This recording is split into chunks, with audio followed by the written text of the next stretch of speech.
I think you muted yourself, brother. Salute to everyone that is in the bushes. Salute to everyone that is in the chat. Guys, we have Amir, we have Mel, we have the legendary Mr. Robert on the chat. And guys, I am the Chaotic Truth. Coming at you again on another Tuesday, beautiful Tuesday, by the way, with some more political talk. Guys, we're going to address several things today. We're going to address, obviously, Roe v. Wade. We're going to address 2 executive orders. And if anyone is an attorney that is in the chat, we would love to have you definitely call in. But we're going to address Trump's order, which was 13850, which was unfortunately, in my chaotic opinion, it was revoked by President Biden by his executive order, which was 13950. And we're going to cover those topics today as well. And guys, you already know this has been a hell of a weekend. We have a lot of liberal hate, definitely disrespecting SCOTUS. For all of you guys who don't know what SCOTUS is the Supreme Court of the United States, and in particularly Clarence Thomas. And I would love for people to call in and voice their opinion as to why the left is disrespecting a sitting justice. It has gotten so bad that even a sitting mayor, Lori Lightfoot, aka Beetlejuice, is disrespecting him openly by saying "fuck" Clarence Thomas, which is absurd in a sense. But guys, I'm gonna let everyone introduce you. Amir, what say you? How you doing, Amir? I cannot believe you called Juice on live. Her Beetlejuice. Yeah, she's yeah. That's what I said. I can't believe you called her Beetlejuice because that is the. People said that was racist to call her Beetlejuice. Yeah. There is a similarity that is uncanny between her and Beetlejuice that I just, Yeah. Welcome, guys, to the Tuesday show. Thank you, Mr. Chaotic and Mr. Logic, for having me. I'm so happy to be here again. And with our new guest, welcome in, Mel. I know it's going to be a fire topic, a fire conversation, and I can't wait to get into it.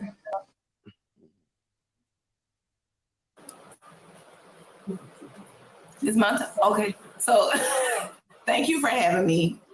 Absolutely. Like she said, Beetlejuice, like I laughed so hard when you said that, but I can see it though. I cannot unsee it now. But definitely, I'm glad to be here. And like she said, it's going to be a hard topic. It's going to be a lot of different opinions, but I think it'll be a topic that needs to be had.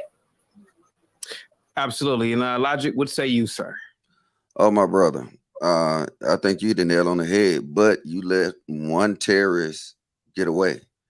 You got to get Maxine Waters, the Walrus. Oh, she also been running around and calling for violence. You know what I'm saying? Saying that they do not answer to the Supreme Court justice at all. This is getting so crazy right now, and I just appreciate you, Chaotic. You know what I'm saying, Miss Mel and Amira, so we can have this intellectual conversation. You know what I'm saying? I know this is gonna be a moment that people gonna go into the chaotic mode, and then Amira gonna go to the fire starter mode, and Mel, she already in mode. So thank you, sir, for having me. Guys, thank you so much, guys. It's everybody's getting in here right now. Please hit that like button and please subscribe to the channel. And guys, please share the video. The Lapeef Network, in my opinion, is the greatest I'm not going to lie to you. If the Lapeef Network had been on the Titanic, it would not have sunk. That's how great the Lapeef Network is. They would have been filling in every single hole on the Titanic. Guys, please share the video. Please like and subscribe. And please, guys, please donate to the channel. Guys, I'm going to get chaotic today. I'm going to get chaotic, and I hope that Amir and Mel will actually cut me off during my chaotic rant.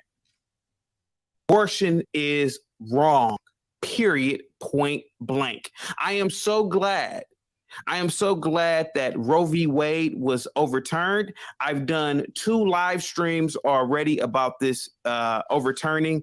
The Supreme Court, under the leadership that the Supreme Court has, particularly with Clarence Thomas, who has served on the Supreme Court for over 3 decades, which, by the way, is the longest tenured justice. They are bringing morality and righteousness back into the American paradigm. Guys, abortion is murder. It's killing a fetus. And the Supreme Court realizes that the fetus or the unborn child has rights as well. And for a woman, and guys, you can disagree with the chaotic truth all you want. I'm gonna cut you off. Mel, not yet. Not yet. Okay, let me know when I gotta pass. Okay, now you're already goosing and giggling already. Hold on, give me a second. The Supreme Court made a great decision. Abortion is wrong. It's disgusting, and it's my opinion. You don't have to agree with me. But the fact of the matter is that you have to look out for the rights of the unborn child. Now, just a few months ago, people didn't know what a woman was.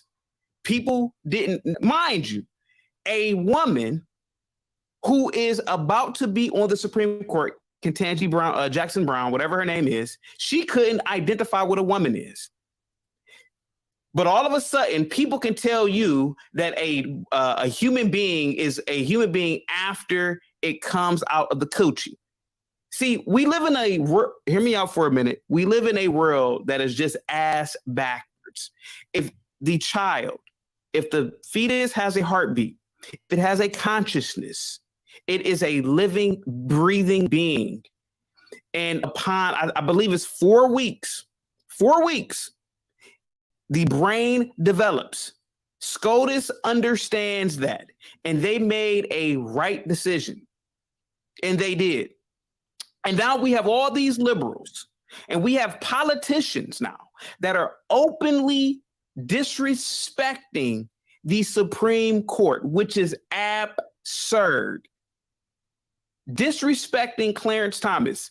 You have, for example, this ugly woman in Chicago, Mayor Lightfoot, who looks like Beetlejuice, let's keep it real, who looks like an alien, who looks like a character off of Star Wars. You have her openly talking about Clarence Thomas, saying, fuck you. Fuck you is an inciting word for violence. She is disrespecting a man who is a scholar, who is an educator, who is a professor, who has served this country for 30 plus years as a jurist.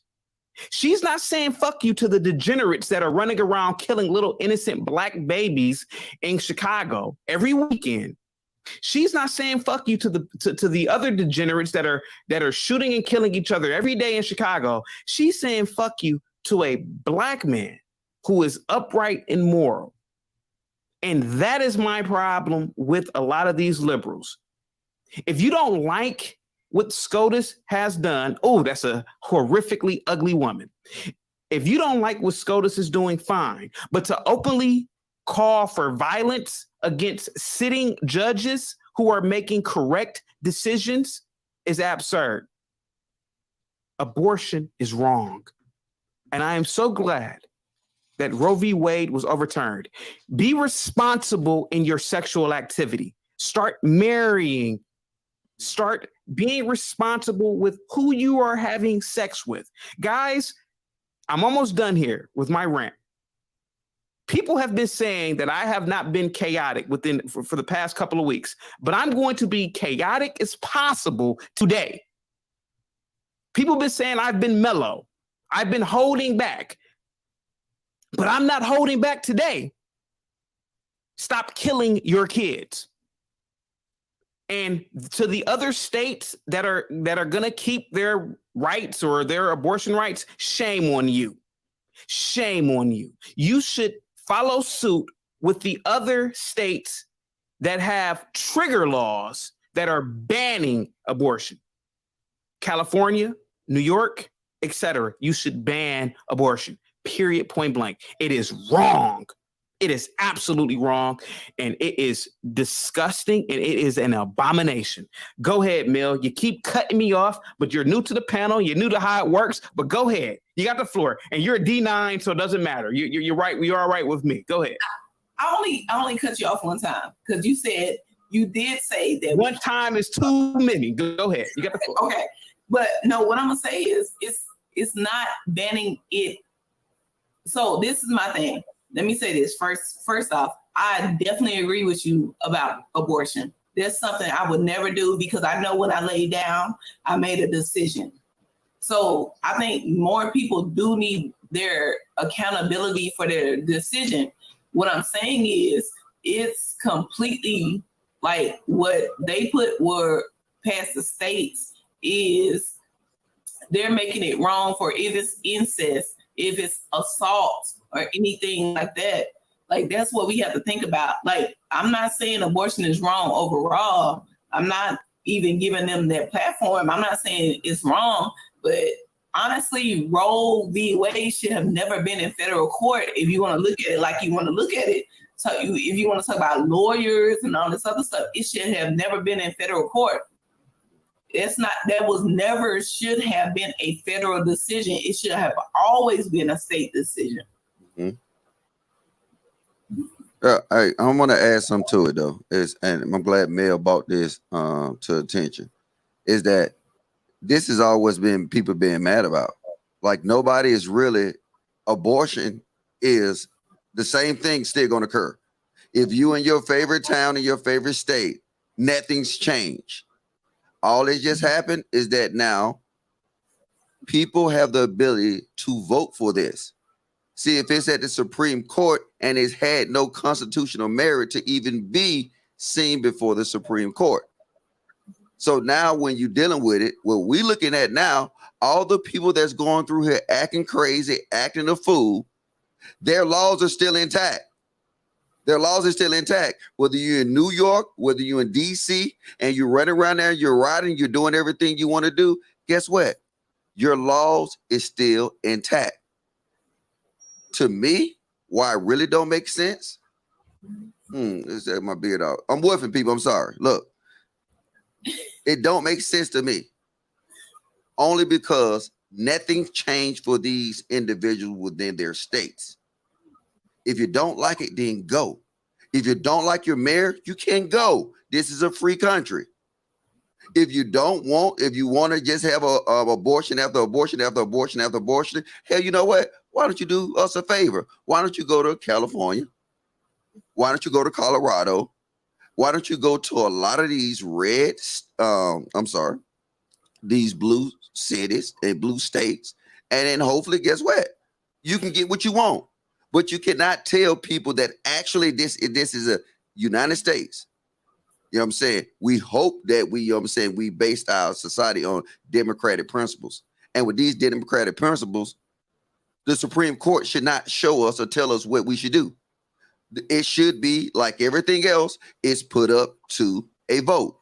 You want to smoke weed in your state, you think weed should be illegal? Guess what? Find your candidate want weed illegal. Put it up for a vote, they'll put it on the ballot, and then you get what you get. That's common sense. But the thing is, the main people that's running around here acting crazy like Chaotic is saying is the people that don't want you to have a choice. They saying it's their choice. You got your choice, ma'am. Look, you know what? I ain't trying to get chaotic either. I'm out of here. No, I won't say come in. No, I'm trying to get chaotic because honestly, hold on 1 minute, Mel. Hold on. Yeah, go ahead. Go ahead, Mary. Guys, Sorry.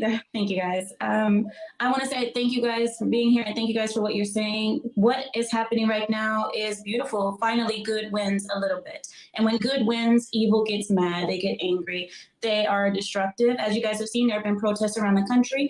There have been pregnancy centers that have been vandalized because, I guess, you can't say that a person cannot delete a child without having to go to pregnancy centers, which has nothing to do with that, and vandalizing. Mm-hmm. This is just like what happened when the whole Black Lives Matter protests were going on. They were vandalizing CNN, and CNN was their main ally, which is idiotic. But either way, I wanted to bring up just really quickly Colorado. If you guys don't know what happened in Colorado, Colorado has legalized deletion of children at whatever stage you want to delete.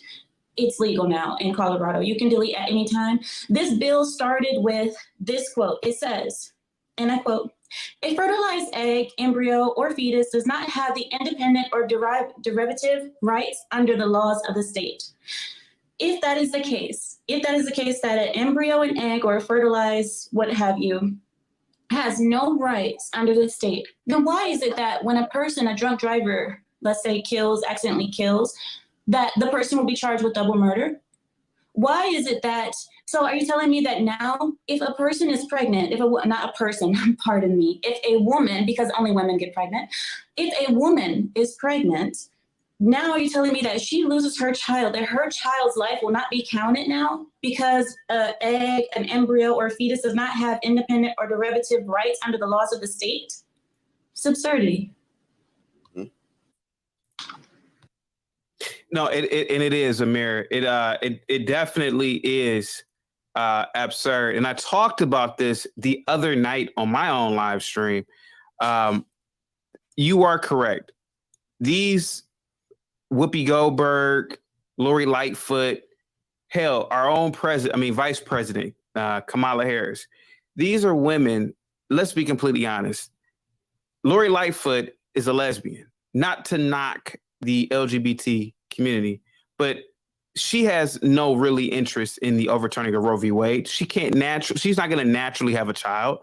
Whoopi Goldberg, let's be completely honest, is an entertainer. A really good one at that. Behind closed doors, Whoopi Goldberg probably appalls the notion of pro-choice. Yesterday on The View, she literally said, oh child, I'm pro-life, but I can't believe Clarence Thomas took away the rights, oh child, for women to decide. Well, if you're pro-life, then why would you, if you're pro-life, wouldn't you abhor the fact that women are actually killing children, period? So why would you be pro-life, but also be, okay, well, I agree with women being pro-choice. If you're pro-life, you're pro-life. You believe that life is essential, it's important, and you abhor the fact that any being is being killed. Then you have Kamala Harris. Kamala Harris, stop it. Stop it. You are doing this to cater to the left, period, point blank. These women are playing you. If you're in the bushes listening to this and you're on the left and you're mad at Chaotic Truth for what I'm saying, let me tell you something. These women, these politicians are lying to you. They abhor the fact of abortion. They abhor the fact of pro-choice. And what they're doing is they're catering to your poor patterns of behavior. Stop having sex recklessly. And take responsibility. That's the key here. That is the answer here. I'm trying to be calm here. You guys know I can get chaotic, but be responsible. Go ahead, Mel. You got your finger up. Go ahead. So this is what I'm saying. It's not just on a woman to be responsible. What about the man being responsible as well? Because you lay down with two. Right or wrong, ma'am? You're not either right or wrong. You out of context, and it explains. No, I know what he's saying. Ma'am, I'm gonna tell you why you. I know what he's saying, but what I'm saying is too. It's like you have to at both times take responsibility, but at the same time, I'm not saying that I agree with anything that happened. I don't like Kamala Harris and everything. She embarrassed me as a Black woman. because she gonna come out and say what she said. Like, you embarrass me. So, but just if you want to go there now, and then now get ready for the smoke, because all these every last goddamn 80% of black women embarrass you every day as a black woman. You know what I'm saying? Every black woman you see. But see, the thing is that the whole topic is right now we're just discussing Roe v. Wade, right? Right. A man cannot lay down to get an abortion. So he cannot. Oh, okay, wait, ma'am, let me finish. See, you saw how I let you finish? I just said cannot. I just said cannot. I already know that. Shit, I mean, I got a penis. I know I can't lay down to get an abortion. You don't got to tell me that. I'm talking to the audience. A man cannot lay down to get an abortion. So now, for the big second is, men are not running around now saying that they lost their choice. And see, the whole process that we're trying to get, not only to you, but to the people, is no rights that has been lost. All they just said in the Supreme Court justice is, hey, look, it's not our issue, it's a state issue. And I've been saying this for a long time when they was trying to blame our last president for everything with COVID. But you saw in your states, they told him that he cannot control the states. Federal power is limited. State power is, guess what? If your city is jacked up, you can never blame a sitting president. I didn't get to that part. I was going to get to that part a little bit later, talking about the current president. Like, the people, the fact, because I be writing my notes. Well, you need to do a better job, because you did a whole U-turn. No, I was just waiting for a second. But go ahead, Mel. Sorry. The sitting president is just that. He's a sitting president. He does not have the power. And going back to what you said, people have to, like, when we're in small places, especially, we have to vote the right way. He don't got no power. He can't do nothing. I worked at the White House. Okay, well, Mel, see, now, Mel, the thing is this. I said he don't have more power than the states. He do have power, because he has the power of an executive order. If you utilize and see, the thing is, the way the process works, right? A president can enact an executive order, right? That is immediate power. No, logic. I disagree, because it still has to be approved. No, it don't. Yes, it does. It does not. That's a big. Oh my God. Okay, you talking to? Okay, hold on. Maybe I'm thinking two things. Yeah, you is. You talking about executive order versus like an actual rescindment? No, listen, baby. You moving forward. No, you gotta say, listen, baby. All right, my bad. All right, look, check this out. No, that the president have the power to actually enact executive orders. That is immediately power. That's immediate. So now, if a bill gonna get passed, you know what I'm saying, then they got to go through. That's what I was thinking about. We're not talking about a bill. We talk about executive orders, and you see that, you know what I'm saying, over the last pass. And I don't want to make this about that guy, because I mean, this is deeper than that guy. But the bills that's being passed, the only reason I tell y'all all the time, since I know y'all, to look at executive orders, because guess what? That's his immediate power. That's something that will happen right now. You got to realize that anything that you see that come in executive order, it happens right now. A bill, they take a while. So I'm sorry, chaotic. I'm sorry for being like a little bit ignorant on that. That's why, like, I write a lot of stuff down, because I don't remember. But you're absolutely right, Logic. You good? Go ahead, Amir.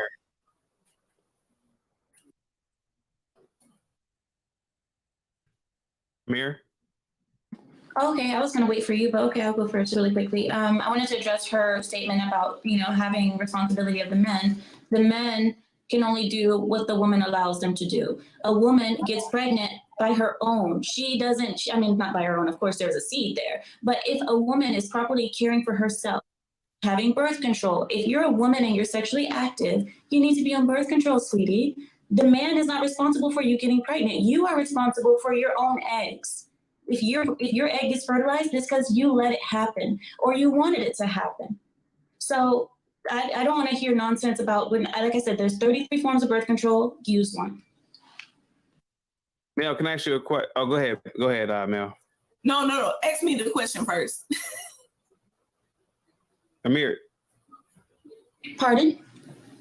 So, Amir, that's absolutely not right, because I don't know how old you are. I'm 34 years old.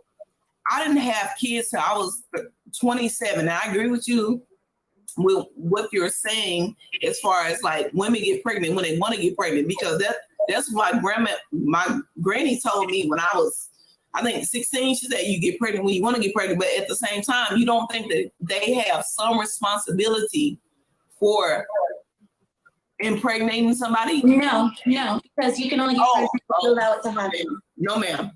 Because you make the same decision that a woman makes when she lay down. You make the same decision. That's wrong. That is absolutely He didn't wrong. make a decision to make you pregnant. If No, he wanted to inseminate you. If he wanted to come, one second, Mel. 1 second. You have to listen to. If he made the decision to Twinkie you, let's all use our imaginations what a Twinkie is. If he Twinkied you, that doesn't mean that he wants to be a father. That means that he was in the moment, he did what he wanted to do. Yes, after that baby is there, you could try to go for child support, but that doesn't mean that he wanted to be a father. It's your decision to take care of that. If you allow a man to Twinkie you, you don't have to be pregnant because of it. Do you mean that every time a man Twinkies you, you have to be pregnant? And then you have to say, oh, it's your fault. Where was your responsibility? He still makes a decision to inseminate you. Why are you in my room? He makes a decision to inseminate you. That doesn't mean he wants to be a father. That you have obviously he does. That doesn't mean that I want to be a mother just because, like, at this time I wasn't on birth control. Think about it. You got to think about it both ways. If I was not on birth control, and it may not be no fault of my own, it may be economics, whatever. I'm not on birth control. You should not be having sex. And I agree with you. Like I said, I got pregnant later in life, but how many people are actually doing, and I want to say but, because but is an excuse, and how many people are actually doing it? That's the point of responsibility. This is why we have the responsibility. Yes. Okay, so what are you doing, or what is anybody doing to be responsible? Because I had kids when I was married. Like, I made sure I had kids when I was married.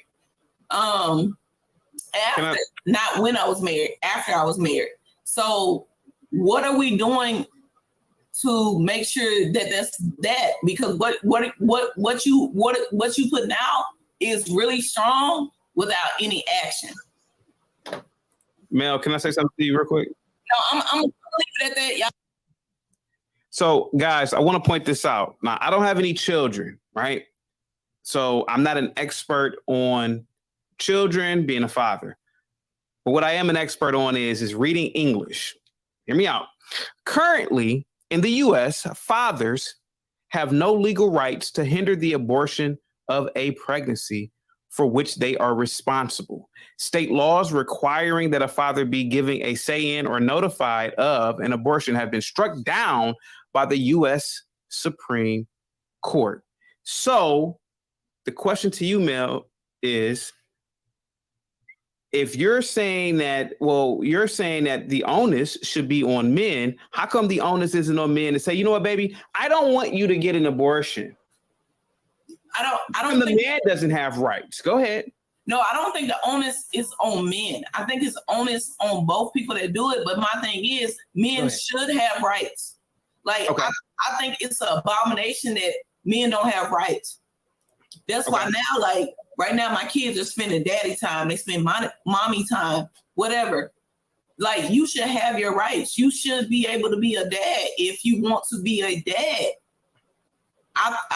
Well, okay. But what if the woman says, you know what, Tyrone, Pookie, Ray, Chad, I don't want to have this baby. How about that? And the man says, babe, no, I want to. What about that? What would you say in that scenario?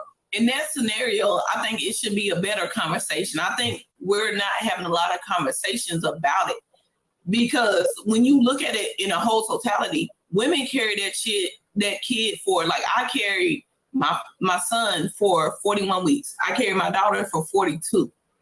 That's a lot on your body. It changes everything about you. It changes everything about, like, your anatomy, everything. And I'm not saying how you look, but, like, that's something that you have to deal with longer than, like, if you say, yeah, just keep my baby, and then you just gonna be a dad at the end. So I think it makes a difference between a mom saying it and a dad saying it. But I will say this: I feel like men should definitely have rights, and they should, if they've done what they did together to make that baby, they should definitely have a say. What do you think about Whoopi Goldberg, Lori Lightfoot, openly disrespecting Clarence Thomas? I really feel like it was not appropriate. Okay. I think that's the best way to say it without like getting vulgar, because who's gonna, like, Whoopi Goldberg, really, you have such a opinion on everything that happened, but you weren't in a position to know what happened. Like, do you know?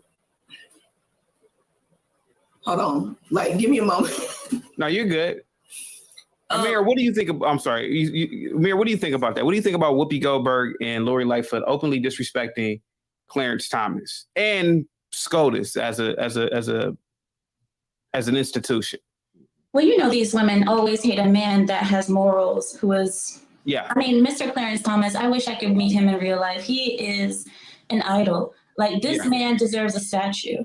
If you guys don't know who Mr. Clarence Thomas is, he is an amazing justice. And people like Lori Lightfoot, Beetlejuice, as we call her dearingly, Miss Beetlejuice, and the Wicked Witch of the West, which is Miss Maxine Waters. These women are evil. I mean, and by the way, you had mentioned about Miss Lori Lightfoot not wanting to have children. She does have one daughter. One. You're correct. Yep. And, you know, thank God she had a daughter instead of a son, because, okay, I'll just leave that there.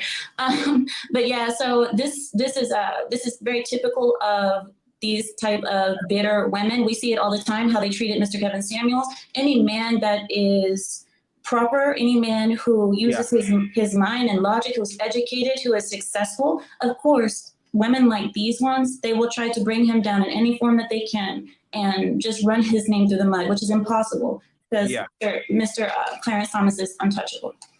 Can I ask something chaotic? Quiet over there. What say you? Go ahead.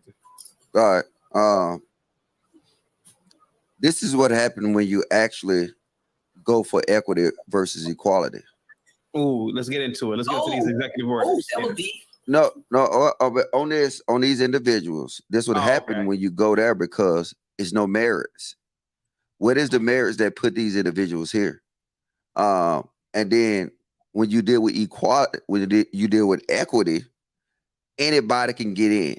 You didn't sit here and you took a simple concept of, hey, look, you know what? I want to be treated equally. And when you see these individuals that go here, they're all deemed to be special people. Special people is how? That, you know what? That they can say anything they want and get away with it. Because guess what? Our system gave them special powers. I had talked about this on the JB show about the boxes between equity and equality. And then on equality, the boxes is earned. Your statue in life is earned. If you deal with equity, guess what? You're given boxes. You're made to be tall. Your voice is actually made to be big, because now they have to go by these equity policies. And it's crazy. It's deep. And as we dig in a big rabbit hole, Lori Lightfoot, I'm pretty sure she's a, you know what I'm saying, she LGBT. I mean, and I understand she's a politician, but this is not an issue that even matters to you. But you're going to sit here, you'll put yourself in position, you know what I'm saying, the other lady, Maxine Waters, her wound is crippled and dead. And I understand the concept, you know what, you should protect the next generation, but protect them. You know what I'm saying? Tell the people about Colorado laws. Tell the people in Colorado on certain circumstances, you can get a deletion up to 24 months. Why don't you tell them that? So now if you show these individuals this, and you show that this baby is moving, this is a live baby. This baby is moving. This baby got a heartbeat. And I mean, stop me if I'm wrong, but I'm pretty sure at these periods within the pregnancy, the baby have eyes. They fingers start formulating. They have toes. So now it's not about choice at this point. It's about murder. And people don't want to hear that because guess what? They want other individuals to get out here and ride and picket. And then if you listen to individuals that's on TV doing these Roe V Wade rides, all of them told you they was lesbians. Yep. And they was like, hey, wait, hold up. All right, wait. Now, the thing about it is this agenda's being pushed. And the reason I say it's an agenda being pushed is because a question was asked to one of the ladies at a riot in DC. Well, did you have this sign prepared? Because you didn't know for a fact that this was going to get overturned. The lady is so slow because she's impulsive. She's not calculated. She didn't see the bigger picture of the argument the guy was bringing forward to her. She said, nah, somebody was passing them out. This is a assertive effort to destroy what we so-called love so much. And then we falling for the tricks. And you have different individuals that's out there that's pushing this narrative. We got to wake up. And the thing is I'm with Chaotic and the broomstick right now and a mop handle. Ma'am, your hand was made for a mop. Utilize it. Because now if we get more into this equity, we want to sit here and give you these unfair advantages in society. You prove time after time again that you're not ready to make these decisions. You prove time and time again that you're too impulsive. You're impulsive. You don't care about the issues. The issues is, I'm not finna go in here and start talking about the gun laws in the state. Well, I got gun laws. That means I got impulsive about a decision. And now I'm just, you know what? Go ahead, Chaotic. I'm done. I want to say something. Thank you so much, Logic. I want to point something out. You said eyes. Hear me out for a minute. Eyes, right? At 7 weeks, I'm reading this, by the way. This isn't me saying it just to say it. At 7 weeks, the main parts of the eye that enable sight, the cornea, the iris, the pupil, the lens, the retina start developing. And they're almost fully formed just a few weeks later. By about 10 weeks, which is 2 months, your baby has eyelids, though they remain closed, obviously, because they're inside and there's fluids and everything else, right? Now, I'm not a doctor, right? But hear me out for a minute. I did a podcast on, I believe it was Sunday or Monday, or Sunday. There was a female, liberal. She said this to me. She said, a baby is not a human being until it exits the coochie. No, she didn't say coochie. I'm saying coochie. But she said it's not a human being until it exits the woman. Could you imagine this? Could you imagine how you have millions of women who think like this imbecile? You have a lot of men who think like this. Little liberal, little feminine men who think like this. 7 weeks, that's what? Less than 2 months. Eyes are formed. Eyes are connected to your brain. You have a brain. And this woman said that it is not a human being until it leaves the vagina. In my words, the coochie. This is why you need intellects who are a part of SCOTUS, human beings that are smart, like Clarence Thomas. You need people who are moral. Most people will find what that woman said as an abomination, but I let her talk because on my panel, I'm about free speech. Your perspective is your perspectives. But when I don't have any children, but even I cringed at the notion. This woman said that she, out of her own mouth, said a woman should have an abortion, even if it's 8 weeks to term. And I could not believe my own ears. I'm so glad that Roe v. Wade was overturned. And I'm so glad that a lot of states have trigger laws that automatically ban abortion. I digress. Go ahead. No, the only thing I was gonna say is like a lot of people that are for abortion and are for, like with me, I'm pro your decision. I leave it at that because you can do what you want to. But I saw an abortion after that. It's no way you can get me to like be about what you're doing. So you're pro-choice politically. Politically, you're pro-choice politically. You believe that like, you wouldn't, but you're pro-life personally. Yes. Okay. Yeah. Like and then like I know my kids had fingernails by the time that I would have aborted them. Like who does that? Who would do that? They have fingernails. Like I know my fingernails grow fast. I know like my brain, everything, whatever, but they have fingernails. That's something that's special because you're going to develop brain stems and all that other stuff, but fingernails, the doctor told me like they have fingernails. Like, come on, and I think Colorado is like absolutely like they're out of pocket. So I want to broach something real quick. There are people in the chat that are saying that I need to go study the First Amendment. I know what the First Amendment is. It's free speech. No, you don't need to go study. These women have freedom of speech, but these women also would physically do what they're saying. That's the problem. Mm-hmm. It's not about freedom of speech here. It's about that these women wholeheartedly believe that even if they were pregnant at 8 months, that they would get an abortion. That is the problem. Go ahead. That's the problem because it's at 8 months. Like you have, I didn't even start showing until I was 8 months. So you gonna tell me this whole bump I'm gonna have? Like we just gonna get rid of it, act like it never happened because we made a decision? No, because you made the same damn decision.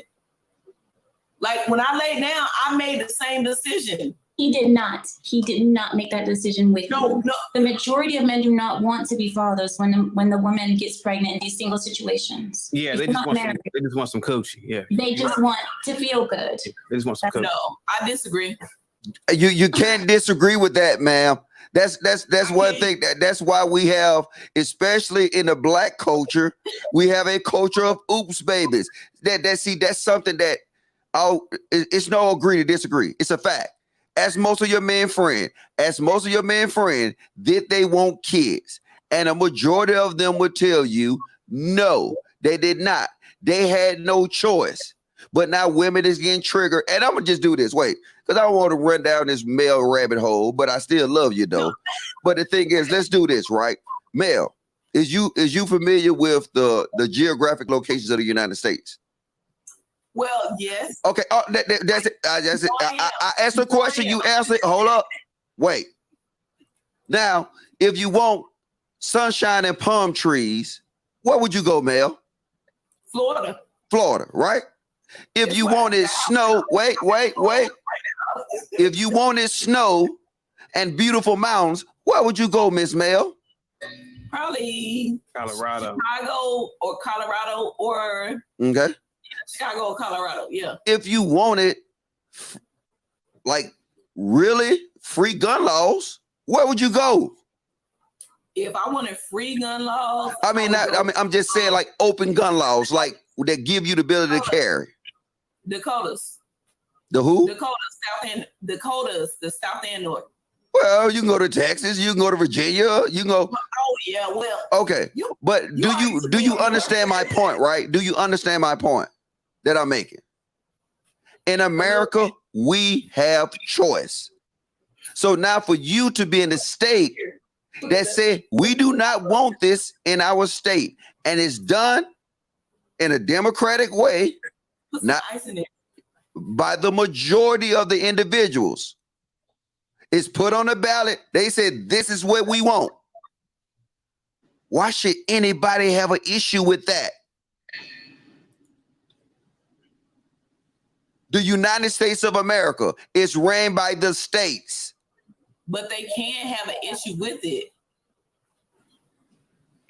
Logic, I'm not disagreeing with what you're saying. What I'm saying is they can have an issue with it. That's the whole point of it. They can have an issue with it. They definitely can. And I'm not disagreeing with what you said about like where we go to like different laws, different states and everything else. And I'm not saying I love Colorado because you can do what you want as long as you want to or whatever. Because honestly, one of my closest friends, she's in Colorado Springs right now. She's been there like last 3 years. What I'm saying is I don't have to agree with that. And like you said, in America, we're free. So one thing about it, I believe, like, you do what you do, but when I have a choice, I'm going to choose how I want to choose. Can I ask a question to Ms. Mel? Ms. Mel, what do you think about Colorado's new bill that you can have a deletion at whatever stage of pregnancy? What do you think about that? I was planning a trip because I turned 35 on August 3rd. So we was planning a trip to Colorado for my birthday, whole weekend, whatever. I canceled it because I feel like if you don't, like, if you're going to be that tough and that's how you feel about it, I just don't want to be around the people that are going to be there. Because, we're going to be around locals. It's not like we're going to be around, people that actually like just move there or anything. We're going to be around locals. So I canceled my trip. I don't want to be around. I mean that you think about the politics. I don't want to be around people that think it's good.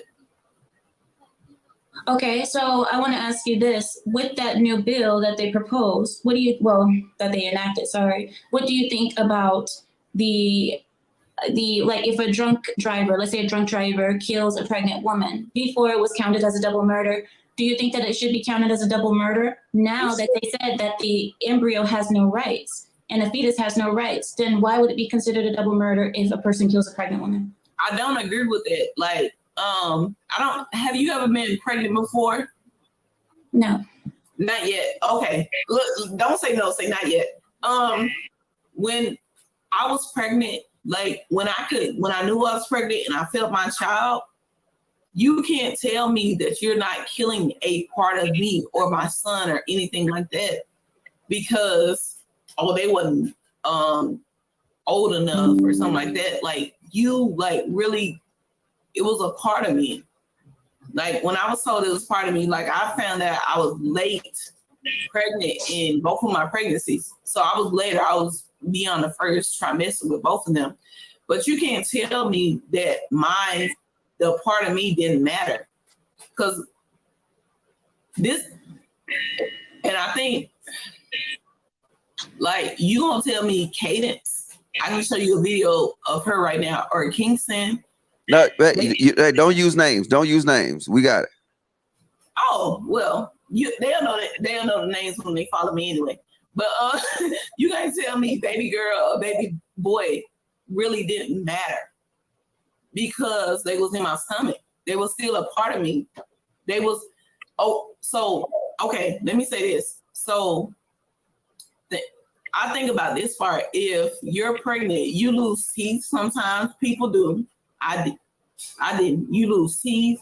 You lose bone mass. You lose your body for the most part. Most of your body fat will be going to them. So you're gonna tell them that they're not people? No. I'm not sure how we got into this conversation because I asked you about what you thought about the political scene, and you're telling me about what happens during pregnancy. Because it's a part of it. That's why they're considered people. They're considered people because they're not a part of you, ma'am. They're not a part of you. They are their own person with their own DNA body. No, they're not. No, they're their own people. Oh, okay. So when a baby dies in the deletion, does the woman also die? No, I'm not saying that. What I'm saying, it's not you. The women had the kid. So the women develops the kid. The kid has developed their own brain. They've developed their own brain stems. They've developed their own like little thoughts and feelings in there. That's why they kick. So I get what you're saying. I do get what you're saying. You're trying to say that, it matters because it is a person, and you said that you felt connected with your baby. I understand what you're saying. So essentially you are agreeing with me that it should be considered a double homicide if a person kills a pregnant woman. Absolutely. I think I said that I didn't say that at first. I'm sorry. Yeah, because you started going up into stories, and I'm like, just. Oh no. I agree. I wanted to ask you, if Mr. Logic, if we could move on to the topic of the 1776, possibly, or. I'm rolling with Mr. Chaotic. Do you want me to set it up for you? Do that, I have a question for Amir and Mel and Logic, you two as well. The question I have is, and I just lost my train of thought, but you gotta come back to me. Yeah, I don't know why I literally just lost my train of thought on this one, but it'll come back to me. But yeah, let's move back to the let's go to the 1776. Amir, go ahead. All right, so I just set it up for Amir though, and what we try to do is, and I'm gonna just say it for the record, I ain't put this up here to shoot down Mel. I'm just making sure that we fact check as we go. So we had a point of contention about the executive order, and then all you got to do is just Google it though. And then long as the president can do anything, long as it's deemed to be constitutional. So do your own research, and we'll be good from there.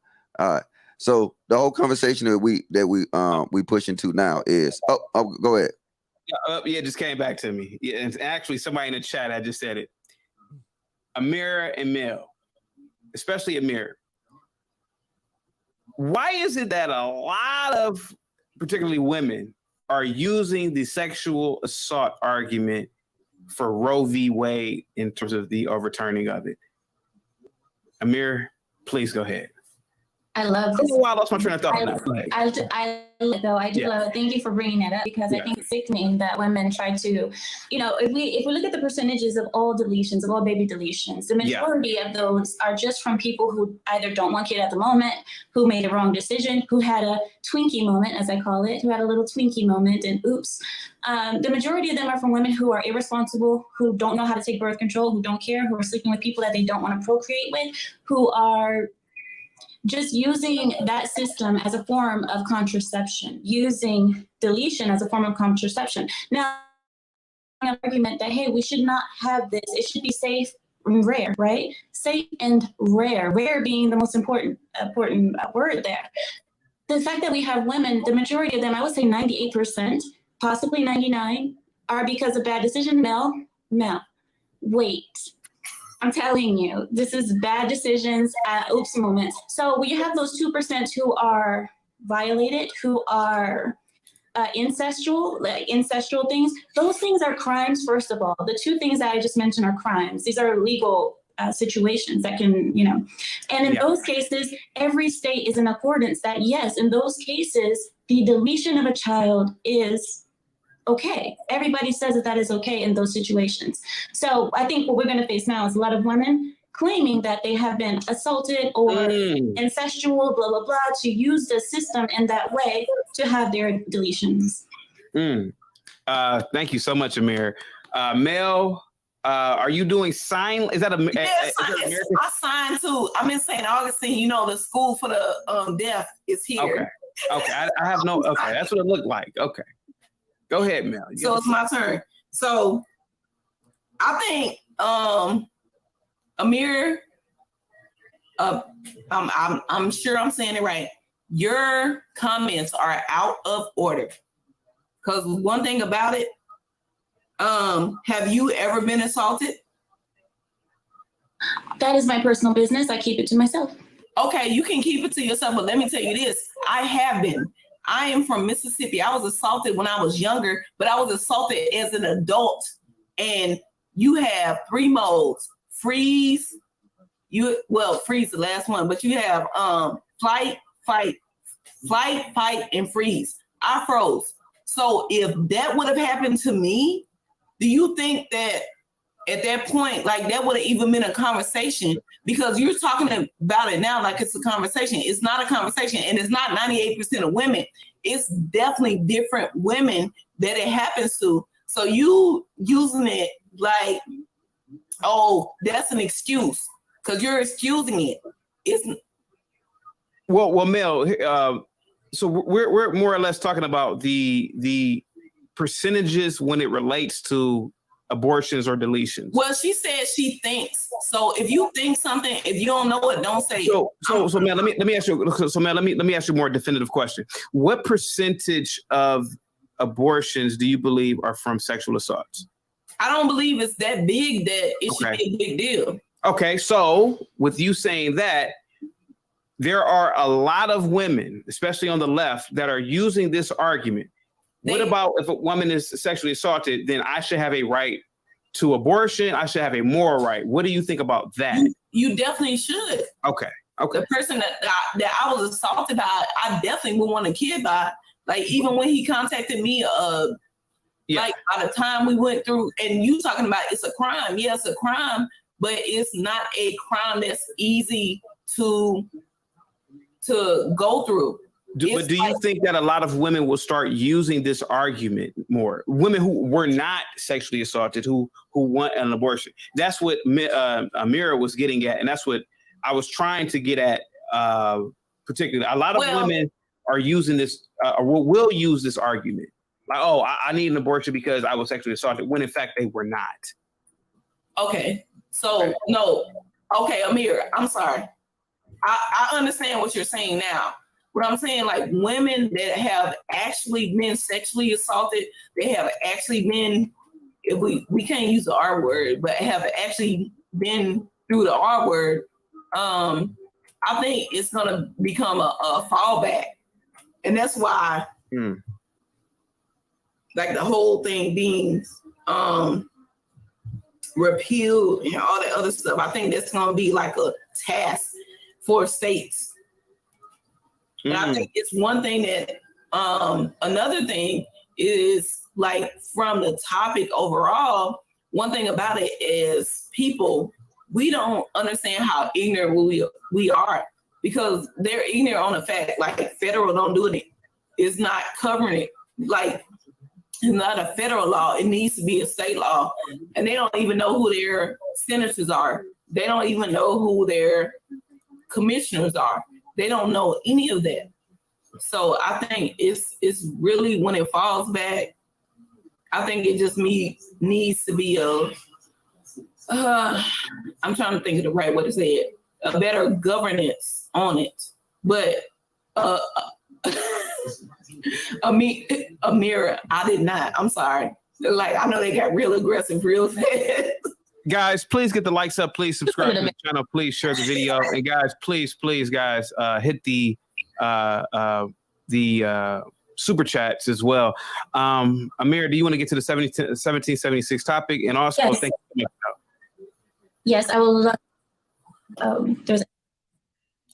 Okay, there it is. Okay, so the 76 Commission. Now, this is something that Trump enacted back in let me pull up the thing.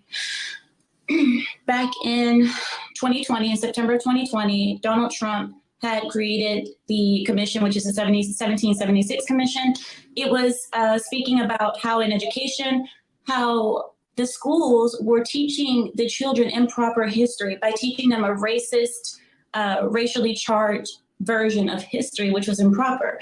That was also added to the CRT argument. If anybody knows what CRT, that was critical race theory. Critical theory rather, is actually a real thing, but they tried to, critical theory taught people that this was back in, like, the communist times, where they taught people that the evil capitalists were the enemy and that communism was actually the right way to go. Now, critical race theory has changed it into something racial.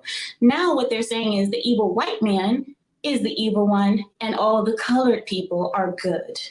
So critical race theory is something that Donald Trump also spoke about, speaking that this is an improper version of history, which it is. It is racially charged, and it is in ways to keep people separated. And he did not approve of that.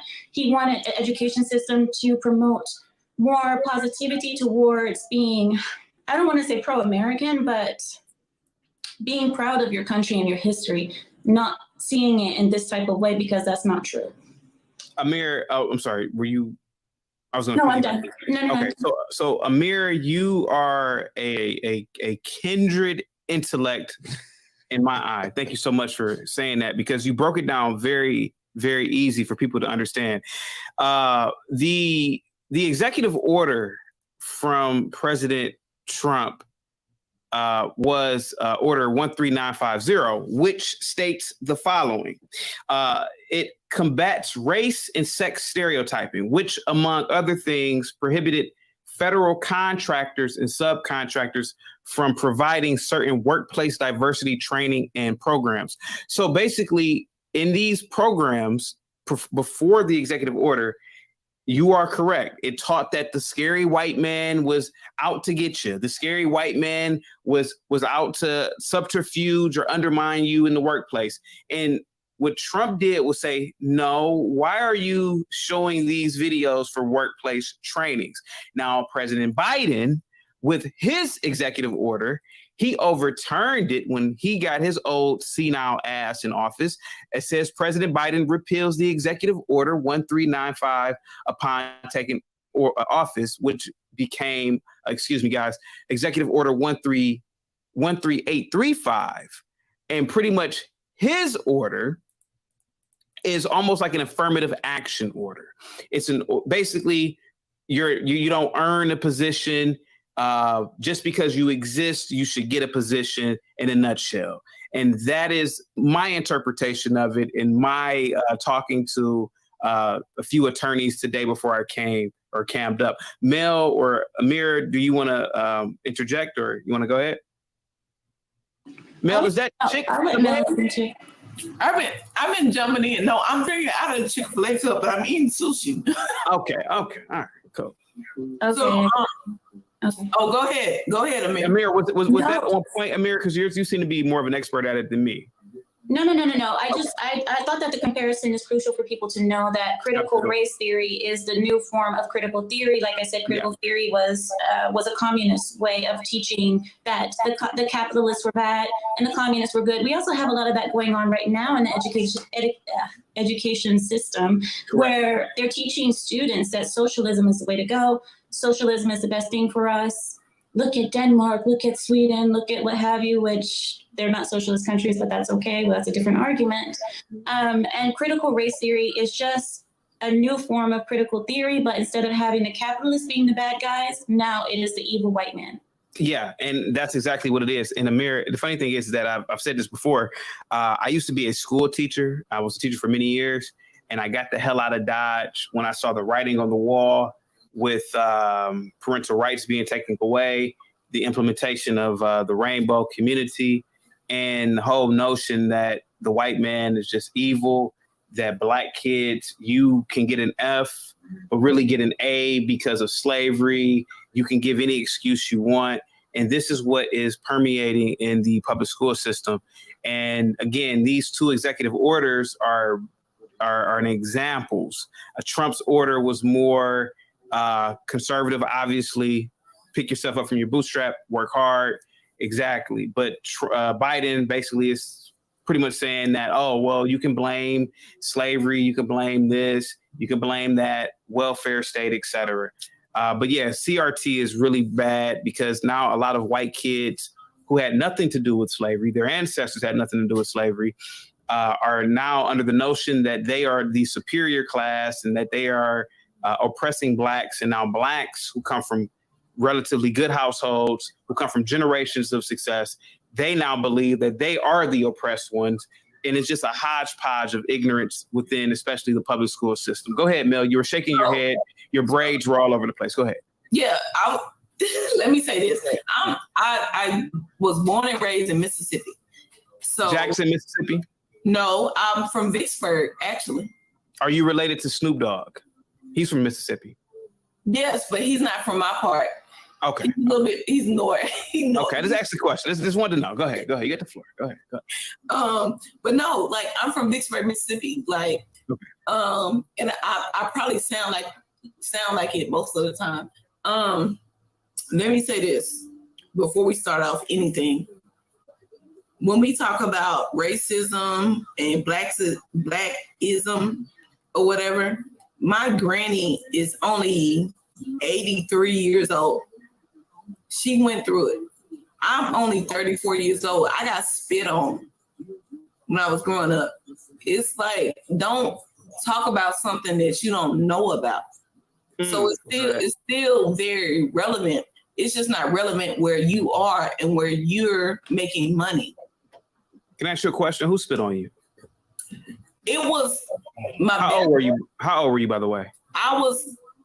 I think I was 13, and my best friend, she used to always sleep over at our house. She was white. She was white. I was about to sleep over at her house. Her dad had never met me. So he thought my name being Melanie, Melanie, Melanie, that I was not Black. So when he met us, and like when I tell you I'm from the country, the dollar store, because that's where we met at the dollar store. He thought that like he was meeting somebody else, like, oh no, this is Melanie right there. This is my best friend hugging me, whatever.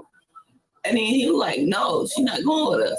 And he was like, no, it's like we spit on people like this. They're less than us. I never heard those words from anybody else. So you base your experience I don't. with white trash as how whites are? No, they weren't white. They were not white trash. Now we have in Mississippi. We call them river rats when they river rats. Okay. Yeah. All right, Mel. I'm sorry, ma'am. Yeah. We gonna get back focused. First off is this. Just cover this. Yeah. This is the power of the executive order. With the executive order, the president instruct the government how to work within the parameters already set by Congress and the Constitution.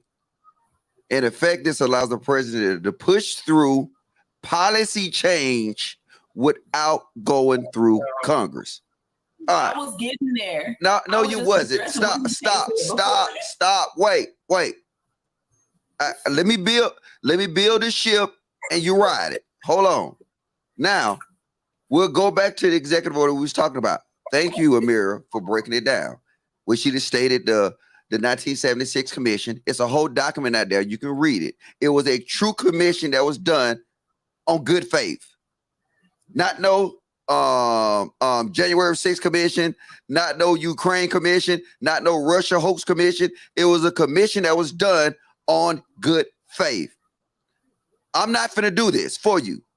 People, Google not the 1976 commission and go to, matter of fact, put in 1976 commission PDF and you can download it. Read it for yourself. Come back and say, Mr. Logic, you're lying. Mr. Logic, you're this, you're racist, you're Uncle Tom. But guess what? I'm going to show you what's stated in this order.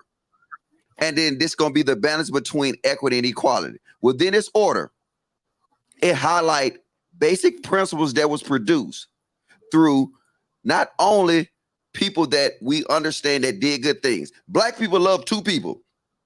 Abraham Lincoln, because they say he freed the slaves, and they love, all right, who else do they love? Mel. Let me see how honest can you be. I didn't even know my mic was still open, but like we'll say we love Abraham Lincoln because he freed the slaves and President Obama. No, you want back.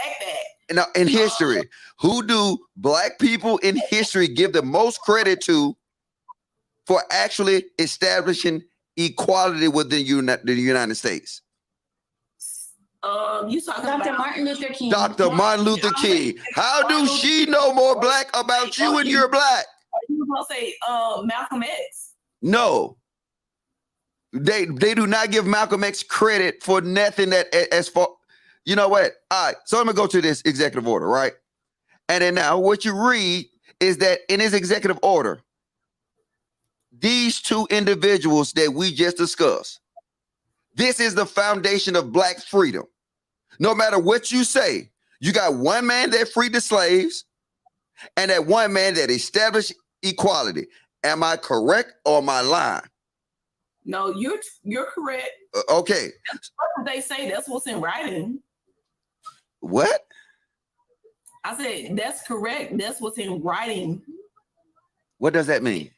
I sound that much like cornbread. I said that's what's in writing. Okay, I'm just gonna give you the balance between the two, ma'am. Hold up, right? All right, these two individuals, if you go in history, allegedly they did the most for Black people. All right, and you go in executive order, it talks about everything about having an honest system, having a true system, having a fair system. And then throughout this order, it used equality multiple times. Equality, the best man and woman for the job. Equality, having equal opportunities. Equality, equality, equality. That's the distinction is. For the young lady who emailed me about this is for you, ma'am. She DM'd me about this. This is the difference between the two executive orders. This executive order go in detail, and it says in it, it says things that we miss out.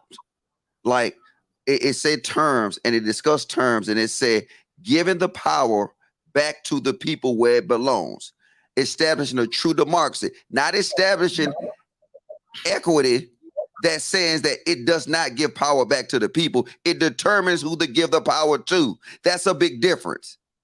Do you understand that, Mel? No, I definitely understand it. I feel like you can't compete when you don't compare, but if you don't have a platform to compare. And that's why, like, I do have a platform to compare it to. I have an opposing executive order to compare it to. Here you go. I was gonna say you do have a platform to compare, but a lot of people, like I'm telling you, and I've said this several times, a lot of us don't read. They don't understand. They don't get under platforms that make sense like ours. Like your platform, all that other stuff, it makes sense, but they just want to believe like whatever they see it on. Like, I don't want to say their names because I don't want to get sued. All right. Amir, can you read this for me? What's on my screen? Can I read it? No. Yeah. Authoritarian visions of government, let me start over. Authoritarian visions of government and society could become increasingly alluring alternatives to self-government based on the consent of people, sorry. And this is what this is about. It's about giving power back to people, not distributing anything based off of a government standard. When you go to this executive order here, it breaks it out to you, and you see it makes standards. And let me blow this up for y'all. I apologize. I should have been read it better. I'm like Mel today. Right. It breaks it down. And then now it tells you who is the protective class. And then, but to be honest with you, let me find it. I'm sorry. Mel got me out. Here you go. So bro, what's so wrong? Bro, I think I cut somebody off. Bro, so what's wrong with us being a protective class? The problem is... wait. Let me answer it, Chaotic, please. Please, Mr. Chaotic. The thing about it, Mel, is you're no longer a protected class. Because the thing, if you're going to break it down like this, and I said this, now, Mel, what is the percentage of people that's black in the United States? 13.6.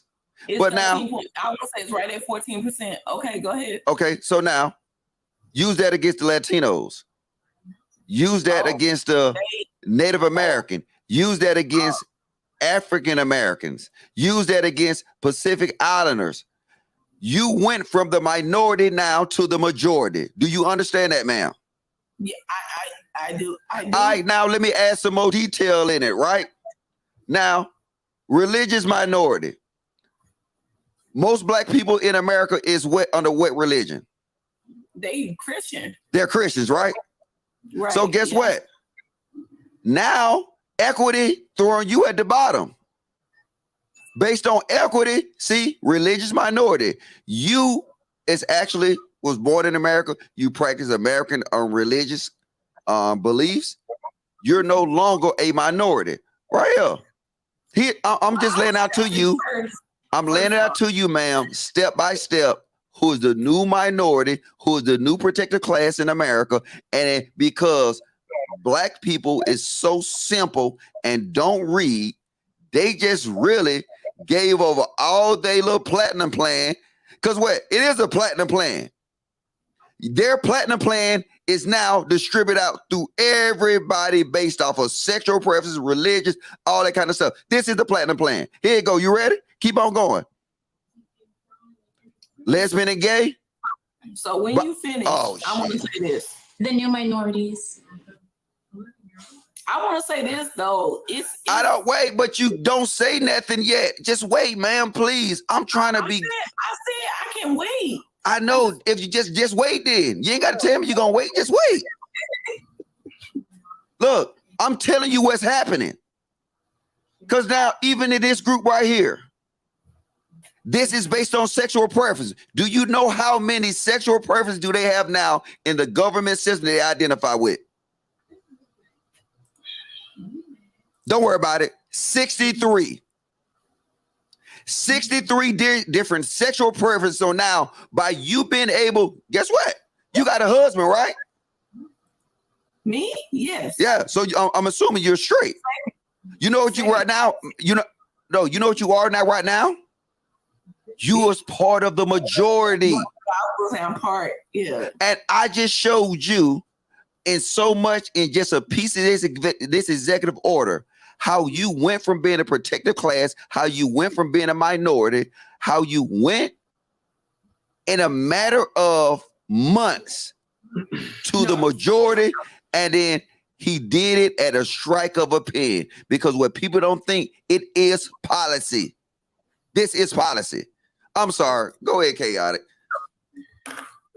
Well, I want to ask Mel something. Mel, do you believe that Black Americans should be a protected class?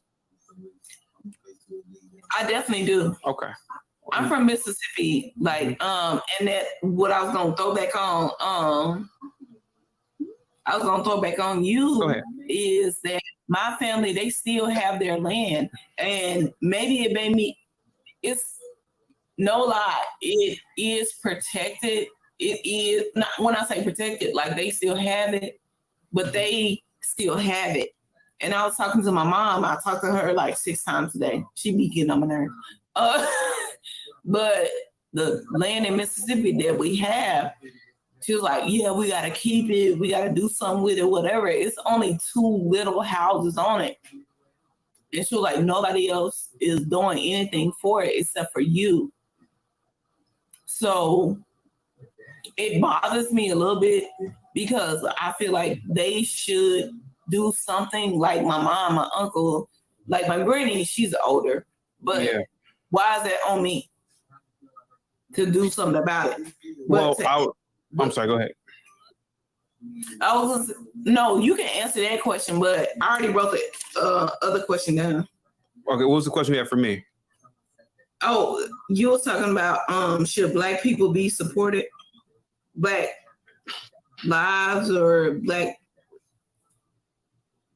Hold on, who am I talking to? No. I mean, whatever question you had, I'll answer. What was the question? No, you said should Black lives or Black households be supported, right? I don't remember that. I don't think you said it that way. Okay. I be writing notes. So no, you good. No, you're fine. You're fine.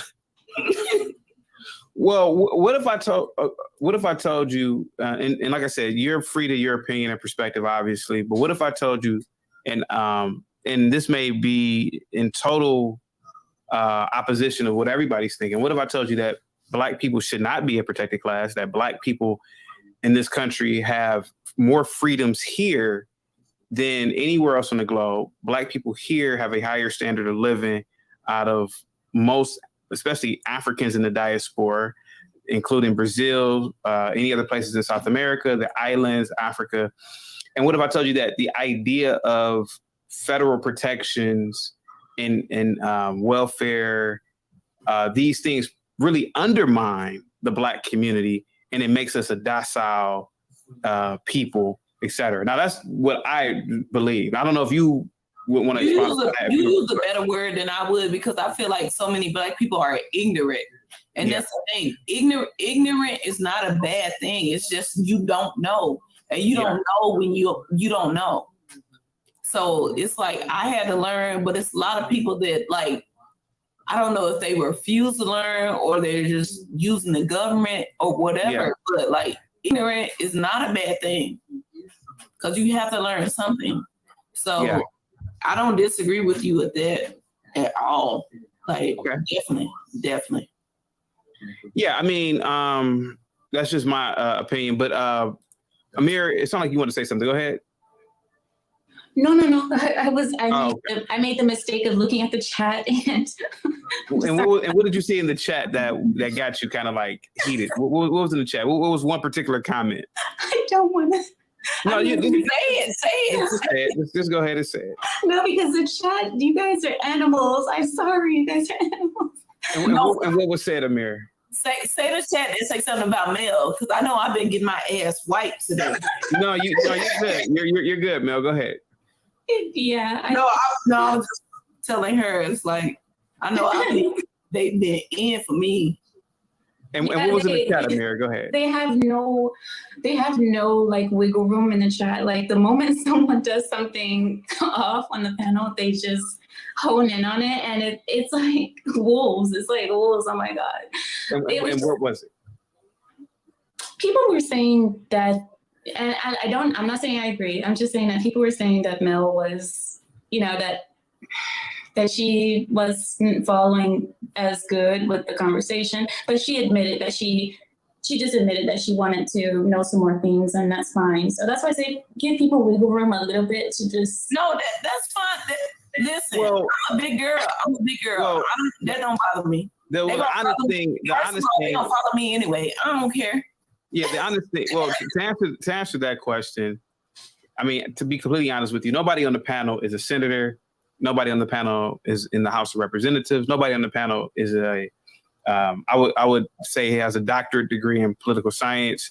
So we're just individuals on here that are just exercising our First Amendment rights by just talking. It's not that anybody has a limited amount of knowledge. Is that we're not experts in particular. I mean, dude, there's hundreds of thousands of policies, and the idea is that we can read the policy and interpret it from the limited knowledge that we do have. And I think that's what's so good about, especially platforms like this that allow us to do it. But thank you so much for the individual who wrote that in the chat. And guys, thank you so much for the super chats. Please keep them coming. Thank you so much for supporting the Lapeef Network. And please hit the like button. I want to jump on your back real quick. I'm going to say, because we interpret it differently does not mean it's wrong or right. It's just like your personal experience. So with everybody that want to jump on my back or about whatever, like Chaotic, you said you do personal. Say it again, Chaotic. What did I say? Go ahead. You said you got a PhD in what? No, I never said I had a PhD in anything. My highest degree level is a master's degree, but I'm not. I was coming to your aid in terms of what somebody was saying in the chat about you. And I said that the individual who was saying this, you got to realize that none of us on the panel have a PhD in political science. None of us on the panel are state or federal senators. None of us on the panel are in the House of Representatives. And none of us on the panel can really interpret what these policies are other than, let's be honest, an attorney. So we're just individuals that are just talking, and that's just what it is. But go ahead. So jumping on the back of him, I'm finishing a PhD in sports psychology. It's times that I cannot articulate the right way, the wrong way when I'm doing things in sports, because that's what I do. I'm also not knowledgeable in other things. Like I went to law school briefly. I quit.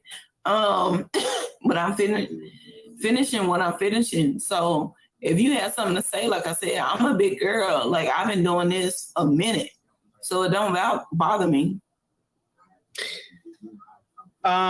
So I do want to ask Mel this question. Mel, if you were on the Supreme Court, what would you have done in terms of your opinion on Roe v. Wade? I would have had to do a little bit more research, because when I actually read like all the 200-page, and I read like personal opinions. My opinion would have been it should have been with the states. It should have never been with federal law. It should have been with the states. And that's what a lot of people are saying as well. It's not a constitutional issue. Or should never have been. And again, I'm so glad that that Clarence Thomas, Kavanaugh, and the other individuals who voted in favor or overturning it had a moral, what's the word, moral compass, or moral stance on it. And honestly, again, I said this about an hour or two ago, that I'm really appalled at individuals that are justifying abortion. It's an appalling medical procedure, and shame on you if you've ever have had that procedure. That's just my chaotic truth about it. But go ahead, Mel. You got the floor. But no, I was gonna say I like when I look at when I think about if I would have been on the panel, if I would have followed that whole law passed, I think about Judge Ruth. Yeah, who just passed away. Yep. Right. Mm-hmm. And I think about, and then the next one is so crazy. People gonna be mad at me, Judge Judy. Because what about Judge Judy now? What about her? She's definitely like, she is about facts. She's about law. What? Like she Judge Judy? Judge Judy is the truth. Explain to us how she's okay. Go ahead. You got the floor. No, one thing about it, so this is my thing. Let me say this, and I'm gonna show you.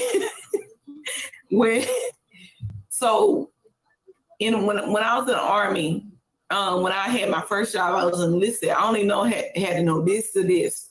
When they made me an officer, I had to know this to this. I didn't know this to this every day. Sometimes I had to research on it more to know what I was talking about, because I didn't want to be in front of you not knowing what I was talking about. So one thing I think that Judge Judy does is, like, when something happens, she researches on what's happening. She's not gonna go in there dumb. So that's just like one people that I really idolize, because she goes into it, and she's not gonna be in there not knowing. Like, she knows family court because he did family court for a while, but other than that, like, if you come in there and you bring her something that should be in probate court, she gonna research it. Now, Mel, can I ask you a question, Mel? I got an answer if you ask me a question. What do you think about that old wicked witch, Nancy Pelosi, pushing that little girl? Well, hold on, chaotic. You cannot let her get away with this Judge Judy shit, brother. Yes. No. I was just trying to. No. I'm sorry. Oh, wait, chaotic. I know. I'm sorry. This is your show. Look, no, Mel, hold up. Go ahead. Everything you know about Judge Judy is called a script. It's scripted out. The whole incidents, the whole scenes, the whole scenarios is played out for entertainment. Wait. I say here and I let you goddamn go for probably like 30 minutes. And like I said, I told you, out of love, I'm going to stomp on your ass when you see him not stomp on you physically. But look, that was the most crazy shit I ever heard on the Lapeef Network. And I heard some crazy shit. That lady doesn't do no research. Everything is planned. Wait. It's planned. It's strategized to make her look good, to give her the power. It is a script. Do you watch Power? Do you think Ghost is really a killer? No, it's a script. Do you think Tommy really be busting down black chicks like that? No, it's a script. Matter of fact, watch this. Do you think Thanos exists in real life? No, it's a script. It's a movie. It's for entertainment. And I'm sorry, man, but I got to do it. I got to do it. Bro, you done? Bro, you done? So I can tell you. I'm good, sis. I know the show is what the show is, but I met her in real life. Like, when I went to law school, because I didn't finish. Like, she is a real person, and she do be knowing what she's talking about. She is an asshole, and it is a show. So don't get me wrong about that. But like, Judith, she cool. Like, she real relatable. So I don't want to give her too many props, because I can feel like it's a whole kerfuffle, like she say on the chat. But No, she real cool. Like she real personal. And she really did. She does her research on certain ones, but ma'am, did Tyreek really lose his sister in power? Listen, you call a spade a spade. I'm calling a spade a spade. Did Tyreek really lose his sister in power? Did Ghost girlfriend really die? Like, bro, we not doing this. No, we are. I'm asking you a question. You know what I'm saying? Did this really happen? When you look at Judge Judy, read the captions. No. It's just like your favorite Superman and Batman movie. It's for entertainment, ma'am. I know. So if you think she's a great individual. I'm talking about before the show. Now, in all fairness, I guess what type of attorney was she? She was a corporate lawyer. Family lawyer. Okay. Mm-hmm. Okay. And what legal cases did she ever preside over? That not anything big. Okay. Just like regular family cases. She proceeded over baby daddies and baby mamas, and she proceeded over dogs. She did her cases. And you literally saying like, oh, she did more for Logic. She did more for black people than Martin Luther King. She did. I can't even believe we doing this. I didn't say MLK. We were talking about MLK before. Go back. We was talking about I guess Mel. I said something about her after that. Well, I guess Mel, to protect you right here, I guess the when you brought up Judge Judy, we're talking about more higher level judges such as Clarence Thomas in the Supreme Court. So I think that the idea is that, Judge Judy, what has she ever done for the overall jurisdiction? I had brought up Judge Ruth right after, and then I said, right now the modern day when people look at it is Judge Judy. That's all I was saying. Because I was talking about Judge Ruth. Yeah, Gainsbourg. Yeah, right. Okay, yeah. So you went from I did go from one extreme to another, but I was just saying, like, I was just comparing, like, modern day is Judge Judy now what people are looking at, because everybody looked at Judge Ruth first. That's all I was saying. You mean Justice? Oh, okay. Sorry, go ahead. Justice for Ginsburg. Okay. All right, now since she she bought it up. So fuck it. You gonna get you bought it up. You gonna get the smoke. And I'm glad wait, hold up. Wait, hold up. Now, Judge Ruth, what was she known for, ma'am? First of all, don't do that. I'm just asking, what? Don't do what? Like, we really doing that right now? No, we ain't. I'm asking you what, because I'm taking. No, ma'am. You remember I told you, I only take what you say and utilize it. You said, okay, Judge Judy was a joke. Now, let's go to. I never said. Okay, she's not a joke, but you said you was joking. Hold up, chaotic. You ain't being chaotic enough today. Right. So let me move my food. Yeah, move your food. We gonna have this discussion. Let me speak for Mel real quick. No, chaotic. You not no chaotic. I promise you, chaotic. Give me 2 minutes. Okay, go ahead. Now, your judge that you just talking about, Judge Ruth, right? Mm-hmm. What was she actually known for, ma'am? Do you know?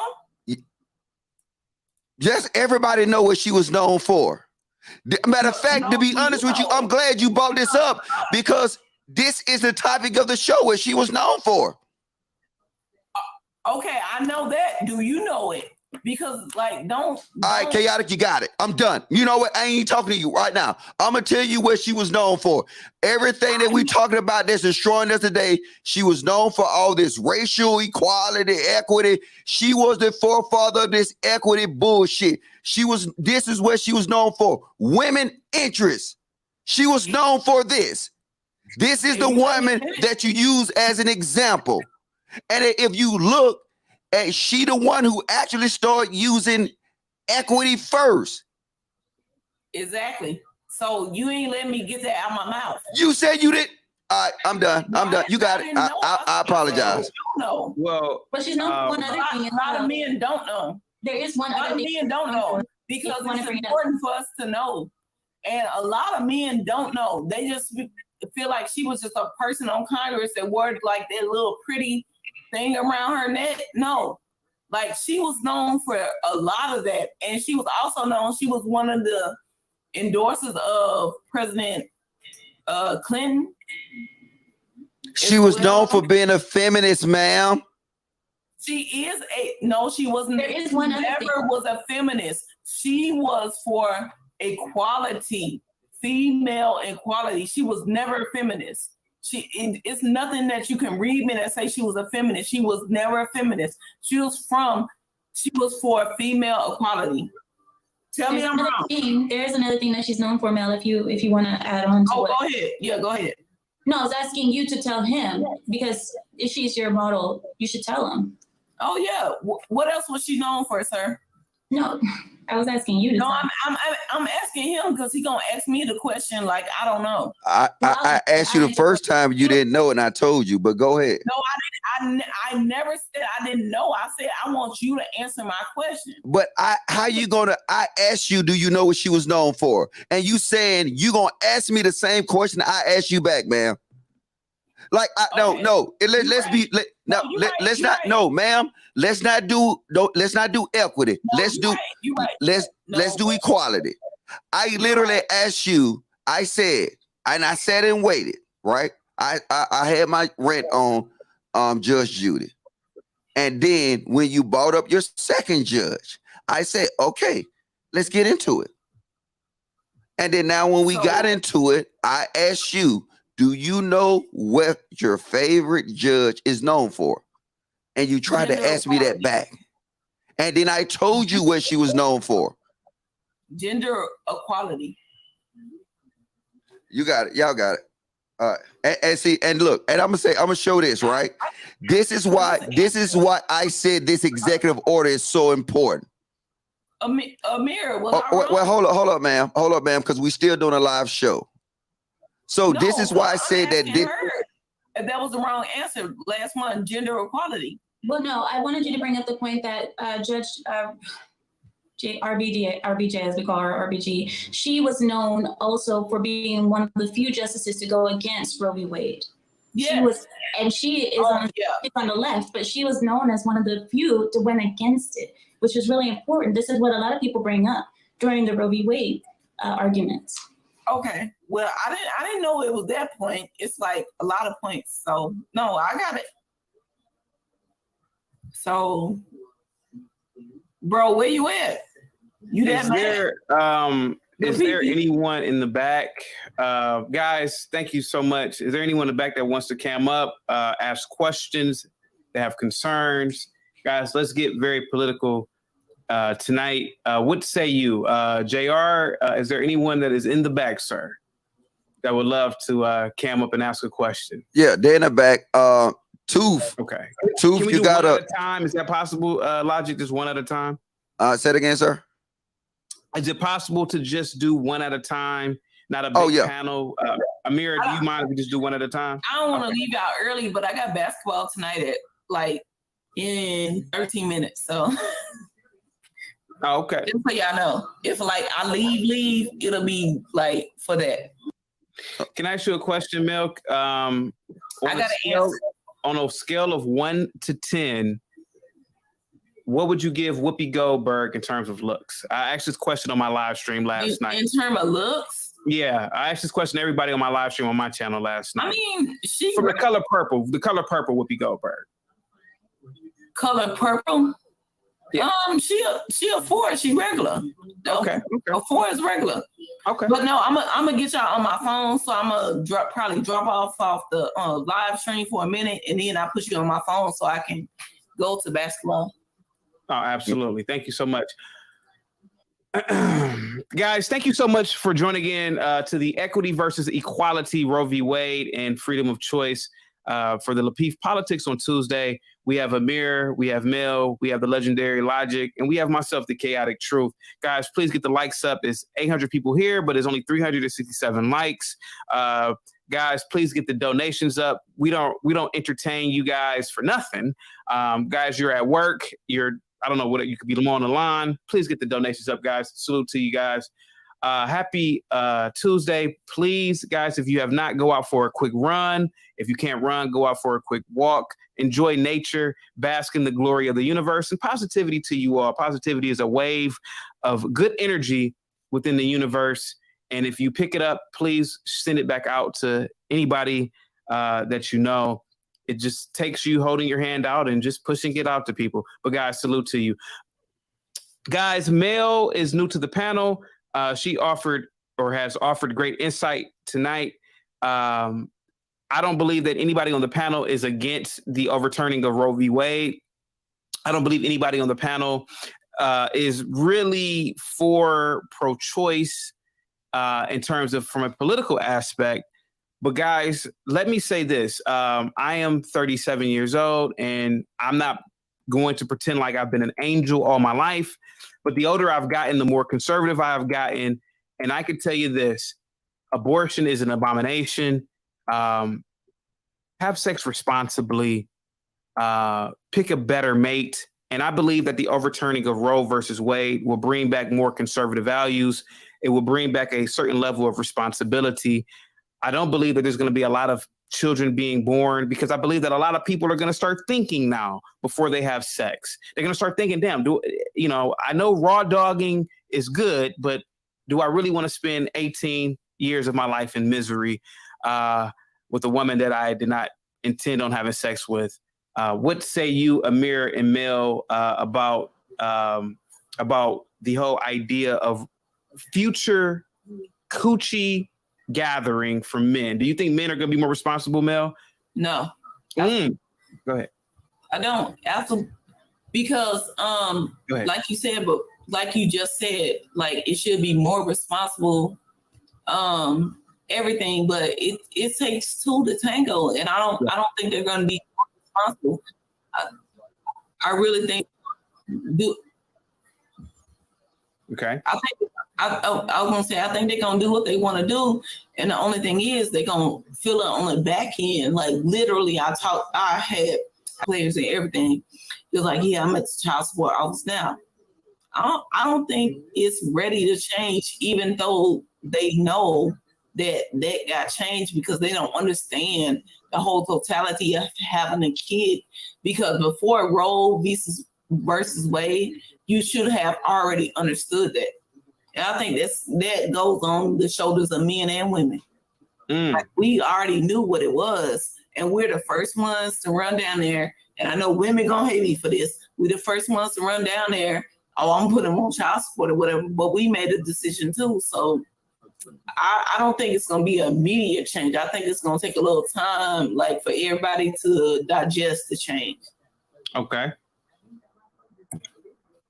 Amir, what do you think? Do you think men are going to be more responsible? They're going to say, we can go to the next state. What do you think men are going to do, Amir? I believe that women and men are in control of certain things. I believe men should be more in control of finances, more in control of politics, more in control of things that are more on the man's side. On the woman's side, regarding birth, who gets born and who doesn't, I believe that that's a woman's responsibility. You are going to be the one ultimately carrying said child, birthing said child, and most likely caring for said child when it's born. So when it comes down to if men are going to be more responsible, I don't know, but I think men will be men, and women, I think, with this ruling, you should wake up and be a little bit more responsible. So use other forms of. So Amira, you giving men like a way out, like they're not part of the process. No, I'm telling women that before you lay down with them. No, that's what you just said. That's literally what you just said. Men should be a part of what? Go back to what you said.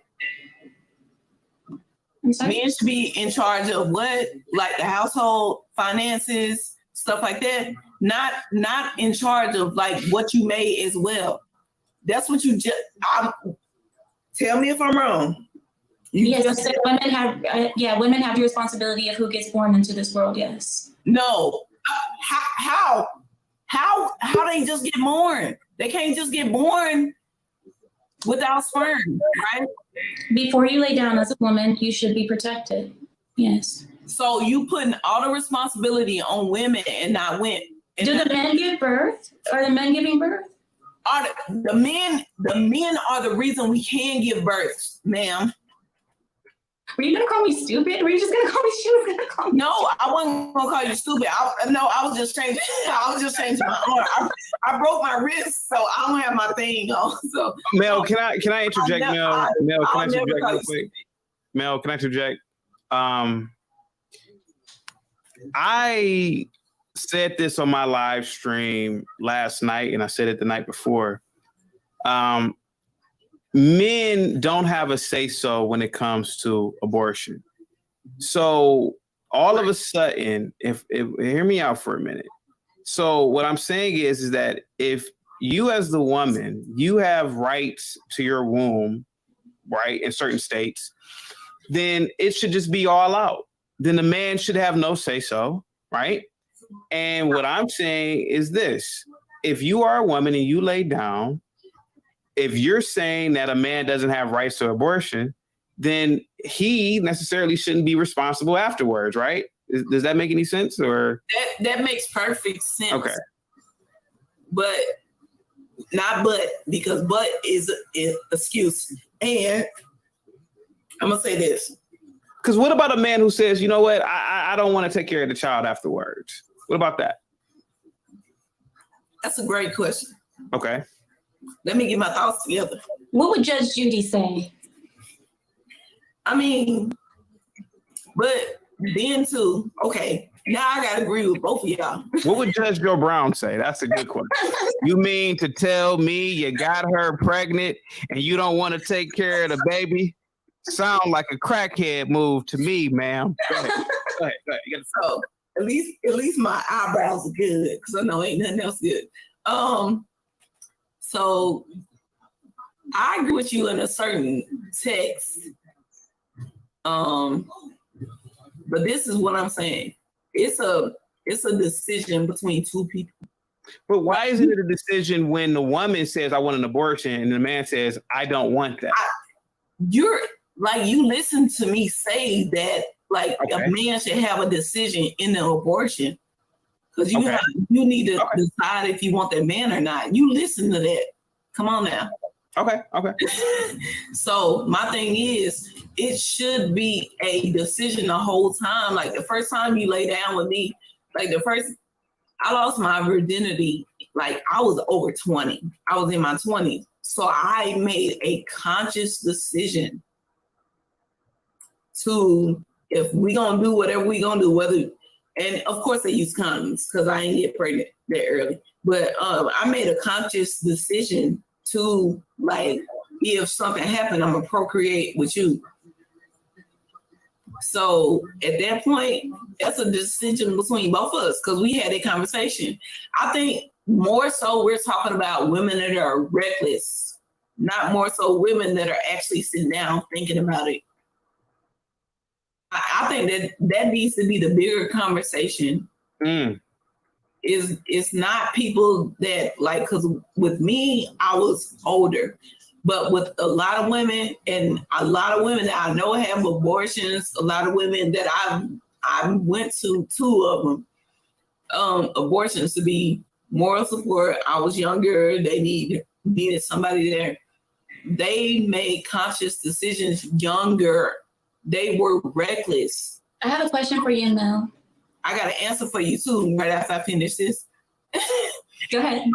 But they were reckless in making that decision. But go ahead. Okay. Right. So, pardon? No, I said go ahead. Oh, okay. I wanted to ask you, what do you think Do you think the conversation is enough? Because you mentioned having a conversation before you get pregnant. Do you believe that a conversation is enough? Do you believe that it's more important for a woman to get a better sign of commitment, like a marriage, before having children? Or do you believe that that conversation is enough? Because you just said the man and woman had a conversation before she got pregnant. Do you think that that is enough? No, I don't think it's enough. I think it's left out when it shouldn't be left out. Like, that's the thing, because like I told y'all before, everybody know on the whole panel, I'm from Mississippi, but I had that conversation, and I had that conversation, it was just me and my granny. But if I would have had the conversation with somebody that like really, really, you know, somebody else, I think it would have made a difference in the whole community if we would have all had that conversation. Because me, my best friend, she's still in Mississippi. We had that conversation with both our grandmas. So just having a conversation is good. And that's why, like, my nonprofit, we have those conversations. We talk about it. Because not a lot of people talk about it, because, you know, it's that whole a man should be a man. And then a woman, like, I think the big thing now is being submissive. So I think it's important to have those conversations, because they don't understand what submissive is. They think submissive is, I don't know where you're from, but they think submissive is sex. It's not sex. It's making sure your man is good. Wait, who said it's being submissive is sexual? No, I didn't say that. No, I'm asking you, who said that? The kids I work with. Okay. What do a child know? That's a whole different thing. But I really think the conversation does need to be had about waiting and making sure that when you have those kids with, I don't want to say those kids, because I'm talking about my kids too. When you have kids, it's with somebody that you will want your kids to be like. That makes sense. Yeah. Mm-hmm. All right, so watch this. So I got a question there, and it's just for the general. What do women in 2022 want? Do they want equality, or do they want equity?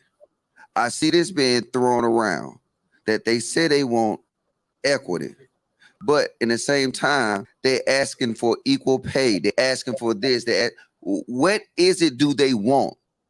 And I think if the reason that this whole dynamic was put together is because these women is going crazy over this Roe V. Wade. These women are going crazy in life, and they don't know what they want.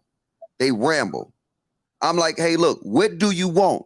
If you want to be equal, then now let's shut down the WNBA tomorrow, because WNBA is a form of equity. Let's keep it real. It's a form of equity. We want to talk about equality, the great Martin Luther King. Then guess what? It should be one league, and the best player wins the job. If you want to keep it focused, because now this is the sad part about it. Is now the same illogical stuff they use with equity when it benefits them is biting them in the ass now, because on the basketball court, in the swimming pool, on the racetrack, them transgenders is whooping their ass because of what? Equality now overtakes common sense. I disagree. Yes, I disagree. Please go ahead. I agree. Go ahead, Miss Amir. You taking it wrong, because first of all, have you looked up how many women have got drafted to the NBA? Why are you talking about the WNBA? How many women have got drafted to the NBA? It's only been one woman. She was a black woman in the 70s. First of all, it's been two. Okay, but let's be honest. Those women obviously didn't make it into the NBA. And no, the first one refused. The second one, well, you and I both know that I know who you're talking about, but let's be honest. She would have never played a game in the NBA. Let's be honest. Right. No, I'm not saying that. I'm saying you talking about equality. First of all, I'm telling you right now, you ain't gonna bust my ass on this court. So equality is equality. I got 7 brothers. Equality is equality. You're not gonna tell me about. I'm not talking about women's rights or anything else. I'm talking about it's being equal on both sides. That's what I've been talking about the whole time. Like, I don't know why you got all aggressive from my women want to do this. No, ma'am. Don't take it personal. I don't know you. I'm not taking it personal. My whole point is this. Listen, ma'am. My whole point I made is they say they want one thing, but they also say they want the other thing. It's not that many women. I think it's more women that say they want one thing and do another thing that like get your eye, but it's a lot of women that are thinking like me. Okay, so that's what I'm asking you. Do you think we should shut down? I don't Go ahead, Amir. How you doing? I had a different view on it. It's because with the what is it called? The example that you use with the WNBA versus the NBA, equality is there being a WNBA and an NBA, but equity would be funding the WNBA for nothing, just to keep them there, which is kind of happening. So yes, I agree, and then I disagree with Mr. Yeah, but see, you got to realize the reason that WNBA even exists, it proves that they don't want equality. They want their own thing. So that is because if you, let's be honest, if you create a society like this, right? Is we gonna have an all-woman firefighter? Is we gonna have an all-woman police department? If we're gonna truly say, hey, in our society, we have the common sense to understand, put the best man or woman up for the job. I see what you mean. And then so now I'm saying, if you make wait. If you make special concessions for people just because of what this says here, then it's not equality. It's equity. That's all I'm saying. Because in a minute, what you gonna have? An all broke league in the NBA? I mean, if you're gonna keep it focused, is you gonna have leagues based off of sexual preferences? Is you gonna have leagues based off of sexual orientation? See, that's why I was going deep into this and I got kind of derailed. It's like they establishing the fabric of what we know to be common sense. That's all I'm getting at. And I still love you, Mel. But I told you, Mel. Wait. Okay. You conceding. Say that again. Because he's not right. Okay, tell me what I said that wasn't correct. I'm willing to concede. Okay, well, sis conceding, but what I'm telling you is, every league that was made for a woman was not made because we gotta give you something. Like that's what you're saying. Like we throwing you a bone just because it's a lot of women that can play. It's rules and regulation and everything. I think Chaotic threw the bone in there. He was talking about transgenders and stuff like that. That's why we're fighting so hard for us to have something. And let me go back. But no, ma'am, I'm sorry. Tell me what I said. No, you said I was wrong. I said, tell me what I said that was incorrect. No, I'm gonna tell you why you're wrong. Because the WNBA and all that was not created just so women can have a space. It was created. Why? Look it up. Since you want to look up everything else. It was an executive order. Ma'am, I hope you just listening though. My premise is this. By the WNBA even existing, it shows it's not about equality. It's about equity. Yeah, that's a good example. Yeah. I don't think that's a good example. I don't think that's the example that should be used. Mel, that's a good example. Why is that a good example, Mel? I think he should use a different example because right now what you're doing, and me being a female athlete that have played in different leagues, have coached in different leagues, I think you should use a different example. But Mel, let me ask you a question. Why is that a bad example? I mean, that is actually a good example because men and women aren't equal in terms of at the professional level. I don't think they're equal. That's why I don't agree with you. So that's why, but that's what. Okay, bro, my bad. I apologize. Yeah, that is a good example. Because females can't hold up against male football players, basketball players, what have you. So why do we even have the WNBA in that case? But see, at the same time, women don't have so much of a choice. That's why I said it was a bad example. That's the only reason. We don't have so much of a choice. Like so I did the heptathlon. The men do decathlon. I don't have a choice in that because I can't high jump. I can't do the same things they can, like in terms of like physically, like with the pole or whatever. And that's because I have an injury, but I know women that can't. So I don't want y'all to diminish how great women are, if that makes sense. Well, to be honest with you, Logic wasn't diminishing the accomplishments of women.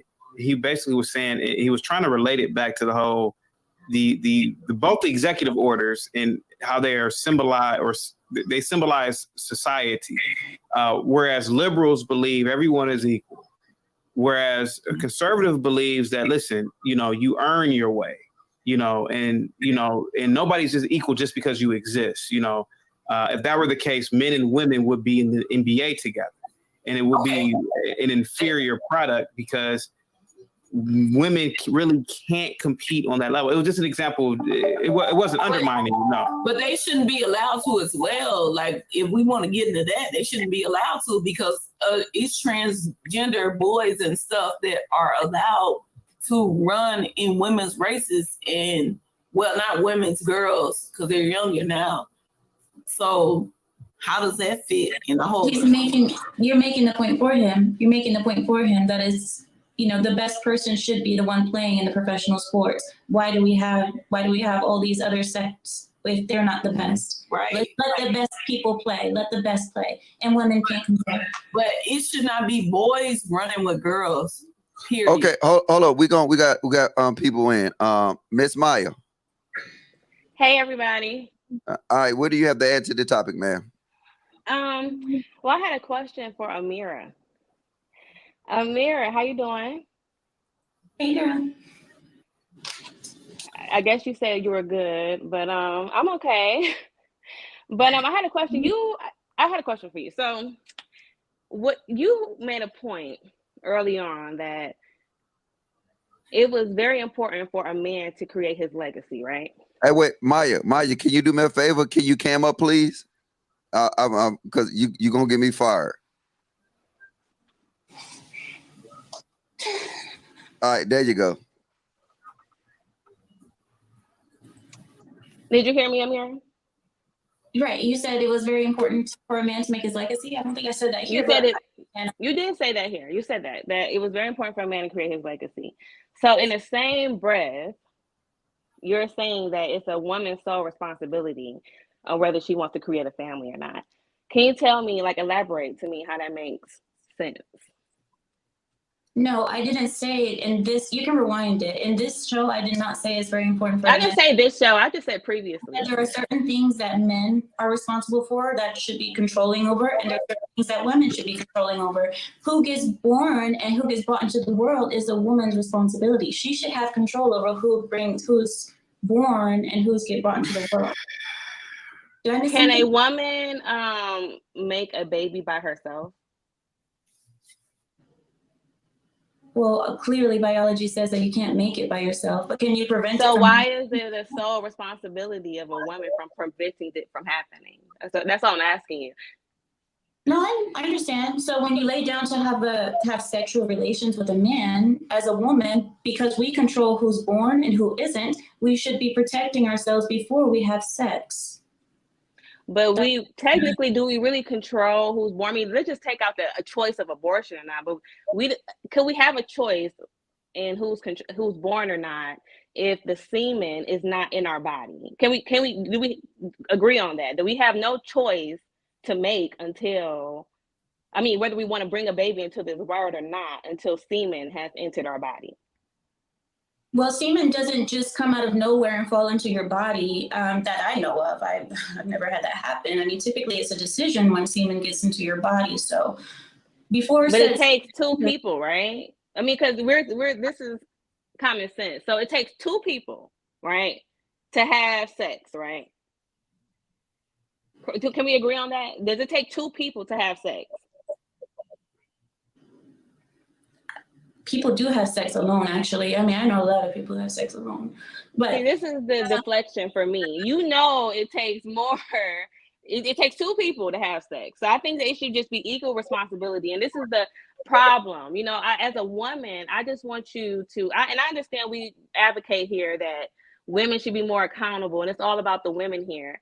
But you can't at the same time say men control their legacy, men, you know, their pride is their family and all of this and that, but at the same time it's up to a woman solely on whether she wants to create a family. I just think that's very hypocritical, and we need to, you know, speak the truth here, is all I'm saying. Well, typically if a man wants to have a family, he'll do things like marry a woman and show her that he wants that family.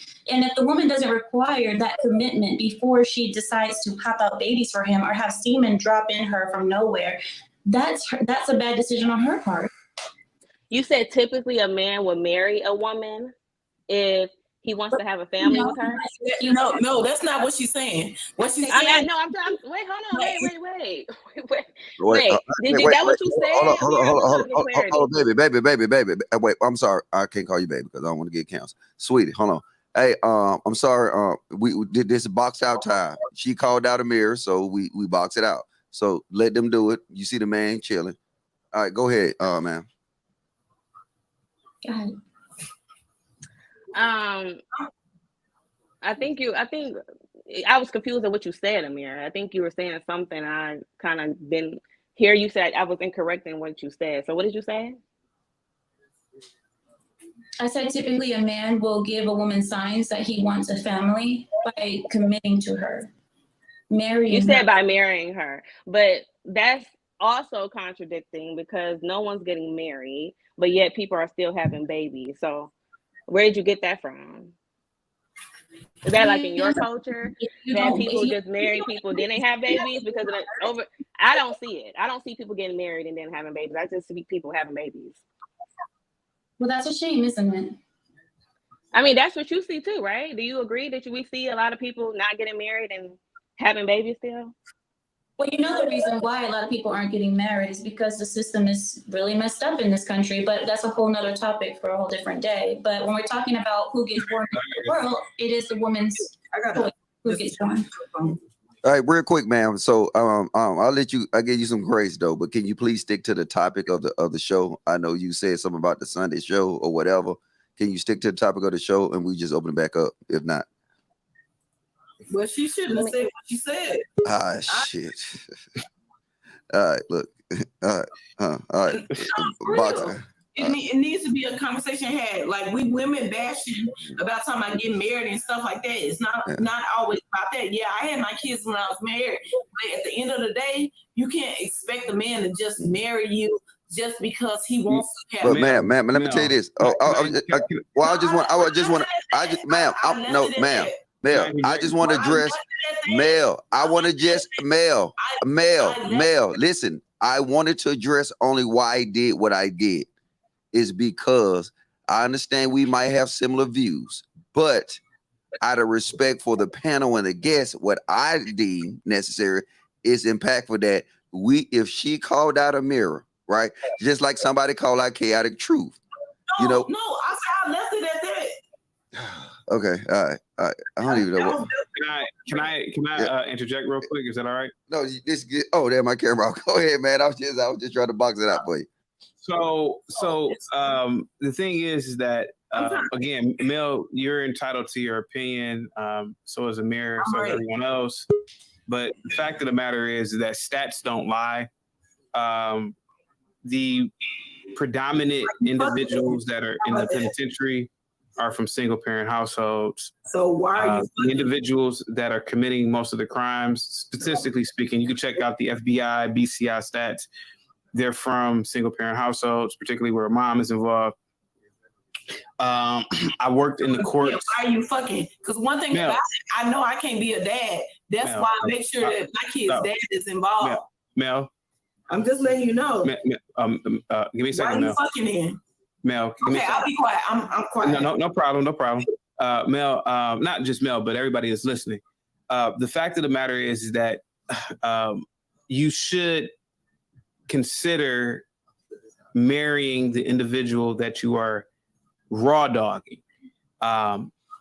We have come to an impasse in this society, and this idea that we can just fuck around and frolic around and do what we want has caused our society to pretty much, from what at least I can see, go into some sort of a decay. So the idea is that, yes, you properly vet the individual that you're going to have a child with.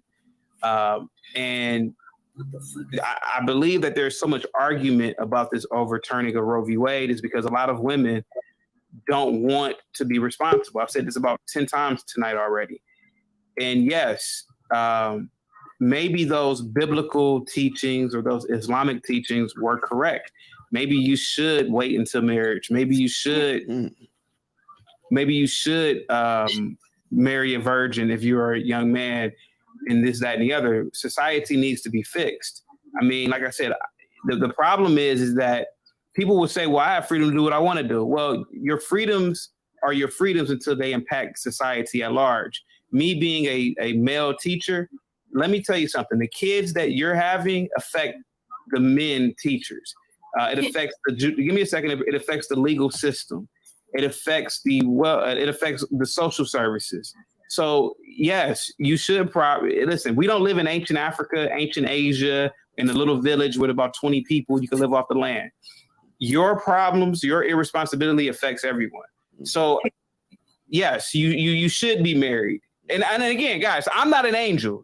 Don't get me wrong. Before I got married, I loved getting coochie. But the older I've gotten, the more I realize that irresponsible behavior leads to a shitty society. All right, wait. Hold on. We got, real fast. Wait, Mel. Hold up. Mel. I'm not listening to shit. We got to pay bills.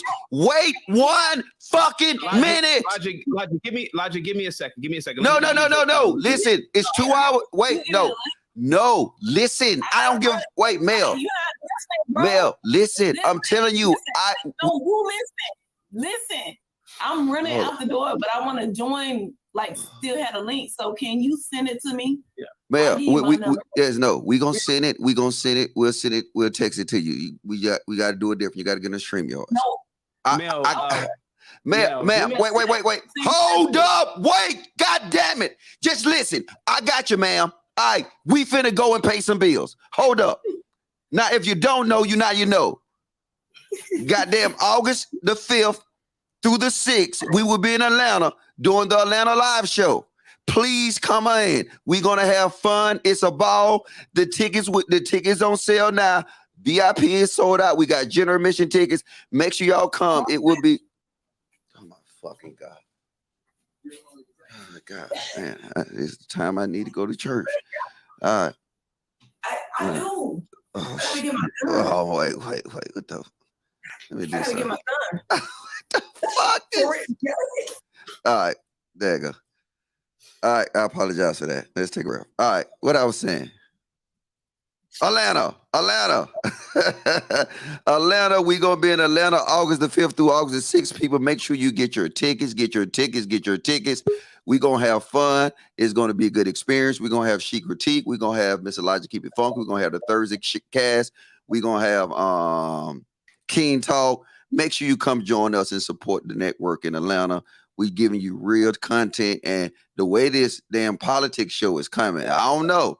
Chat ninjas, put a 1 in the chat if y'all think we need to do politics, because I'm tired of talking about dick and pussy. I'm just being honest with you. We need to talk about stuff that matters. Put it a 1 in the chat ninjas. Chat ninjas, assemble. Put a 1 in the chat if y'all think that we should actually start doing that. Now let's move on to the super chats, man. All right. Jack, thank you for the 50 bone, man. He said, sound alarm if men choose to opt out financial responsibilities of paternity by default. You know what? I ain't gonna read all this because I can't read that good. But thank you, Jack. You know, it's good. Hey, thank you, Luke Casey. All right, thank you, Miss Eugene Steele. Because we got a full panel. We want to get to it. All right. Hey, thank you, Infamous. Batman, thank you for your support for the network. Fatty is my dude. Thank you, Fatty, for your support. Jack, boy, I see you got that your income tax. Thank you for your support. All right, we got a new member, Afro J, man. Hey, chat ninjas, drop them double G emojis in the chat. Green game for my man, Dr. Afro J. Let's go. Oh my J, what is it? J Freeman Blackman, drop that 50 bone on them. Thank you. All right, thank you, Afro J. Appreciate it. My man Fatty, Ghost and Tommy are real chill. Yes, go. All right, thank you, Fatty. IVR7. Thank you, Fat. Thank you, brother. Yo, sister. Miss Parker, y'all need it. Yep. Thank you, Miss Parker. What to discuss online? This Lapeef. We keep it real. All right, Miss Linus, thank you for your support. All right, AK Harrison, thank you for your support. All right, Silent Sniper, thank you for your support, brother. D Will, thank you for your support. Miss Parker again, thank you for your support. T Marie, thank you for your support. All right, Nas, thank you for your support. Thank you for your support. It's your boy Logic. Go ahead. I'm sorry, Chaotic. You got it now. Oh no, I was just just pretty much sending out a public service announcement to anybody that's listening, particularly younger people. Don't make the same mistakes as millennials, which is my age group, especially not Generation Xers. Don't make the same mistakes as our generations.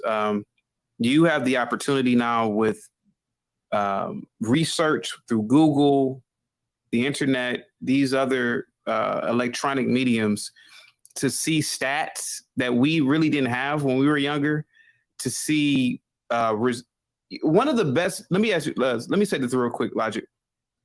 One of the best deterrents that I ever had from drinking and driving was watching DUI sentencing videos. I used to drink and drive all the time when I was younger, and I started watching DUI sentencing videos.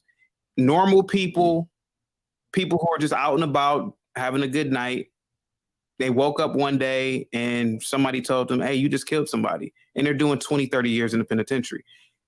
People didn't really have that in the 90s to watch actual videos. So now you guys who are younger, you have the opportunity to see the failure of the millennials, which is my group, the failure of the Gen Xers, the failure of the baby boomers.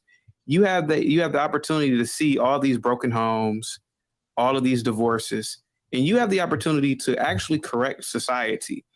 And you have, in my opinion, you're living through one of the greatest moments in history. Look at what SCOTUS has done. Think about this. When we were kids growing up, we didn't know anything about SCOTUS. We didn't know anything. I mean, you knew a little bit about Thurgood Marshall, but you didn't really know about SCOTUS. But look at what SCOTUS has done. Look at the impact. Look at the popularity that SCOTUS has now. So you're living through the best generation, in my opinion, ever. Maybe not the best decade, because the best decade was the 90s, but the best generation. So what I'm saying is that don't listen to these idiotic liberals. Don't listen to these Jezebels of women. Start marrying more. Start being with the woman that you're sleeping with and having a child with. Quit having broken homes. Quit flooding the jails and the prisons and these poor ass public schools with your children that you're just breeding into existence. Breed responsibly. And look at Roe v. Wade as this. Freedom comes with a lot of responsibility. So Roe v. Wade overturned, in my opinion, something that should have never been something that was in the Supreme Court at all. And basically it's telling you, you're going to have to be responsible now when you're fucking. You're going to have to be responsible. And that's the beauty of the overturning of Roe v. Wade.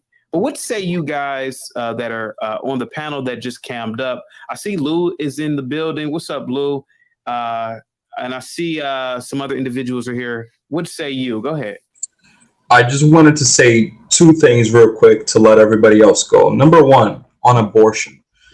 The fetus is protected by what is called the amniotic sac. And what it is it provides nutrients. There you go. It protects the fetus from injury, and it also protects the fetus from temperature changes. If the fetus was your body, it wouldn't need that. So biologically, the idea of my body, my choice falls apart concerning abortion because the fetus isn't you. The fetus is an outside entity growing in your body until it's time to come out. That's one. And two, on equity and equality, the only reason why equity exists at large is because the monetary system allows it. We do live in a capitalistic society. I mentioned this before. However, we are allowed to print unlimited amounts of money because we are no longer backed by gold. I'm in the financial industry. Please do not try to attack me on this because you will lose. In other words, if a company hires you to do a useless job because we can simply pay you because of the system we're running on, don't say anything when you get fired. That is happening at large. Did we not notice Elon Musk firing whole departments? Why? Because they're not providing any actual value to these companies. In other words, there is no medium of exchange when it comes to equity. Equality is different, okay?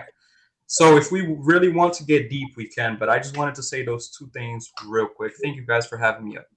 All right, thank you. All right. Miss Amber, you got anything to add? Hey, Amber. Okay. Hey, what's good, family? Can y'all hear me? What's up, Amber? How you doing? Amber, I have a question for you, Amber. No, you ain't got no question for her. She's taken. No, I'm married. Oh, okay.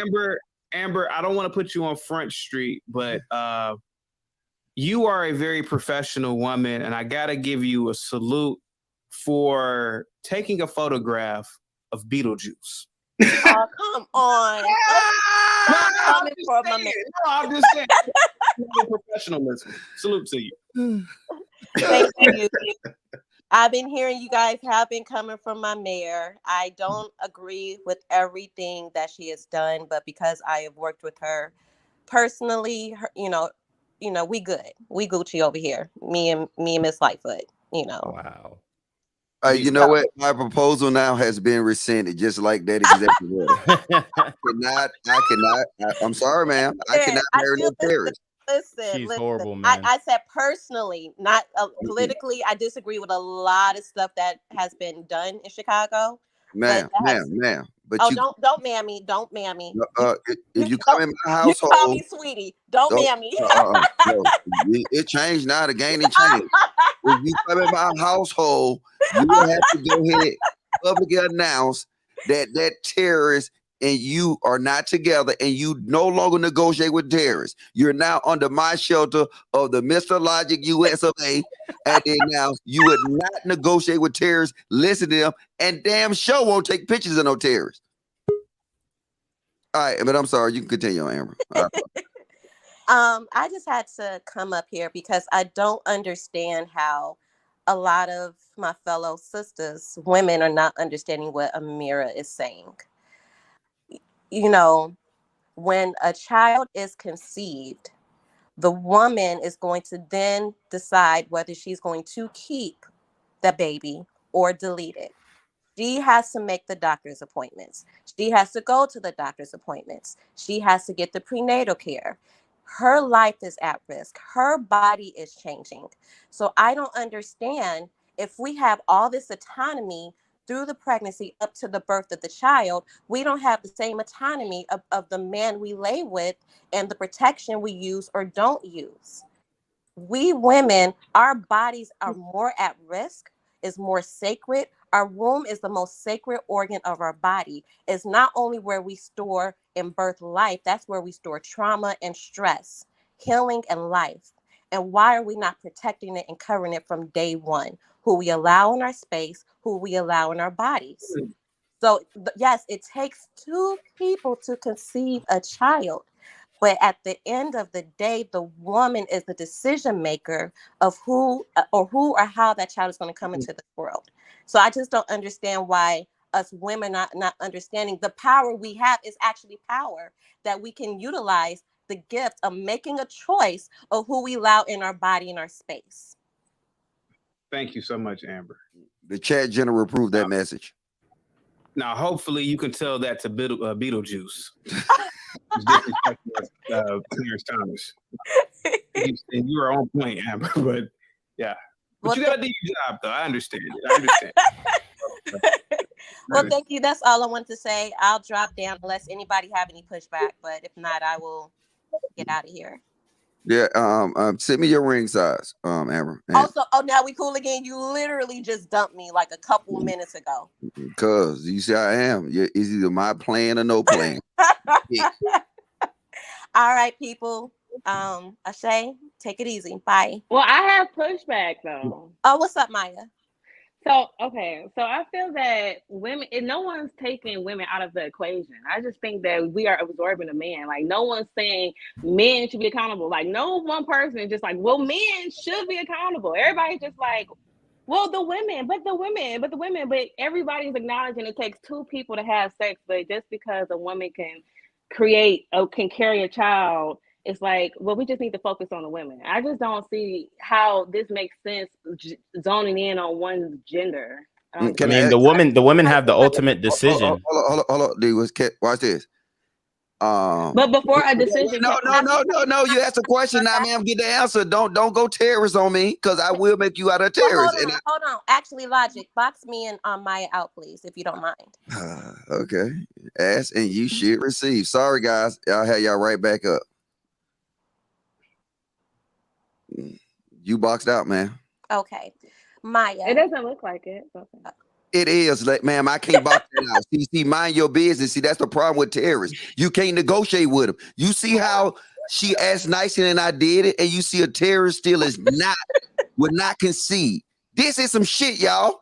Hit that super chat and put a 1 in the chat and get them likes up. Cause now, look, Logic is negotiating with a terrorist. She proved to be a terrorist.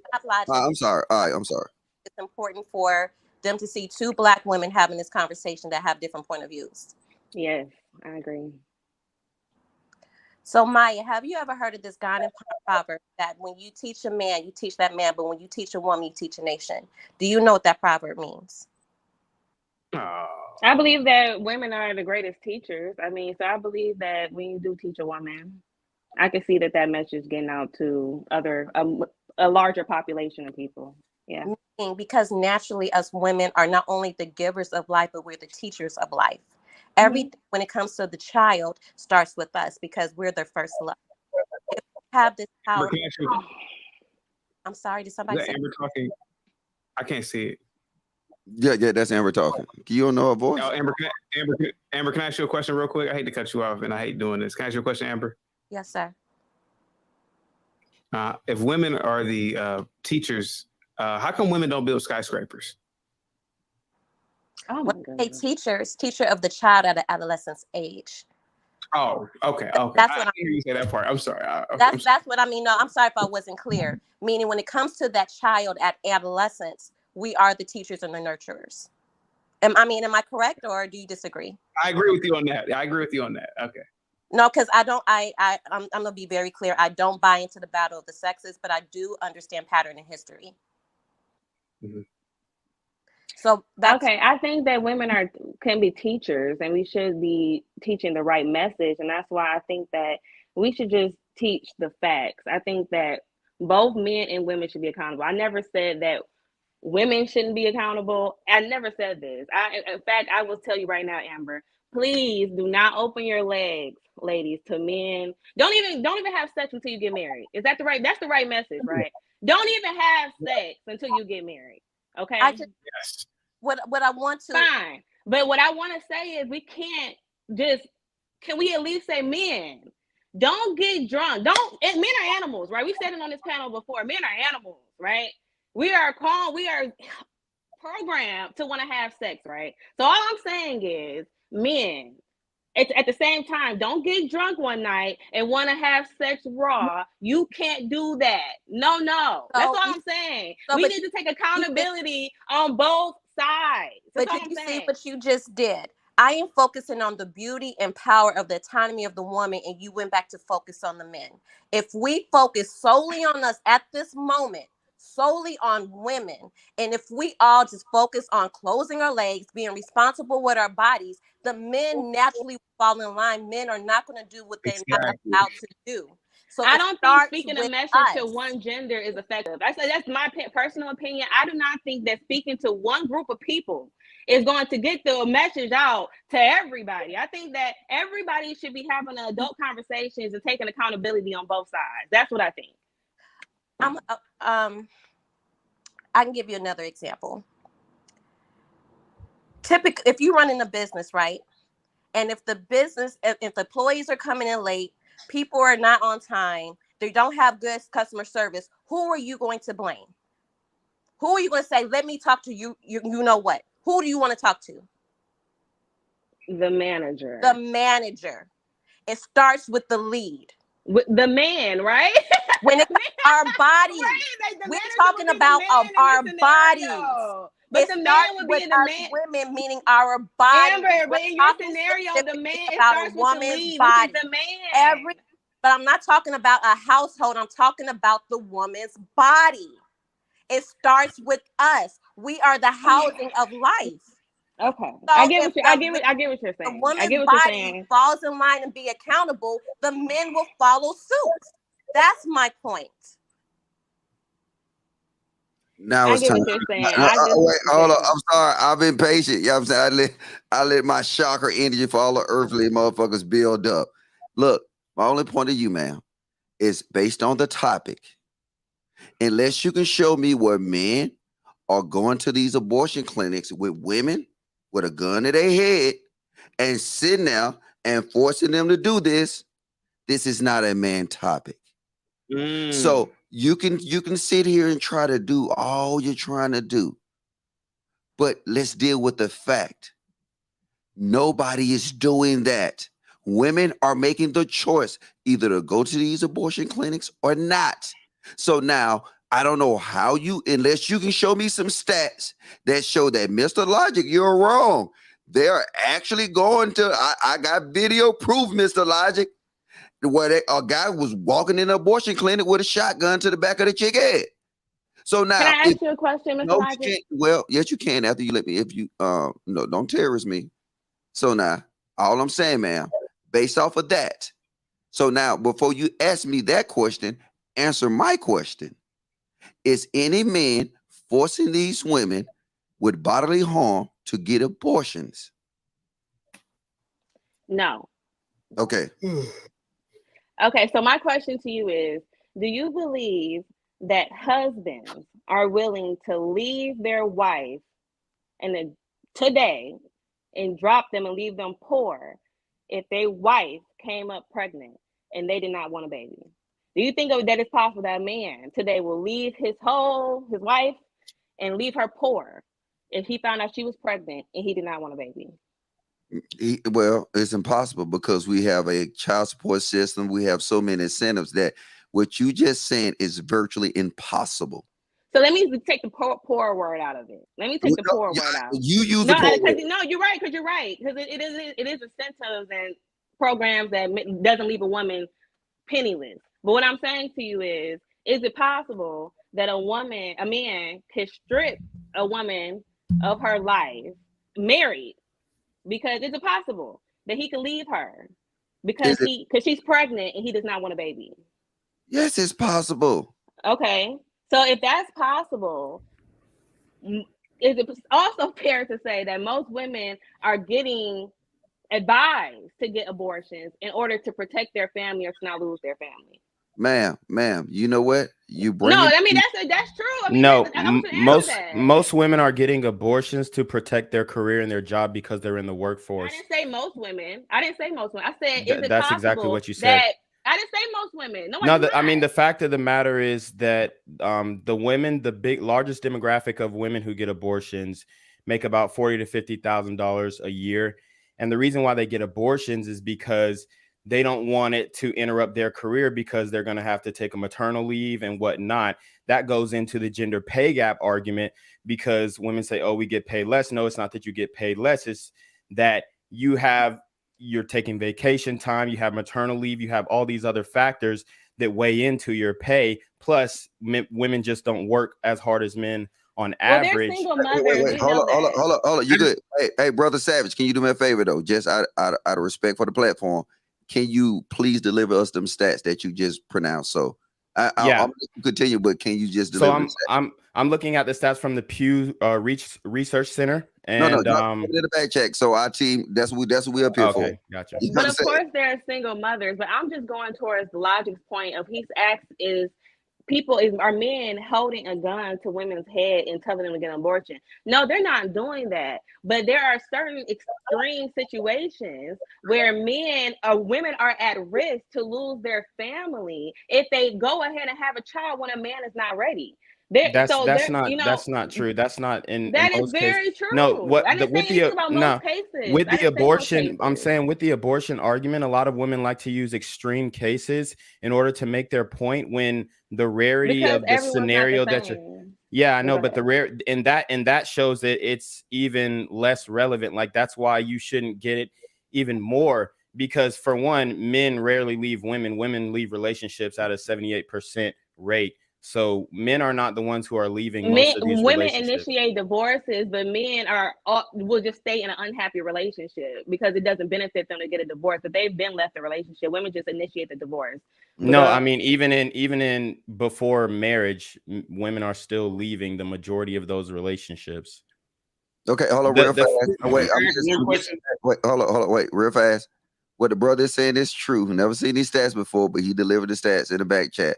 I can't give a full analysis on it because I'm just looking at it at first glance. So yeah. I mean, I've done a whole live stream on this abortion topic. The fact of the matter is, it's sad that we have so many Black women who are condoning abortion when, like, it's obviously an agenda. 80% of the Planned Parenthood facilities are in poor and disenfranchised Black and brown communities. Black women have the highest abortion rate in the country with 474 abortions per 1,000 live births. So it's really sad to see our women justifying this, since we've had, Roe v. Wade and whatnot. Ever since 1973, we've had 25 million abortions in the Black community. It just doesn't make sense. And in all these extreme scenarios that you guys are presenting, it doesn't even, it's like a 1 percentile chance, right? So I just don't, it's hard for me to understand. Well, I have something to say. Can I just say one more thing? And this is going back, and I appreciate everything you said. It's just going back with what Chaotic said. So Chaotic had mentioned that we're living in a great generation right now, and I think that it is going to do us a disservice to go back 50 years. I think that, like you said, African American community is, I don't know if you said they're poor, but we lead in poverty, because that is true. I said that the other day. And like you just said, African American women, by a large amount, are getting the most abortions. So I think that by them reversing this and making the states decide whether they want to condone abortions or not, I think that which I think the states that's not, this is going to continue. Well, I'm sorry. The states that are in a lower, like Democrats who go like pro-life. I think that those states will definitely keep it like available for abortions because, like you said, a lot of minority people are going to get abortions.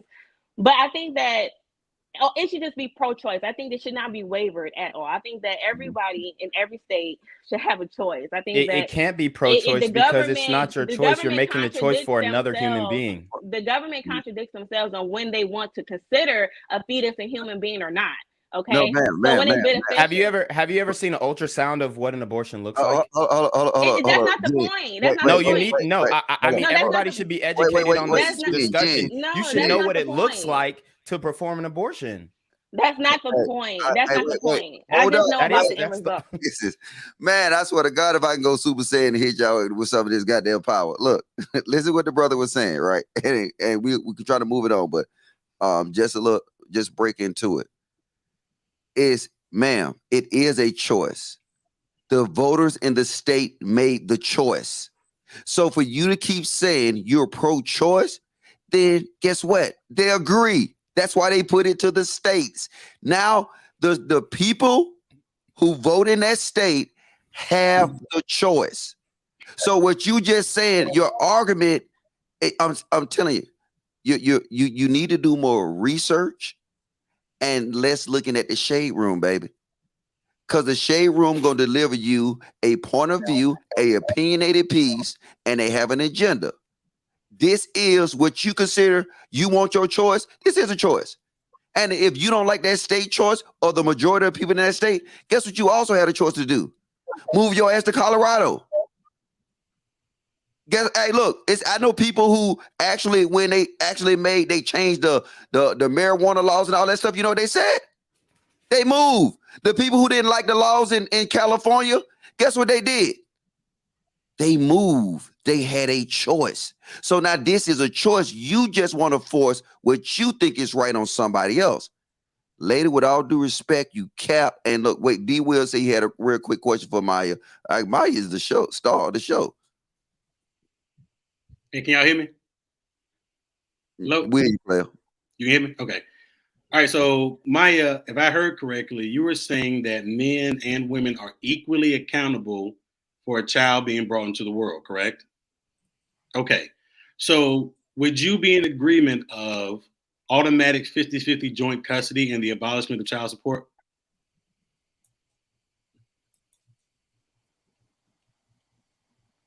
Did you hear my question? You would? Yes. Okay. I just want to see if you were consistent. You know what yes, I am. But you know what I also think? I think that men should be, I think that women traditionally should not have to work so much. I think that men should be mandated for employment. I think all fathers should be employed. And if found unemployed, I think they should be fined and ticketed.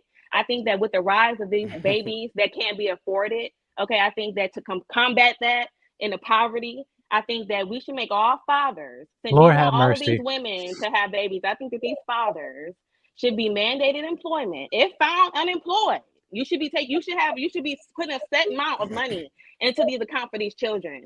And you should be employed. And that's how it works. No, it's not going to work. You know why? You know why? Right? You know why it's not going to work? Hold on, Let me finish my point. You guys want women to have these children, right? Because it's immoral to kill a baby, right? It's immoral to kill a fetus, right? Because humans are immoral regardless. But it's immoral to kill someone, right? To kill a baby. So everybody wants these babies to have babies. So let's make sure that these babies are provided for, unless you want the government assistance programs to go through the roof. The men should be taking care of these babies. That's a big part of the reason why men are not having abortions today. You guys should be mandated for employment. You guys should be mandated for employment, and if found unemployed, you should be fined or ticketed. That's what I think, and that would combat that inflation that's about to happen. That's what I think. And women should be fined for having babies with broke ass dudes. Yeah. Right. So you may. Come on. I mean, it's not about broke dudes. There's rich people who still don't take care of their children. What are you talking about? Bro, you there just are rich people contradicted who yourself. still don't take care of their children. Your original point was about equal accountability between men and women, and you just came back. First, you said by bringing a child into the world. Yes, I do believe that. Once the child is here, should both men and women be equally accountable, even financially? She should be responsible for for taking care of the kid, and the man should be mandated by employment by being financially responsible. She should be there for nurturing and teaching and everything that a mother does, and I think that a man should be responsible for providing income for his family. There's no way. That's what I think. Wait. Hold on. Jen. Hold up, ma'am. So what if a woman don't do them things that you said she's supposed to do? Do we fine her? Because if you want to be honest with you, if you look at the black community now, what you're saying they supposed to do, they don't do. And you're saying what the man's supposed to do, he do, but you want to add strict laws on what the man should do. And they already doing a lot.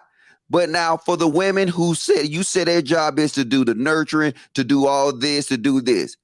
So now would you also agree that we should start finding these chicks that goddamn kids get bad grades, that kids goddamn get in gangs, that all this different stuff that you said they supposed to do? What is the repercussions now? We don't want no equity. We want equality. Do you think that'll be equal, ma'am? I do think that'll be equal. I think it should be governance on a man and a woman.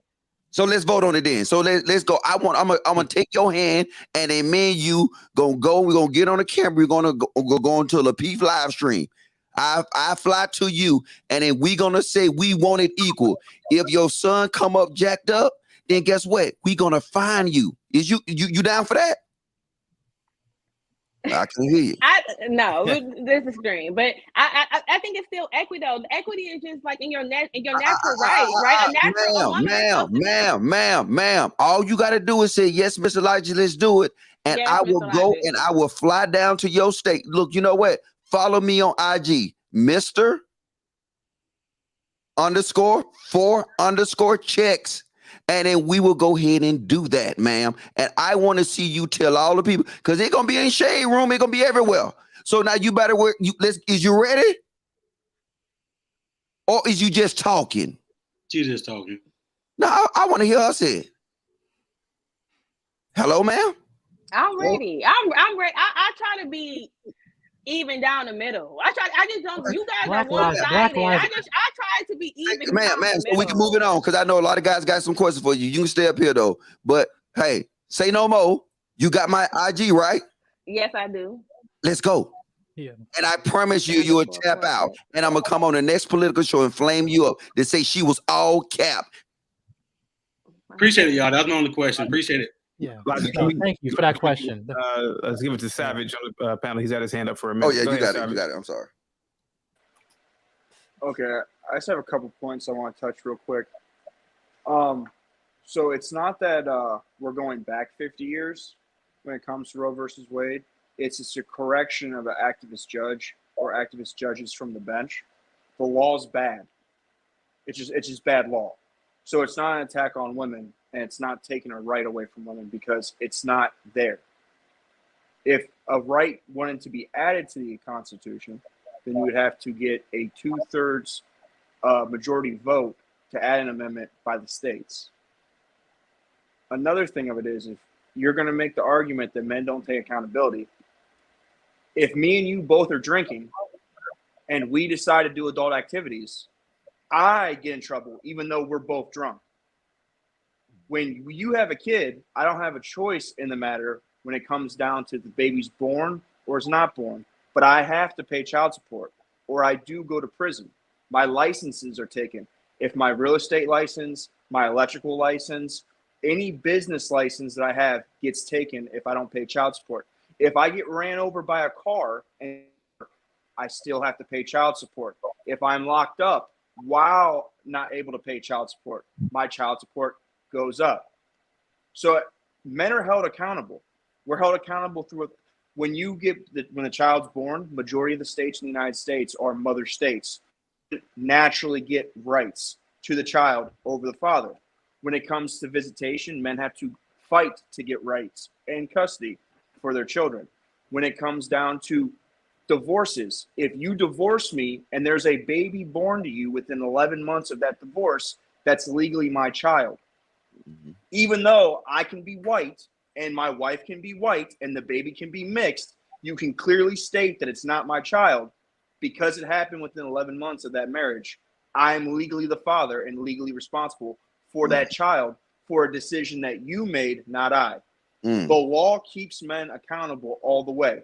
If you're going to make an argument that you want men to have to be fined if they don't have a job, then you also have to realize that when women entered the workforce, it doubled the workforce and lowered the rate of wages for men. So the jobs that men aren't able to get are because women are competing for those jobs, and they get special privileges because they are a minority and they get first dibs. So in this world where you want men to be men, but you also want to be a boss and you want to make your own bread, you're shooting yourself in your own foot for wanting a man that's going to take care of you or be able to be financially responsible. Because before women went into the workforce, you could raise a whole family on one income. We've had stagnant wages for 50, 60 years because there is double the population. I'm going to give you a great example. So if there's a large amount, like say hypothetically in a city, the police start doing raids on dealers and they shut that crap down. The guy that has stuff in that neighborhood is going to be able to charge more because there is a shortage. So when you artificially inflate the number of people looking for work in a country and the jobs don't increase, the wage drops because they can fire or be picky. They can discriminate. They can do all these things because there's going to be another person. That's part of the reason why minimum wage for like fast food is so low, is because there were so many people they could just fire them and there'd be someone else there to work for them. So if you want to put laws on men where they have to be employed, then you would also have to accept that women would have to step out of the workforce, because you cannot have men competing for jobs. I do accept that. I said that women should be at home. If you guys want women to have these babies, they should be at home raising the babies. And I think that men should be working and providing the financial income. I said that. When it comes down to hold on, Savage, we're gonna not Savage, what's your name? Yeah, it is Savage. All right, my bad. Savage, you're gonna come back and you're gonna because we're gonna go to Jedi Mike, and then the brother Black Jen got something he want to show the panel. Hey, you guys hear me? No, we can't hear you. Okay, got you.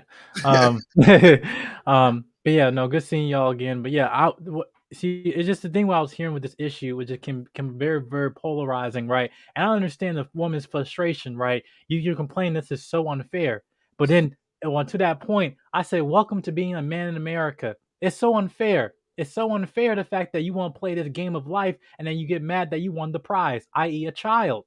Right. And this is when you talk about the equal accountability. I understand exactly where you're coming from. This is why I don't consider you being men when you want to give your seed as freely as though if it was water to women you don't intend to be the mother of your children, or i.e. your wife.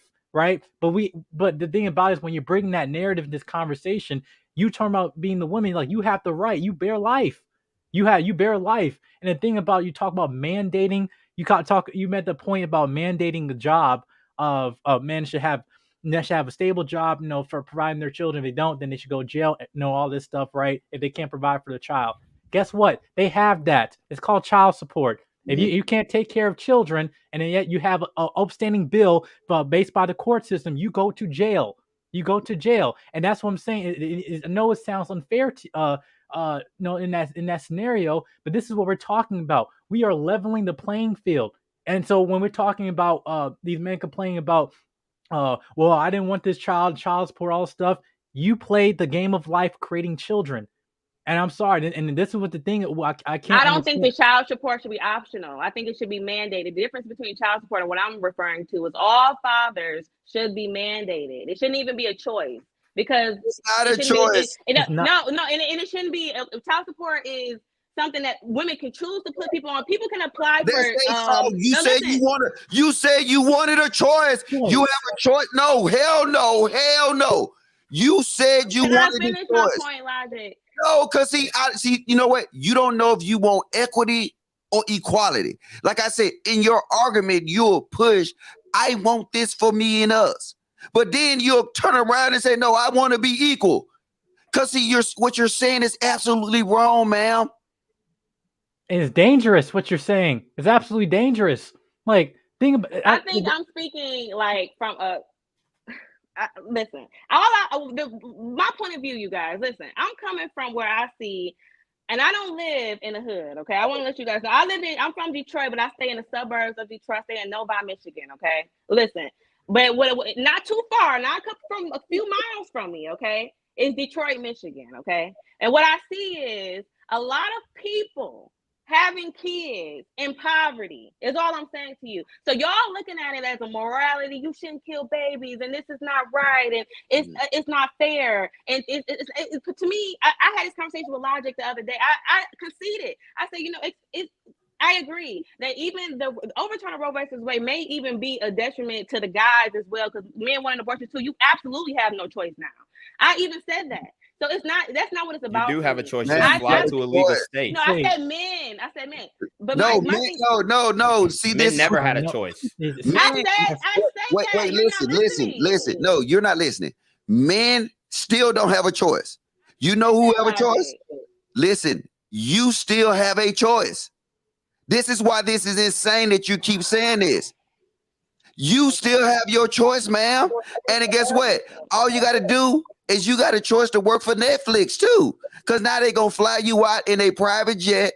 Matter of fact, they're going to be giving abortions you know what? I'm not gonna even go to the extreme of it though. But man, what you just displayed right now, and you constantly displayed, is how much of a choice you have and the lack of a choice that men have. But you keep want to bring up men, and then this is a woman topic. You talk about mandates. You think DNA tests should be mandated? Yes, absolutely. So what Out happens there across the board? I think that. I mean, you said children that are not theirs. You said something not. about poor people, you know, having kids that they can't necessarily support. I mean, you can't force people not to have kids. The fact of the matter is, the poor people, they have more kids. They abort their kids at a lower rate because they want the kids. What? I'm sorry, repeat that. I said the poor demographic abort their children at a lower rate because they want the children. You can't force people to abort their children. You said the poor demographic abort their lower income families may have more rate. children. That's what you're talking about. Lower income families. But I'm saying No. Just because a lot of people with a lot of kids apply for government assistance because that benefits them, that does not mean that's separate. People of all different income, but especially in poverty, most people in poverty are getting abortions because they can't afford children. No, but they do it at the lowest rate. They do it at the lowest rate. That's the number one reason for abortion. No, that's the number one reason for abortion. No, it's not. No, it's not. No, it's not. Yes, You don't understand the data point. You don't understand the reason why they say money. The reason why they say money is the most important reason for abortion, or the main reason for abortion, is, like I said, the women who get the most abortions make an income between $40,000 and $50,000 a year. So yes, money is a factor, but it's not because they're no. But it's not because they're broke. $40,000 and $50,000 a year for a single person is good money. Don't get it fucked up. Y'all got this six-figure shit, six-figure this, six-figure. Thank you. Y'all expectations are too high. That's a very small population of the United States. No, for one person, yes, it is. What's the dude's name? No, it's not. Hold up, baby. Look, baby. Yes, it is. Wait, hold up, dude. I'm gonna break it down to her chat ninja style, because you sound like an intellect. So what he's saying, ma'am, is these hoes in the hood is having babies because they getting paid to have babies, and then the stats prove that they are a woman who have something to lose and have something to gain and will lose value within herself and her household for having a baby, choose to get a number one reason for abortion is because people can't afford them. No, that's not. No, that is true. No, that's you're no, wrong. sweetheart. No, loud sweetheart. and wrong. Show me different. Show me different. I'm gonna show you different. He just said money. He just said it. He just said Listen, it. The stat says money. He said no. He said but that he's saying if it in they a different way. He's saying that if they make a certain amount of money, they choose the option to get a deletion because of, guess what? It will affect their careers. It will affect a lot of things. Yes. What he's saying, also what he's saying, is in your little hood rat city of Detroit, they getting the babies because they get the year-round tax credits, they get welfare, they get food stamps, they get hood, and they let me finish, and they can sing your favorite song, "Fuck Nigga Free."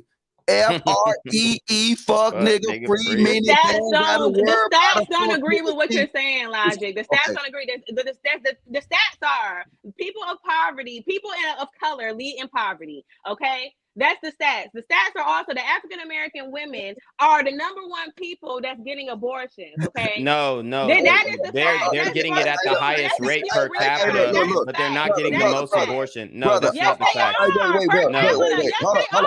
Hold up, Maya. As a percentage rate, yes, but Maya. No, you're not. You're not saying the stats right. You're misquoting the stats. I really am. I really am saying it correct. Maya, no, you're not. Hey, Maya, quit playing in your hair, baby. You good? We love you. But look, this is what it say. If you go in the hood and see all them chicks with stretch marks, then what he said is facts. If you go to the suburbs and see all them stretch marks, then what you're saying is facts. But as we know, you can't get stretch marks from abortions. You get stretch marks and you get these fucking badass stomachs that look like the goddamn road map on Texas, the highway map. You know what? You get that from having babies. And you only see that where? You only see that in the hood. So guess what? Logically, Fuck the stats. Logically, you know what he's saying is true. These hoes ain't having no abortions. Yep. Lying They got ass. kids on top of kids on top of kids. That's the reality of the situation. The poorest women, the demographic that you're talking about, the black women who are getting these abortions, they make a decent amount of money. Like I said, $40,000 to $50,000 is sustainable for one individual. And a lot of these women are talking about It's they're average. doing a career. No, they have a regular job and they're For working one that job, and individual that's or why two they make that amount individuals? of Because money. it's a woman and a child now, right?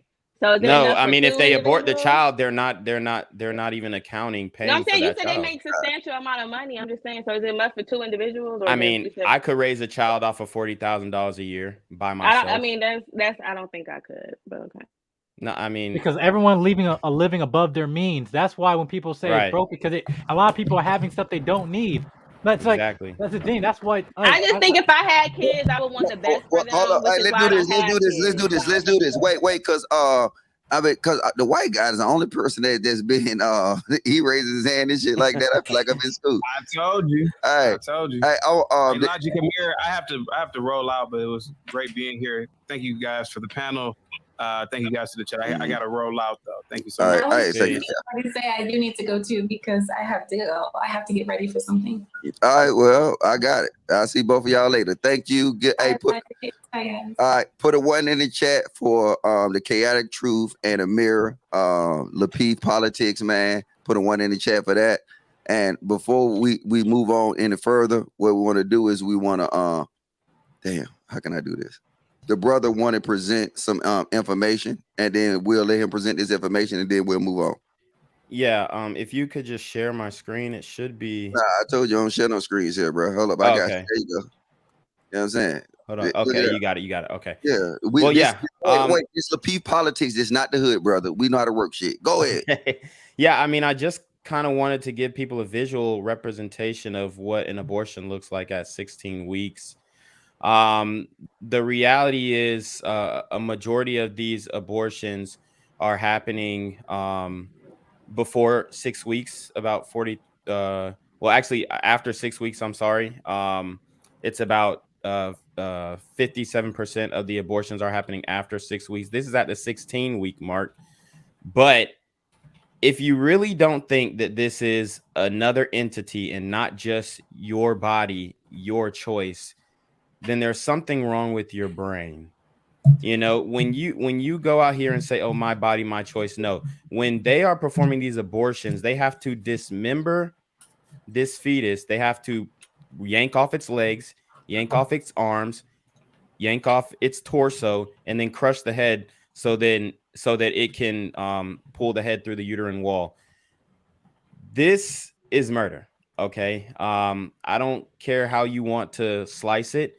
If you see this representation and you don't think that's a baby, a human being, another entity within that woman, then there's something fucked up about you, you know? And I think that women don't even see any type of visual representation of what it looks like. And there's even, I mean, this is just a digital depiction. You can look at actual graphic of real life, like on camera ultrasounds of abortions. It's a very brutal thing. It's a very brutal process. And a lot of these doctors become desensitized to giving these abortions, and they're able to justify them, you know, even toward the end of the 3rd trimester and even after the live birth. All right, hold on. You're going good though. I want to add some context to what you're saying. So this picture right here is showing a fetus at 16 weeks, right? Think about this, people. What he's saying is this is at 16 weeks. In Colorado, you can get it at 34 weeks. And if you don't consider this as being deleting somebody, like I said, that's why I call you terrorists. And any dude that negotiate with you are also terrorists. Black men, get away from these terrorists, women, and these dudes that harbor terrorists. All we doing is up here is we present the truth. Can y'all please hit that like button for the live stream? It is free. You ain't been here in the super chat. You ain't been joining the membership. Because if y'all keep on, we're going to be doing members on the live stream. Support the platform. What's wrong with y'all? I'm sorry, brother. Continue. Yeah. Can I say something? That was Because my point. he's making like a speech. But my thing is this: I agree with that. I think that 16 weeks is too far along. I think to get an abortion. I think that it shouldn't. It's limits on it. You know, I don't think that people. So what do you think the limit should have, be? How many weeks?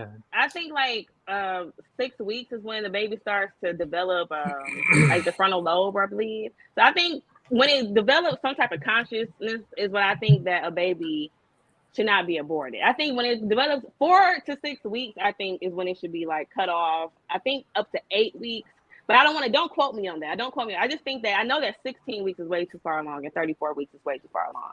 But I think when it's in the when the stem cells are barely developed, I think that it's still like it's okay. I think it's available for choice. 6 weeks looks like a damn baby too, but hey. No, it doesn't look like a pea. Hey, you want to let Savage rock because she just butted in, but he's had his hand raised for like 10 minutes. This is bullshit. I'm sorry, I'll go on mute. Yeah, go ahead, Red Savage, and then we'll go to my dude, Devil's Advocate. Hey, and ladies, you can hit the chat. I say hit the chat. Ladies, you can hit the link, or we can open up the phone lines. We're about freedom of speech, but we also about freedom of logic. You just won't say anything stupid and it be uncontested. All right, go ahead, brother. Okay, so I'm married, and me and my wife have 3 children, and she's currently pregnant, and we're due November 12th. So a couple things here. So if you're a single person making $50,000 a year, you would be considered middle class. In order for you to qualify for welfare benefits of a single person, you have to make around $12,000 to $16,000 per year to get welfare. So if you're a woman that makes $50K, you're not going to get health benefits. You're not going to get any of the extra things the government gets.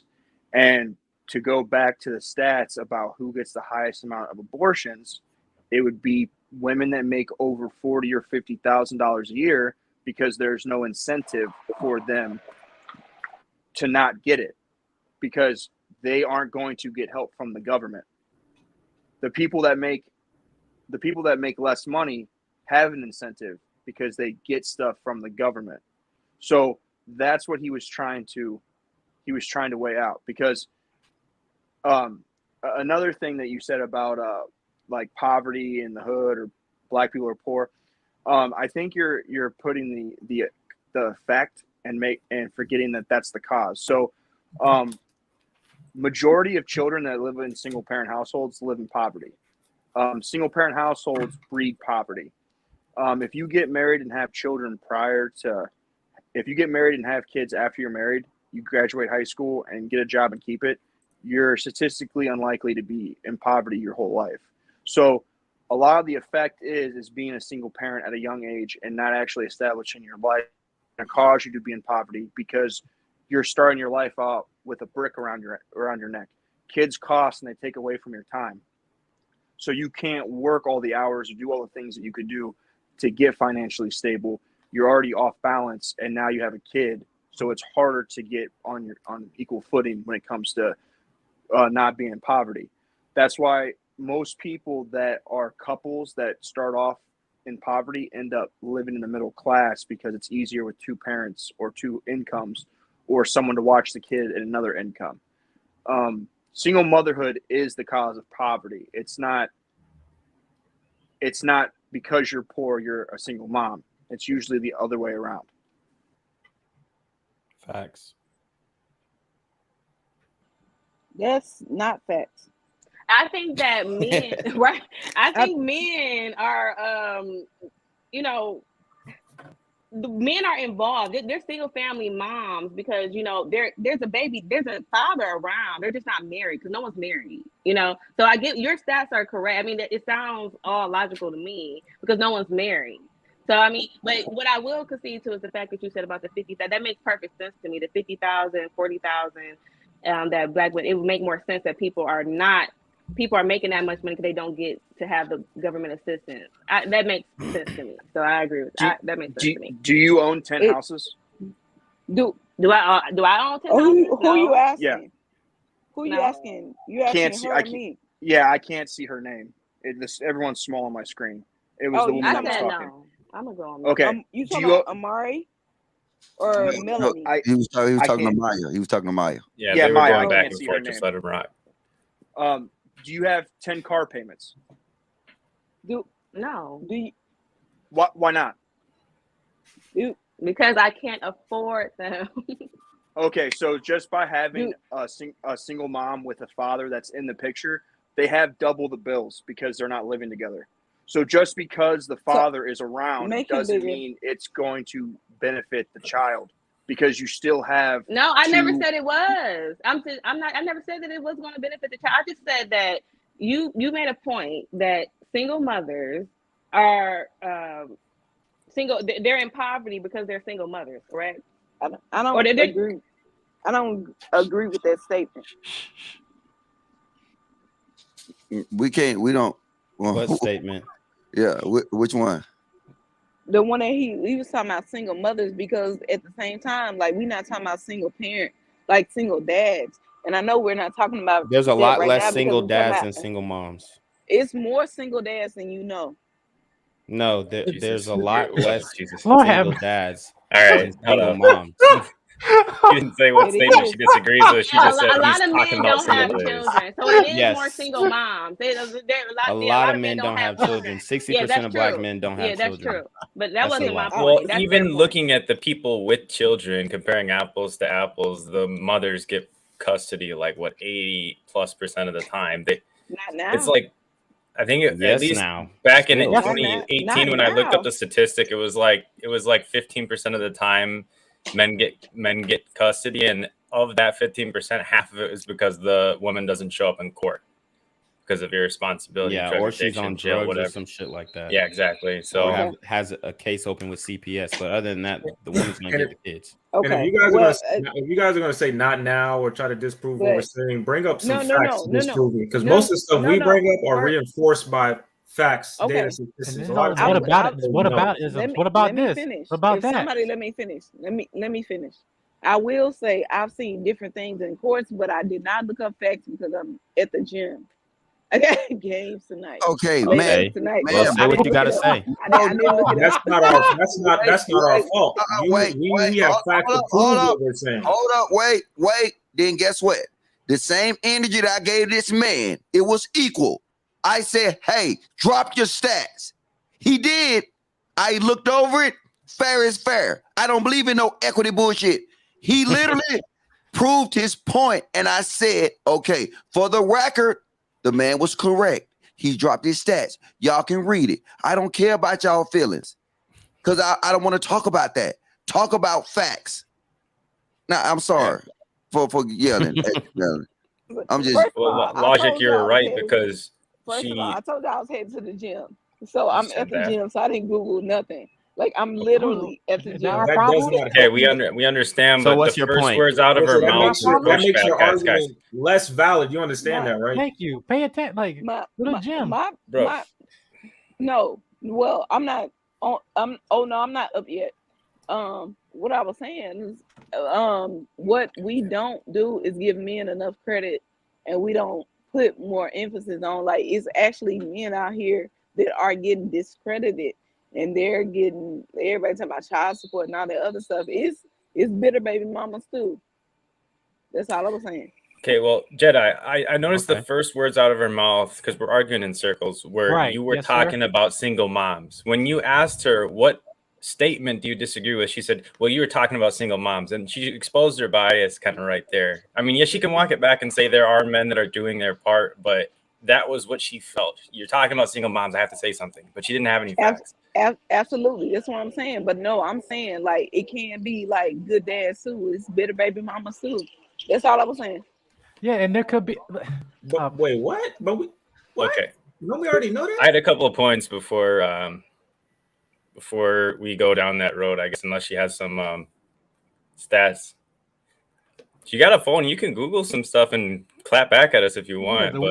Technology at your fingertips. Like, no, I can't. That's what I'm doing right now. I just was like, the players walking in, they speaking to me and stuff. I don't want to be disrespectful. Yeah. The issue is a lot of these. No, wait. But look, Mayor, I love you, but I understand you don't want to be disrespectful to the player. But what do you think you're doing to the platform? Right. No. I'm not. I'm saying to both of y'all. Like, I really didn't want to, because I was driving. Of course, when I was driving, it took me like 15 minutes to get here, and then I didn't want to be Googling while I'm talking to y'all, because it takes me off. Ma'am, Well, can y'all still see me? You are distracted right now, man. Go do what you gotta do. Wait, hold Hold on, Jedi. on. Hold on. Can y'all still see me? Yes, when we I'm see, going? ma'am. Yes. We see. God. So look, watch this, man. Watch this. We probably we'll stay here and we'll pull a longer ship. I'm asking. Listen, sweetheart. Can y'all still see me when I be Googling? Sweetheart, Is that sign? you're distracted right now. Please, this is not beneficial for you. I'm telling you, brother, go do what you gotta do, and you can come to a stable place where you can go back to your computer and come back and then drop the stats and stuff, so we can have productive for this show and this platform. And please do that. I'm trying to save you right now, because this is not. Go and get them gains. Go get the gains. So look. I'm trying to be the sense of logic. Look, check this out, man. We gonna stay longer, so go take care of your business. Matter of fact, you can even get off right now. Get your points together. I'm good. I got my points. Oh Lord. I just got to justify. I just need to have be to right. justify my points. Oh, no. Right. Ladies and gentlemen, I tried. Well, Logic, you said we're gonna get to person X and then devil's advocate. Then she came in here and was like, "Y'all talking about single moms," and then just went on. And okay, I'm just gonna mute my mic while I get my points together. All right, get together, man. Get together. All right, go ahead. I forgot the order. No, it's fine. I mean, I love good arguments. It's just you said it. I'm not going to repeat what you said, but the two biggest arguments, I mean, I've been hearing bouncing around from forum to forum, hearing the same arguments. It's one is all the kids would live in squalor, which is disproven by the fact that most abortions are had at higher rates by the most educated women, right? The ones who earn the most money. And that disproves the point that, all these kids would live in poverty anyways. And that's already skirting past the fact that it is a life. And then there's the whole, what about forced sex, or, fruit, grape, and incest. And, that was disproven by all the studies I've looked at. Those two things account for less than 1% of the abortions that are happening. And I'm stuttering because I forget which words we can say and which words we can't. We can say abortion, obviously. Those are the two biggest arguments I've heard, and those have been disproven by facts. Savage was doing a great job of it, but I have questions that I usually ask to see if someone's at least philosophically consistent. I don't mind them being not pro-abortion, but pro-choice. I don't think it's okay, but we have to realize how programmable human beings are. So there was a time in Germany when 90% of people thought that Jewish people weren't people, because that's what their parents told them. It's scary how programmable humans are. And so I'm not going to knock them necessarily for growing up in a messed up culture, but they have to be able to take in new evidence and ration their way out of it. And one point that Patriarchy Strikes Back made on the other podcast that keeps reverberating in my head every time I see this argument is, when have women voted for the good of the people or the country over what's in their own self-interest? And that's not something that anyone likes to hear. I was raised by a single mom, very far left. And so that's where I started. Those are my default views. But when I hear patriarchy say something like that, it really shakes you, because you want to see the best in people and in women. But every time I listen to people hop on this panel and make the points they're making with no philosophical consistency, just, I want to be able to have abortion. So then they just spit out a bunch of, y'all talk about single moms. No, we're stating facts and statistics. All right, so let's not do. See, it's because they'll drag us down that rabbit hole, and when they took it down that rabbit hole, we got off the fact with the topic. You know what I'm saying? We're going about equity versus equality, and we're talking about, which one do they want? Do they want equity, equality?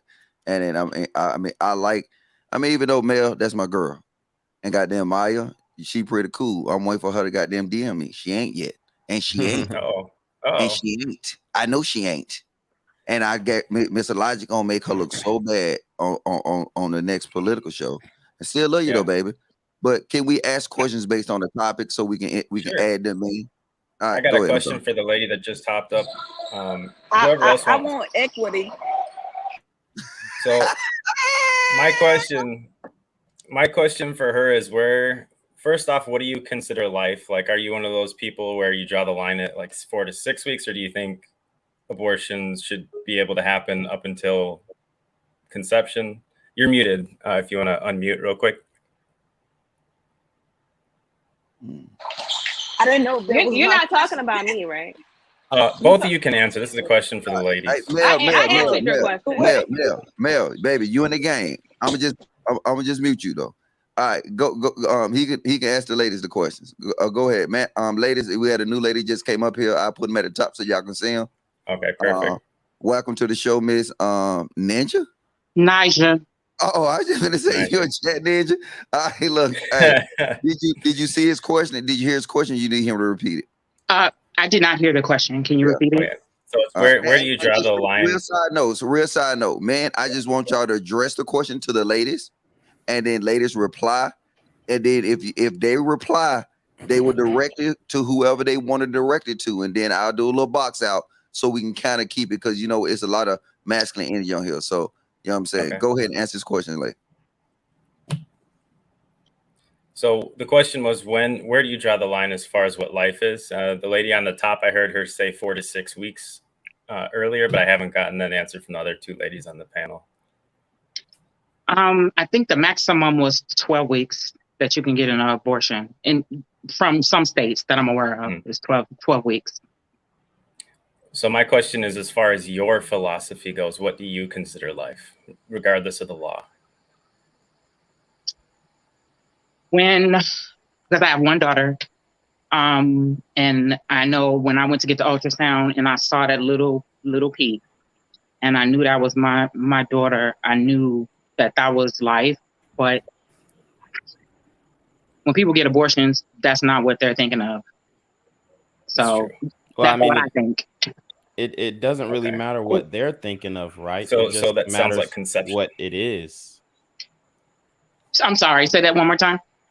I was just saying it really doesn't matter what the people are thinking of that fetus as. It just is what it is. Like, doesn't matter what you think, it matters what it is. It is. It's murder.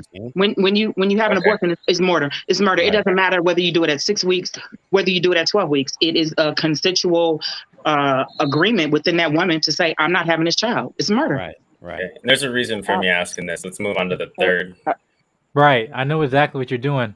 As a woman, I never considered it, and I've never endorsed it. Like, that's just not. It's not anything. I don't care if it's 6 weeks, 12 weeks, whatever. Okay, like, that's not me. For me, it's choice. I understand, it's but choice. Yeah. If we're gonna be pro-choice, we got to be pro-choice across the board. Exactly. I can be pro-choice. You make your own choice, and y'all was talking about me personally, right or wrong? Yeah, I was asking you. Yeah, regardless of the law, based on your philosophy, where do you think it's okay? Yeah, no, I don't think it's okay. I'm sorry. I'm pro-choice because you can make your own decisions, because you have to decide your life. Okay, let me rephrase it then. So you're pro-choice. Where do you think other women should be able to abort the baby up until 8 months, up until 6 weeks? It doesn't affect me. Okay, so I'm gonna just take that as a non-answer, so we can move the conversation. How did it go from being pro-choice to not affecting you? It's because it's their choice. So how can I dictate? I'm sorry, Mel. Go ahead. No, go ahead. No, I bet you about to say what I'm about to say. Go ahead. Yeah, how can I dictate to another woman what's conception and how she feels about her decision to murder her child? Okay, let me ask you this. It's not about that. It's more so about your personal beliefs of what you stand for. It's not about anybody else's choices what they make. Exactly. What do you truly believe should be right and wrong? And if you can implement any laws, would it be a conception, or would it be 6 weeks? Would it be 12 weeks? It's not about what other people think. It would be for me. It would be 12 weeks. It's your choice. It would be 12 weeks. I would. No, I have, and I would remove friends that when I feel like they've done something that I think is like wrong or immoral from me. and that you totally just missed it. You totally see just how missed she's it. okay. You guys, and this is not why I asked the question. I'm just gonna. I'm not going before back we and forth. What I'm before saying, we go on to like what you would allow your friends to do and rule them out of your friend group. The reason I asked this question was because my next question, I usually ask 3 questions, is if somebody ran a red light and hit a woman driving her car and she lost the baby before 12 weeks, would you consider that manslaughter? Or should the person, if the woman survives but loses her fetus before 12 weeks, and for the lady at the top before 6 weeks, would you think that they should be charged with manslaughter if that's that they wanted to move forward with that child? And My have answer is no. I don't think he should be charged with double homicide. No. Wow. Okay, what about that would be vehicular manslaughter? Yeah. So you would want them to be charged with manslaughter, even though that's like before. If you drunk and you hit somebody and they die. But is if that the mother survives and she loses the fetus, you missed the whole logic of it. If the child, as they saying, you saying that 12 weeks, if that's not considered a life, whatever, then that means that by logic, that if he gets hit by a car and the child dies, and that baby dies, then you say she'd be charged with vehicular manslaughter. Yes. 12 weeks and before. So if she was 12 weeks, 12 weeks or less. Okay, yes. If she was 12 weeks and she got hit and the baby died, that would be vehicular manslaughter. Okay, and then what about 4 weeks? That's what we're trying to gauge for now. Reckless endangerment. Okay, so that's the answer that I wanted. Just something final, and then we have a third lady. I wanted her to get a chance to answer that second question. So, not necessarily manslaughter, but definitely like endangerment. Okay. Of a child endangerment. Hey, and so see, look, guys, wait, hold on, wait. I'm gonna do this, Mel. There's no disrespect, baby. I gotta remove you. Okay. Because it's that you got a lot. Getting I crossed just want to over. say this. You got a lot going on. Thank you. I want to hear what you have to say, but I mean the dribbling and the sneakers and all that stuff like that. You're right. It's too much. Yeah, Jedi, you got on. So I don't mean to do all the talking, but I asked 3 questions sequentially to gauge women's philosophy on this. And the reason I do that is 80% of the time they say a woman should have the choice to abort up until then they'll draw a line, say 6 months, right? And then I'll use an example of running a red light and accidentally killing the fetus. And then I use an example of a boyfriend that doesn't want her to have the kid and puts something in her food or punches her in the stomach, God forbid, or does something terrible like that, right? And almost every time they say that's murder, no matter what the age of the fetus is, no matter what. And so my point is, it's not a moral issue. It's not a philosophical issue. In my eyes, that's evil. Because they're saying that because I don't want this being long-winded though. Okay. Ladies, y'all heard this. I mean, do y'all want equity and equality? And then the man can have pushback on it based on they things though. Ladies, do y'all want equity or equality in the United States of America? Okay, I know earlier in the discussion you were describing the difference with equity and equality. So I know what I want. I'm just not sure which one it would be. So I think it should be 50-50. 50% responsibility for each parent. I want equity. No. So wait. So I don't know which one that is. Is that equity or equality? Hold up. So I'm gonna say it again. Do you want equity or equality? Equity is you want everything to be seen equal, straight down the middle. No men, no sex, no gender, no religious preference, no nothing. Or do you want to create these little social classes and have equity where sex matters, sex preferences matter, all these different things matter? Which one do you women want? Because y'all talking points, y'all say one thing and then a scenario will switch and y'all will go back to something else. So I'm trying to get to y'all. Which one you want? Equity or equality? Okay. Based on what you said, I would want equality. 50-50 down the middle. 50% time with one parent, 50% time with another parent, 50% financial responsibilities, 50% responsibility for insurance, for school, daycare, aftercare, down the line. What about 50% for the decision to make the abortion or not? Absolutely. Yeah. So he can. So if he doesn't want the kid, he can tell you to go have an abortion. Yeah. And you'll have it. I mean, if we're together, right? And I'm saying I need you as my man, we both lay down and we were unprotected. We had this child. I need your help. But that wasn't the question, man. Real quick, because it was. You said equity or equality. I said equality. I know. Then you asked me.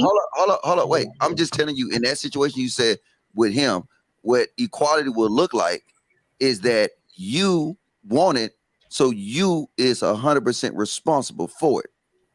That's what equality will look like, because you made that decision. In this instance, the situation that we're talking about, if he said he did not want it and I said that I did, I would be 100% responsible in taking care of that child, and he would not be responsible. Is that what you guys are saying? No, that's equality. I mean, that's equality. My bad. Y'all got me fucked up. That's equality. Yes. But if that happens where women get pregnant by a man, and he'll say, I don't want anything to do with it. And she'll have to be responsible. But we know with the government, especially if that woman is make less than 16,000 or she's below poverty level, they will seek out that man and force him to pay for that child. In the world, in the world that I'm speaking of, where there's equality, that would not be the case, right? Because if I say I want this child and that man says he doesn't want that child, then I would be 100% responsible. I would have to pay for that child at 100%. Yeah, but even if you get government assistance, that's no longer equality. But I know that.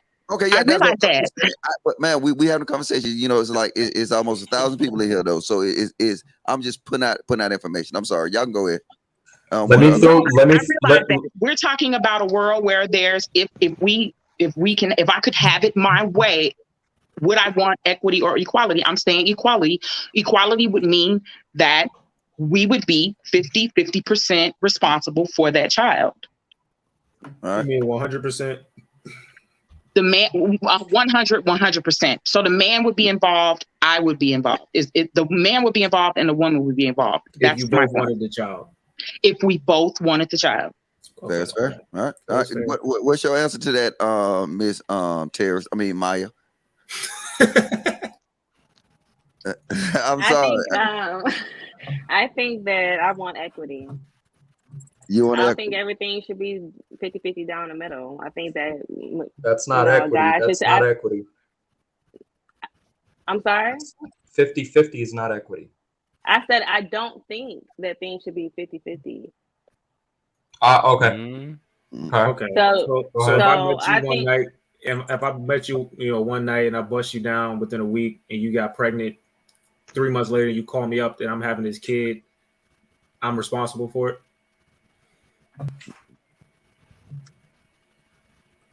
I think you are responsible. I think both people are responsible. I think that in that type of situation you should be responsible. If you have sex with me first night, you should be responsible for the decision. Can I ask you a follow-up question? I'll leave it alone. Yes, sir.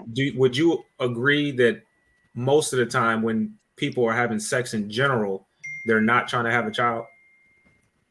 I agree. Okay, so most of the time, if I have sex with you and I'm not trying to have a kid, wouldn't it become an understanding that maybe we shouldn't have a child with a man who doesn't want a kid? That's very understanding. I think a man shouldn't be having sex with a woman if he doesn't want a kid either. That's what I think. I think it goes both ways. Fellas, let me throw in a caveat. Okay. Most taxpayers are men. So you're already paying for babies that aren't yours. Point blank, period. I agree 1,000%. Now, if we're going to talk about equity and equality, I believe we should have the right to dictate where our tax money is going, because we're all paying for this. And I want to hear what you guys think about that, because I talk about money a lot, because it all comes down to money. The reason why these women are able to do these things is because we're paying for it. If we stop paying for it, they're not gonna do it anymore. That's a fact. So go ahead. So do you guys think that with the overturn of this decision, that's what I've been making this point a lot actually. Do you think with the overturn of the decision, you think there's going to be a rise in the number of babies that's going to be had, right? I'm sorry, say that again. With the overturn of this decision, with certain states being able to ban abortions, do you think that the end result will be more babies are going to be had, right? It doesn't matter. More families. I'm sorry. Can you please just answer the question, please? Do you think that there's going to be more babies due to the decision to ban abortion in certain states? I actually think this decision didn't matter because what they did was they went back in time per se and just threw it back at the feet of the states. Everything has remained normal. This decision had no effect at all except for in your feelings. That's what I believe.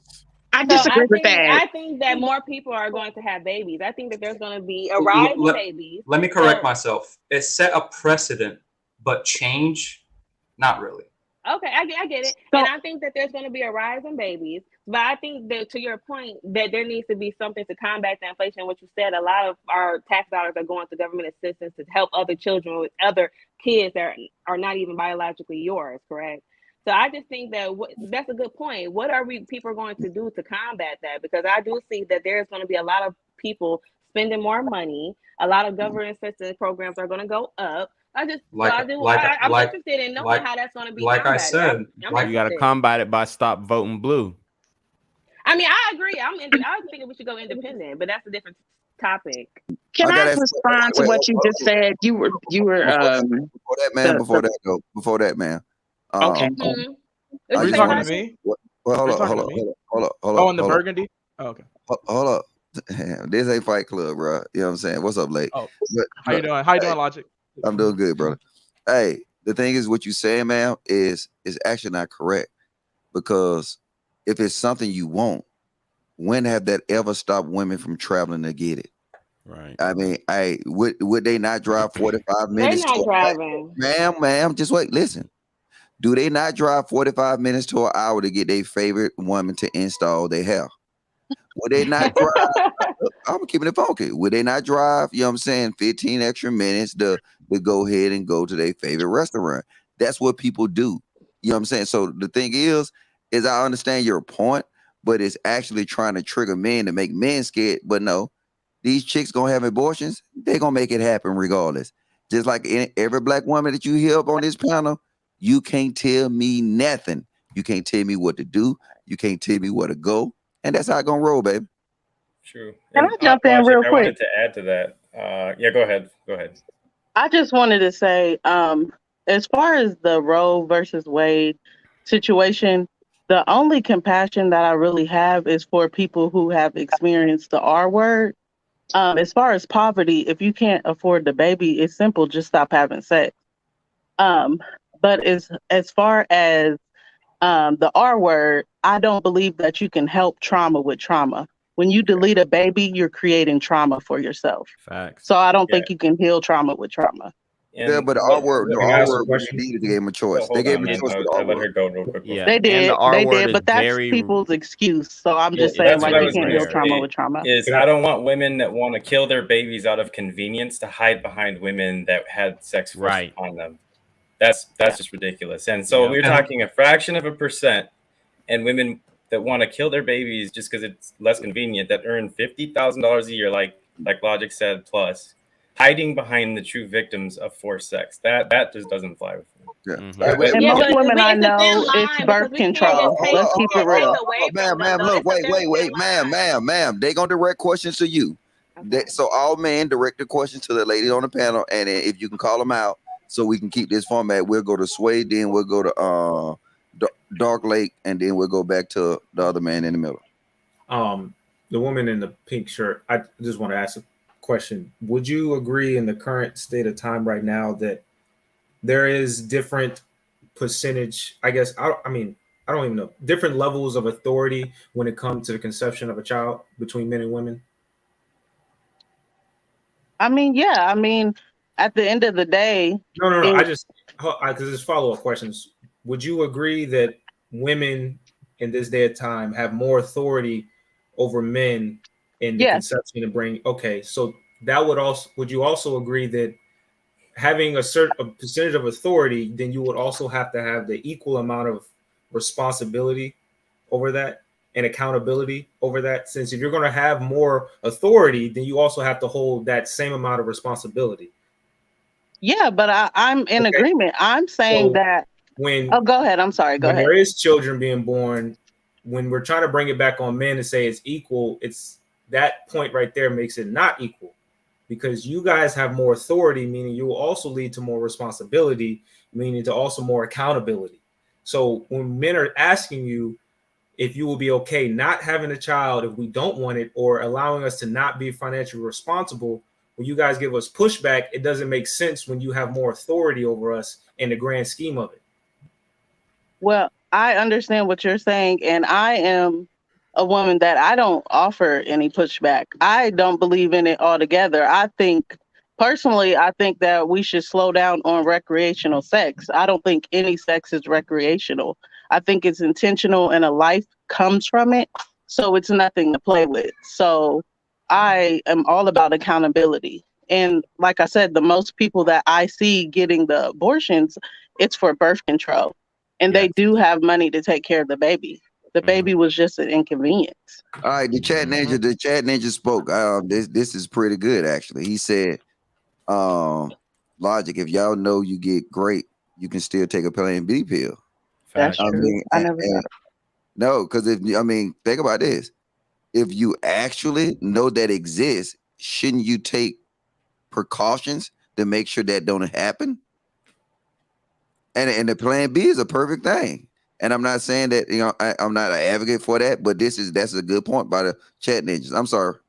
And my question to you wasn't necessarily about arguing with you. It's more so to gauge, like you said, the level of morals and how fluid you are through and through with your thought process. If you're going to lean one way in one talking point, or if you're going to switch it up, none of you ladies are pretty fluid, but you can agree a lot of women switch it up when it comes to trying to put accountability on. I just wanted to see how the levels of, thought process you guys. It wasn't any type of argument with you. Oh no, you're fine. No, I'm in total agreement. And I do think that because we carry the baby, and I know that we all want things equal, but life is just not exactly equal. So if we keep and I'm not trying to just come down on women, but men do follow what we do. So back in the day, we got married because women weren't offering free sex. So because we offer free sex, men aren't marrying us, and it's causing this confusion, these random babies and all this. And then we want to put it on poverty, but you have to think about what you're doing so you won't be in poverty. Right. You can't delete your baby because you're in poverty. That doesn't make sense to me. The reality of the situation is women are the gatekeepers of sex. Men are the gatekeepers of relationships. So if you give the sex away before you get the relationship, that's on you. All right, we'll take it back. Dark Lake, you got a question or assessment to the women? Well, I'm so sorry, I don't see your name, but the woman who's in Burgundy, she had a question for me, I believe. Okay, go ahead. Naija, I'm trying to think. Did I have a question for you? I had a comment about the demographic, the $40,000 to $50,000, the $40,000 to $50,000 demographic. You guys mentioned that that's the largest percentage of women who have abortions, and basically it's because they don't want to, I guess, disrupt their lifestyle. Yes. Right, because when you make $40,000 to $50,000, you don't qualify for all of those programs. You don't qualify for that daycare subsidy. You don't qualify for that kind of stuff.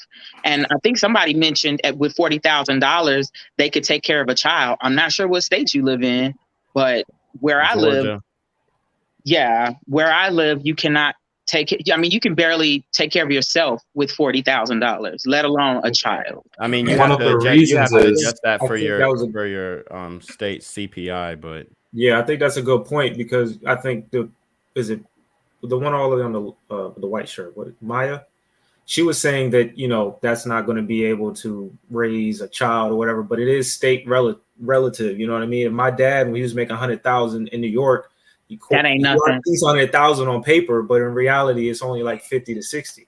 Yeah. So when people are saying I can raise a kid on 50,000, if you make that, relative to the state, 50,000, you could still raise a kid. If it could be 100,000 in New York and say, oh, I can raise a kid, but in reality, it's still 50,000. In Virginia, right, I can raise a kid off 50,000. In Ohio, I'm sure I can do it. In whatever the medium level of income where the inflation, the price of living is high, where it's just the baseline, then sure you can raise it. But if you're in California and you're making 50,000, that's really only like 20. You're in poverty. It's only like, you know what I mean?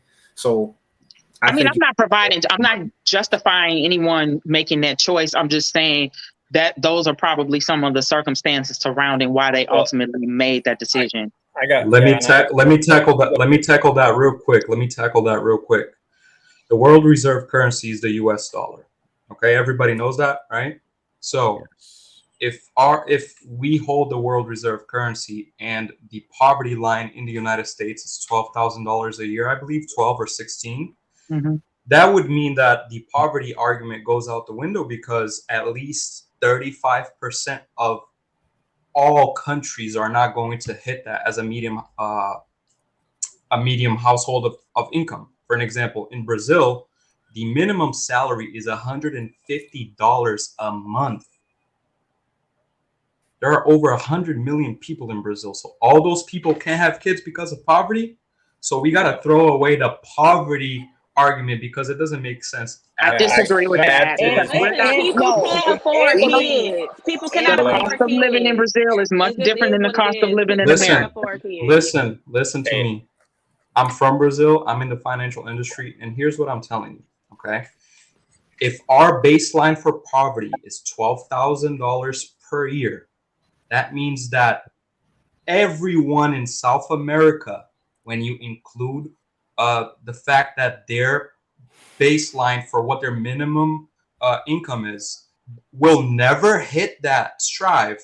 But sir, I think it's not fair. That's not a good comparison. I gotta add to that. How is that not a good comparison if we're the world reserve currency? It's not, because then just because we got the oil dollar, that doesn't make it true. No, because that's not what I mean, Logic. Okay, go ahead. Can I chime in?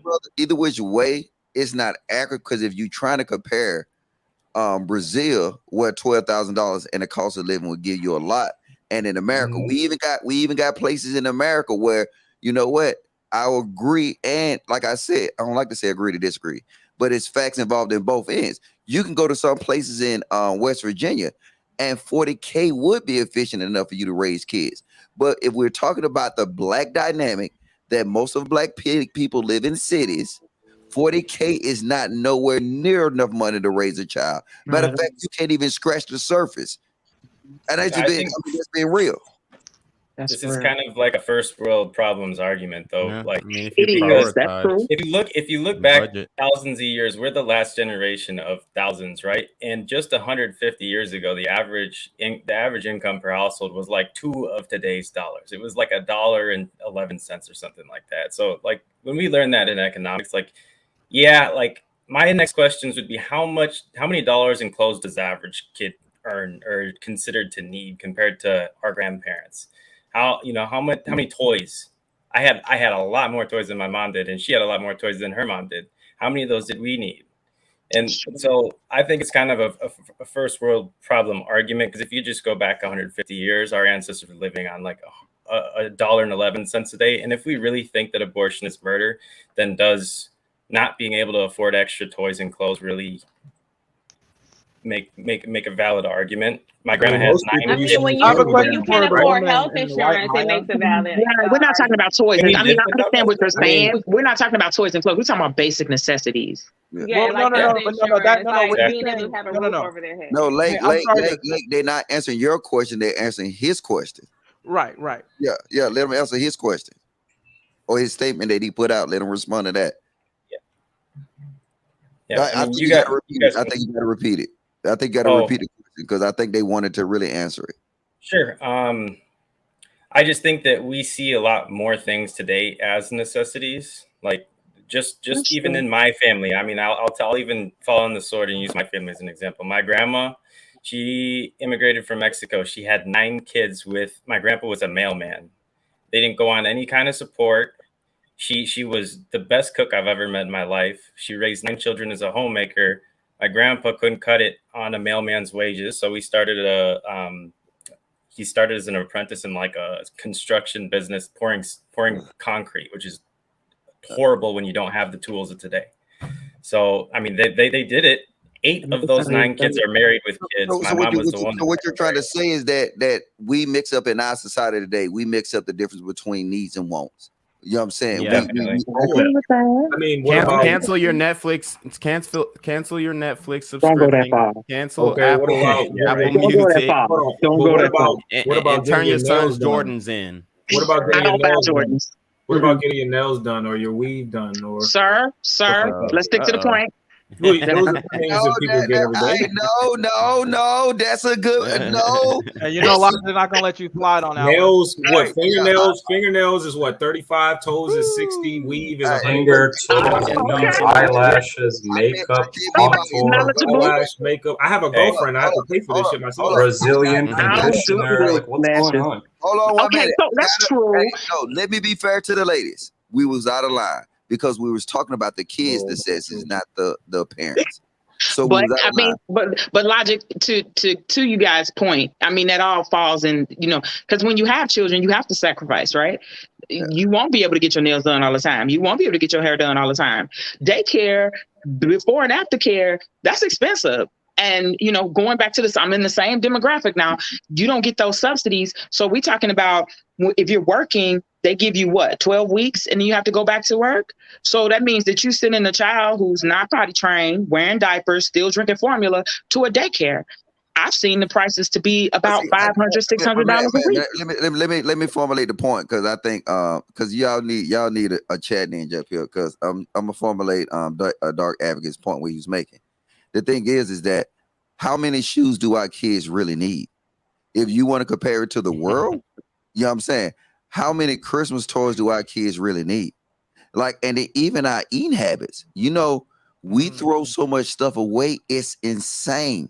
If you look at how much food that we have that goes in the dumpster, it's insane. So now when he's saying that, do we make raising kids more expensive? Oh, yeah. Yeah. That's true. Yeah, we do. Logic. Yeah. I mean, even to the kids, they want PS4s and PS5s and all these other game subscriptions. You know what I mean? We give them that, iPads, new phones, like activities. You want to keep your kids engaged. You want to see what they like, right? I don't see a lot of people even doing the hand-me-downs anymore. If you have multiple kids, like you're not giving the eldest kids the next son or the next daughter that clothes. You know what I mean? Sometimes the girls had to wear the boys' clothes because they couldn't afford it. So I mean, it is what it is, but I don't know. I was just saying, like that import tax. I think it is a choice. The import tax is low, bro. If that import tax starts hitting 60% like other countries, we won't be giving our kids anything but rice and beans. Trust me. That's a good point. That import tax in Brazil, again, I gotta bring this up. I'm sorry. In Brazil, the cost of an iPhone is double the amount in dollars. We're talking about cost of living. I know this stuff. The cost of an iPhone in Brazil is double in dollars. Yes. And your minimum wage is $150 a month. In other words, if your iPhone costs $1,000 in America, it costs $2,000 in Brazil. Again, global economics. Okay, but wait. Now I got to push back on that, right? So now let me show you another angle. Google it right now. Come on, dude. I got this. Not you, Logic. Oh yeah, tell them to Google. Yeah, they need to Google. Don't listen to shit we say. Google it. But it's another angle to that. Them states that have them high import taxes also provide more benefits to their citizens. So, because you got to realize, if you add a 60% increase on import taxes, then guess what you're doing? You're creating revenue. So now that's why you have different systems that work the way they work. I would say, I don't want you to tax me, and I'm gonna work. See, that's equity. When you get to the point where you got to do all that different stuff, that is not equity. That's equality. I don't want. I want my shit. You see what I'm saying? I want to earn my shit. It's me. And then when I get an old lady, it's us. So but you and I know that the money that they're getting, they're not putting it back into the healthcare system or anything else. They're pocketing it. Therefore, the Brazilians are not getting the benefits of that import tax. You know this. Yeah, right? but I do know that. But the thing is you got to realize that we live in a different society. So now we have more say so than we give ourselves credit for. We have more power individually than, as you know, in Brazil, South America, like outside, even some of the Western civilizations in Europe.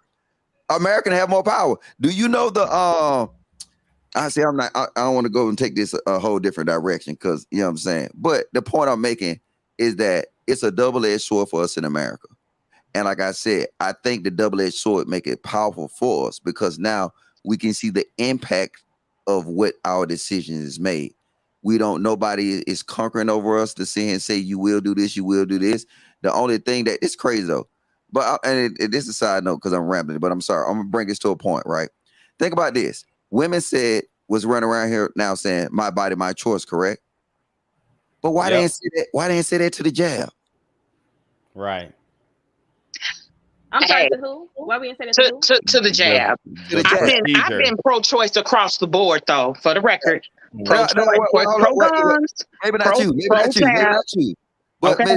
Ms. Maya, did you say my body, my choice for the jab? Because as I was looking at it on Shade Room, all that shit, black women was calling motherfuckers out for not getting that jab. Mm-hmm. Well, and here's the thing, Logic. I'm sorry, I think I'm confused. What is a jab? I'm sorry. We can't say that. The answer, Logic, is the virtue signal. Wait. If she don't know, she don't know. No, I don't know. It is the pandemic that happened. It was the shot that actually was supposed to help that. Oh, okay. If the kids don't get the jabs, they don't go to school, and these women have to pay for childcare. I mean, what are we talking about? No, but we know this. I know, but don't let off the hook. I want Maya to answer that question. Maya. Yes. What's the question? Why was black women so pro jab? And at the end of the day, they understood that took away your choice. What black women were pro jab? Yes. Oh my God! No, I don't think yes. so. Yes. I think black women was like, no, we don't trust this. I think black men. That's not true. No, that's not true. Black women opposite. Black women are falling in line. All black women wasn't for it. Watch this. Most were. They was. Not one jab. I have not one jab. Ma'am. All right, we got you. Now, not only did black women do it, black women, white, just women did it in general. Yeah, they was running around here being a jab police. Shaming people. Oh my God, yo, I have a perfect example. I got a perfect example. If you look at 90%, look at like 50% of dating apps. How is it? Is it the men or the women saying back? If you're not jabbed, don't chat if you're not jabbed. Don't swipe if you don't have it. Are white women? That's so triggering. I swear to God. If you ain't had your booster, don't swipe right on me. If you don't have your 5th booster, do not chat me. Right. I never seen one black woman in their bio back. Well, you're not a man. You're not a man, so you're not swiping on women on dating apps. Look, I'm gonna do this. Look, I'm gonna say this. Black women, I love y'all. But do y'all see why I call y'all terrorists? I just don't see it. Okay, listen. You gotta get in these comment sections. I call y'all terrorists for one reason, right? You can't be negotiated with at all. And I'm telling you, listen, like I said, there was a perfect scenario where you had people that took your right to do with your body. They said you had to do this. And then now what we see is you're like, oh, well, they weren't like that. They weren't like that, Mr. Logic. You just lying on us black women. No, you was. And you know you was. And then see, now you'll still see him defend a terrorist with your last giving breath. That's why I call you terrorist. You can't be negotiated with. You know what I'm saying? Your political aims and views is only based upon yourself. You intimidate the community. No, wait, let me finish because I'm cooking now. You intimidate the community, and y'all can't say y'all don't. Y'all intimidate our community into conceding to your decisions. And then now y'all will even go to the point where y'all will use violence, because I saw I saw TikTok videos where this woman was beating her son up because he didn't want to get a jab. And also, I saw TikTok videos that a woman was beating a son up because they fucked around and voted for Donald Trump. Yep. Tell me you see that shit. Straight cussed his ass out. Mr. Logic, I have a question for you. My mom cussed me out if I bring up Trump. I have a question for you, Mr. Logic. Mr. Logic. Same, bro. My question is, do you think that this is like the black women who you were talking about doing these things? Do you think it's just them following fads? Like, for example, like the whole like in media on TV shows, like the whole homosexual thing, right? I know for certain that there's a lot of black women who are just pretending to be that and they're not really that, you know, because it's like popular in the media. I give it to them that they may be bisexual, but I don't think that they're actually straight, you know. I ask your question. They definitely. I'm gonna ask you a question. Women will go for anything that's anti-man, or provides them benefits, right? No, that's what I was gonna say. The benefits part about it. Yeah, because they get benefits from those types of movements. Listen, it doesn't, because see, they not getting no benefits for this LGBT movement. Yes, they are. They think they are, and that's the thing. Right? They're getting social proof, but they're getting their ass whooped in sports. Yeah. Which is not benefiting women. They're getting taken advantage of in public bathrooms, right? Women will cling on to any group that will make them rise. That's the point. That's anything. And that's what I'm saying to this point, is that this is what it do. Oh, baby, in the red got some echo. Oh, you just have to pause YouTube. Mute your YouTube. All right, mute you until you mute your YouTube. The thing is, listen what I'm saying now, and I know it might be triggering to the women, but listen to me.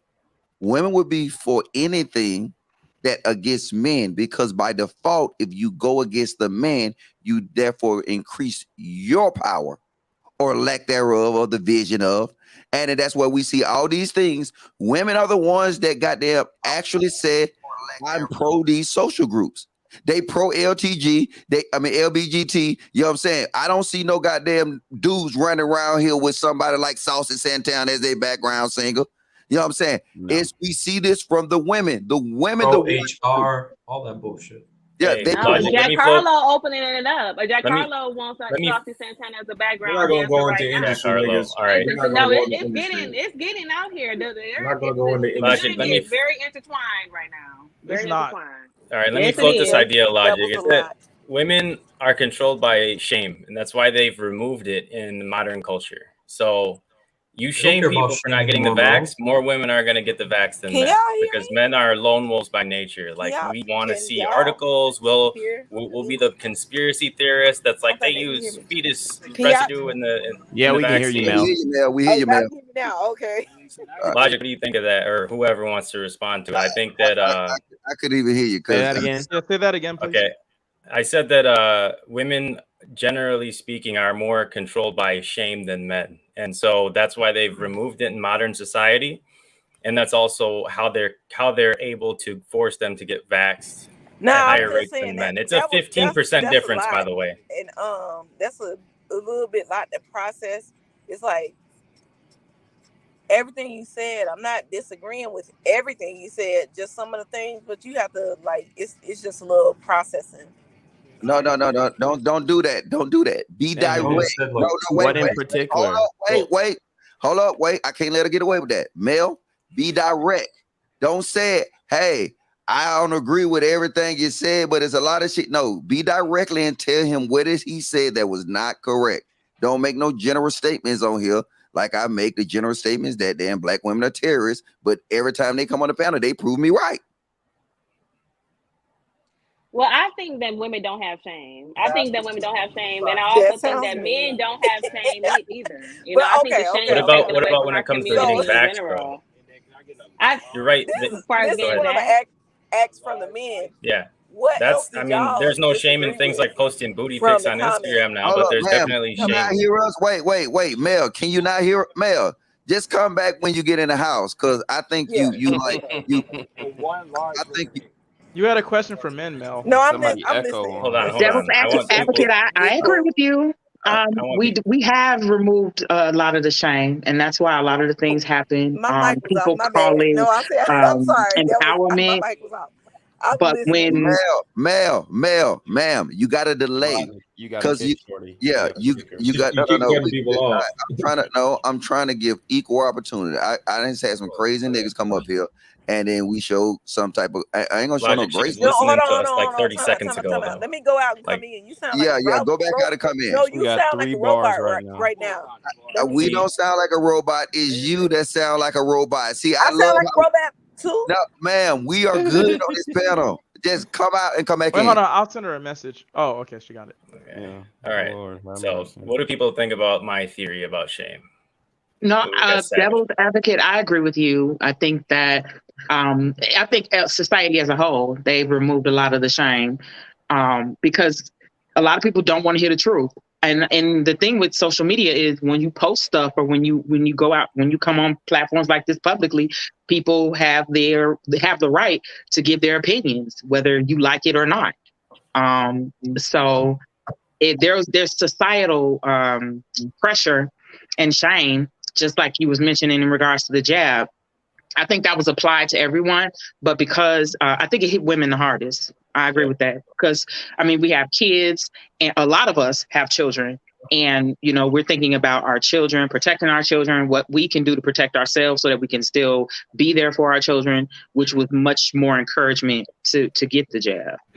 Or maybe black women are just more susceptible to programming than black men are. Well, no, I mean, I only got the jab because my little sister was born and she was a month and a half. That's why I don't like you, a year and 6 months old. So the only way I can interact with my little sister. I knew it was the reason why I didn't like you, bro. Bro, you just a hippie contrarian. Shut the fuck up.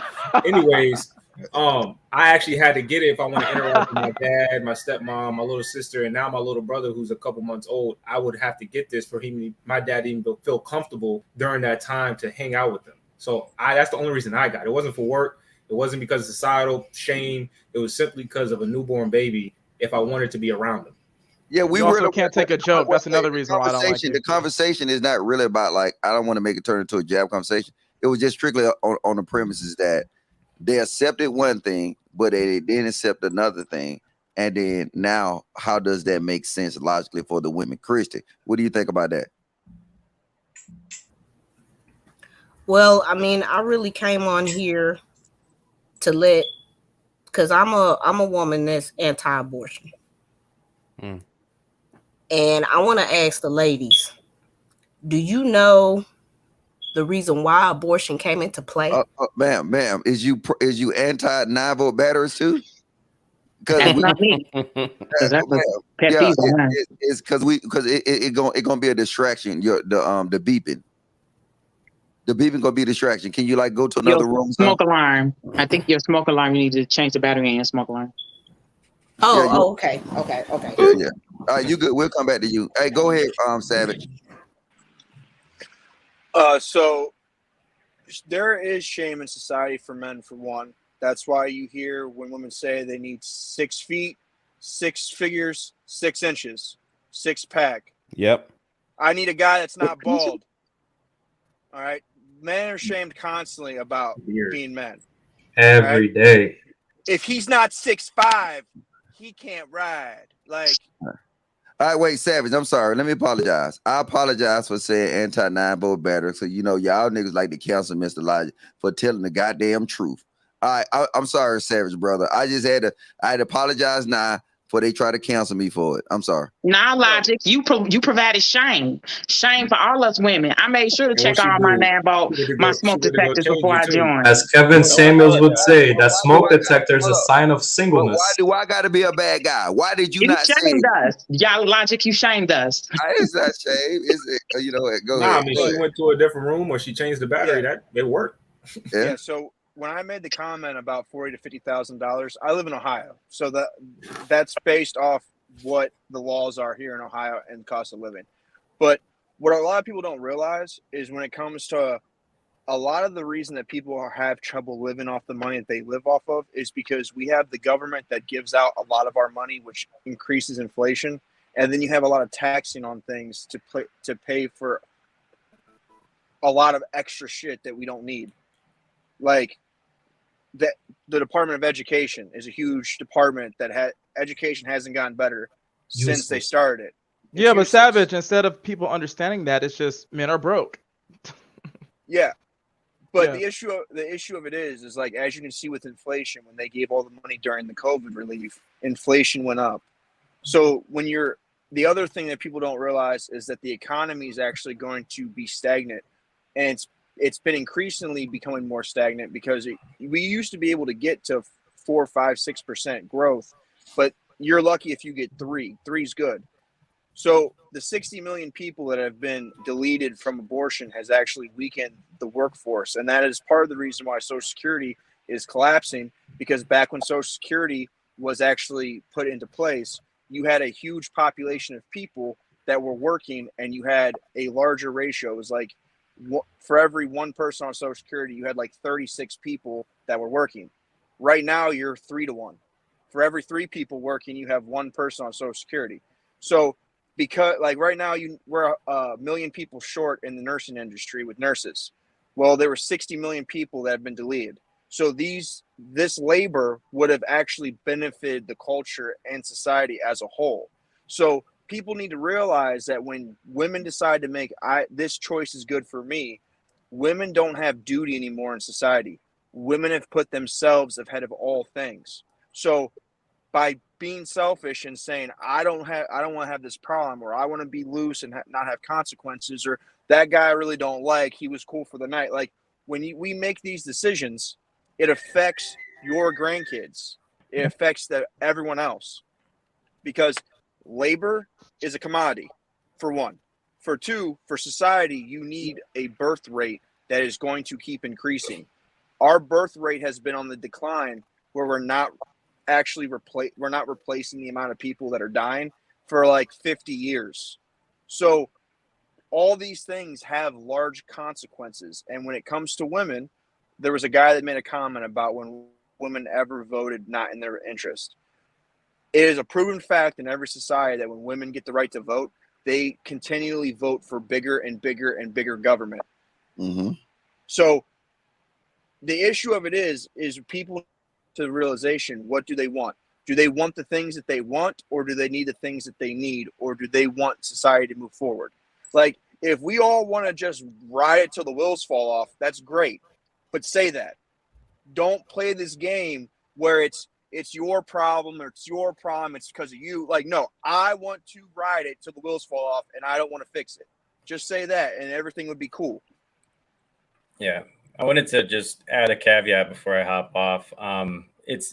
Children are great investments, like for long-term benefits once they become taxpayers and start being productive members of society, but they're very costly in the short term, because how much resources has to be invested in each child before it can even generate one tax dollar, if you think about it. Did they say 45 or 75K per child?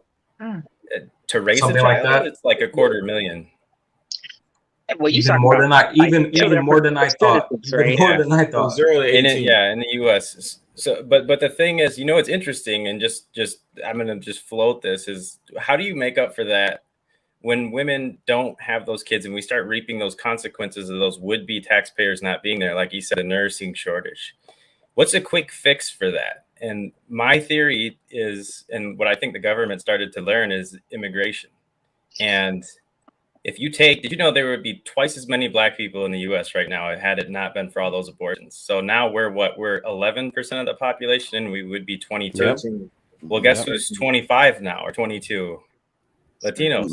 Yep. Go ahead, Logic. I don't want to make it about immigration. We already discussed that, because if y'all didn't look at the beginning of the show, we kind of broke down some stats or whatever, how Black people, through their crying and whining, they didn't took themselves from being the minority to the majority, and based off of equity. That was pretty much the topic of this show. And what I want to say before I let you guys off, because this is how I do this. Which I'll see here if I can get it up. Oh, there you go. So this is what Mr. Elijah finna read. Again, I read this. It's a book called Meditations by Marcus Aurelius. If you know who he is, you know what I'm saying, you follow like not medieval, but like Roman philosophers. This was a good book, but what I want to say to y'all is this: a lot of stuff that he said in his book is what we seen occur today. And then it occurred today based off the same kind of principles that they was doing in them times. Somebody said something the other day, why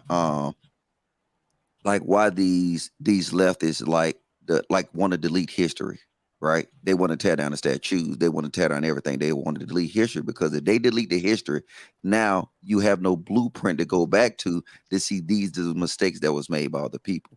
Somebody told me a point that they made, and they was making a point. I saw this, I heard this somewhere.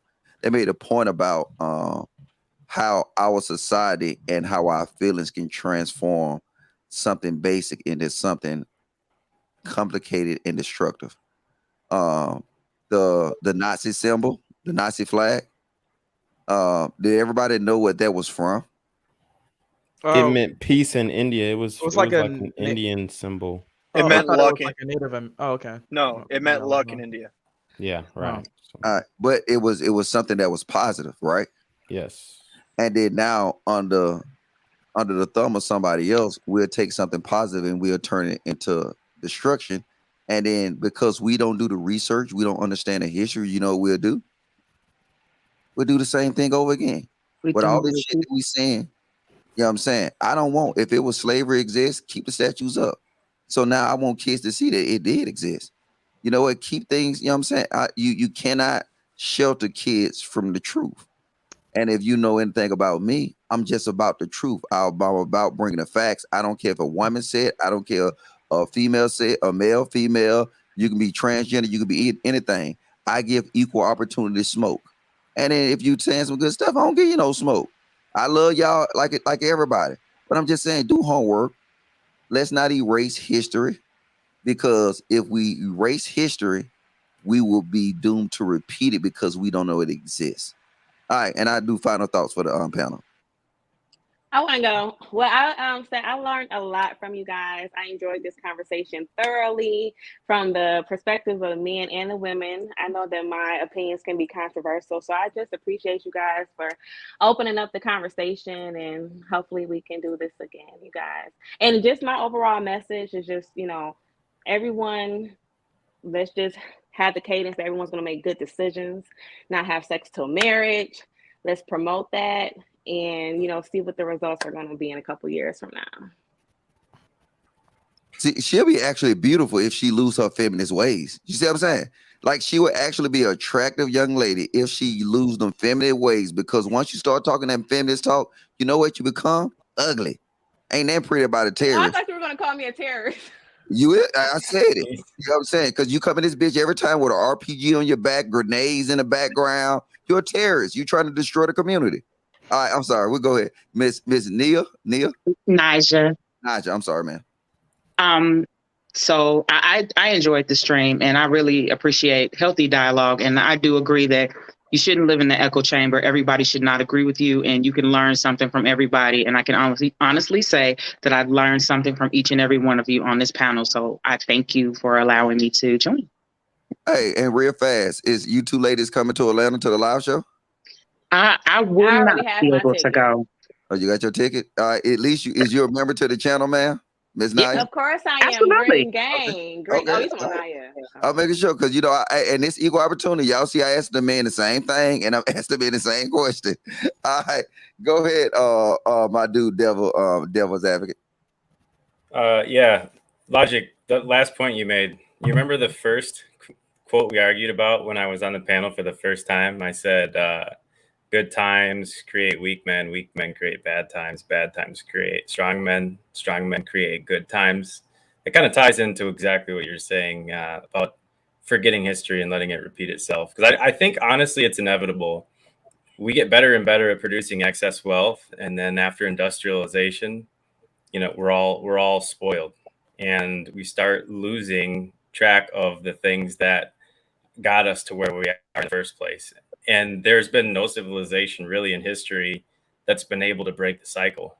Ancient Rome at its height, like there's always the fall. And it's like it's built into us, our nature as humans. So I'm happy to discuss ways to break that cycle, but it's just pretty daunting that we haven't yet. So I'll just end it on this. I just looked up a quote from an ancient Roman named Cato the Elder.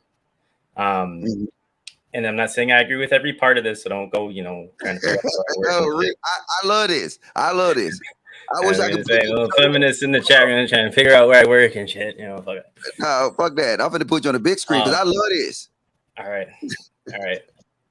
I'll read the whole thing then, because this is even worse. The first part is pretty bad. It says women is a violent and uncontrolled animal, and it's useless to let go of the reins and expect her not to kick over the traces. Again, this is Cato the Elder, for those that are going to clip this. He goes on to say, if you allow them to achieve complete equality with men, do you think they will be easier to live with? Not at all. Once they have achieved equality, they will be our masters. And that's the end of the quote. And I think that he understood that naturally women will beat men in politics every time. As soon as you get the right to vote, the majority, and we're already, bowing to their wants and needs. So that's the one aspect of the quote that I agree with. Once they've achieved equality, they will be our masters, because they politic better than we do. We like to argue our own points and be lone wolves, while they just band together and beat us with numbers. But send me your Cash App, and I'll see you this book, that book I just showed you. Because I'll actually look into that. Yeah, look in that book. Then, that's all I got for you guys. Yeah, when I tell you, you're gonna see some awesome quotes that just like that quote that was in like what? You said Roman? Yeah, Cato. Yeah, that was ancient Rome. Cato the Elder, Cato. And then now what we're doing is repeating the same mistakes that they made. And then now we wonder why they want to put us blind to actual history, because we falling victim to it. These terrorists is terrorists. I'm sorry. Thank you though. Mr. Sway, go ahead. To prove your point even more, I tried to look it up on Google to say the quote, and the first thing that came up was misogynistic ancient Roman writings in some article by a feminist. Like, terrorists on Twitter. That's who did it. The terrorists. All right, go ahead, Sway. I like that security boss, SB Nation sweat. I got one too. I ain't wear mine. Yeah, I got my girl one too. So me and her rocking them. I just want to say, I guess, pertaining towards Black people in our community, is bring the fathers back in the home, bring some structure, and have kids. Marry before you carry. Because honestly, I don't care if you have sex before marriage, but at least if you're going to have a kid, have somebody a man that you're suitable and comfortable with to marry before you have a goddamn kid. That's all I got to say. All right, go ahead. Damn, she cut her camera off. She look good. Y'all niggas better be shooting y'all shots in the side chat. All right, go ahead, Lou. Here's the thing, man. For me, it's as simple as this: equity will destroy America, and it will do that because we're placing people that do not deserve or have earned their position in positions of power.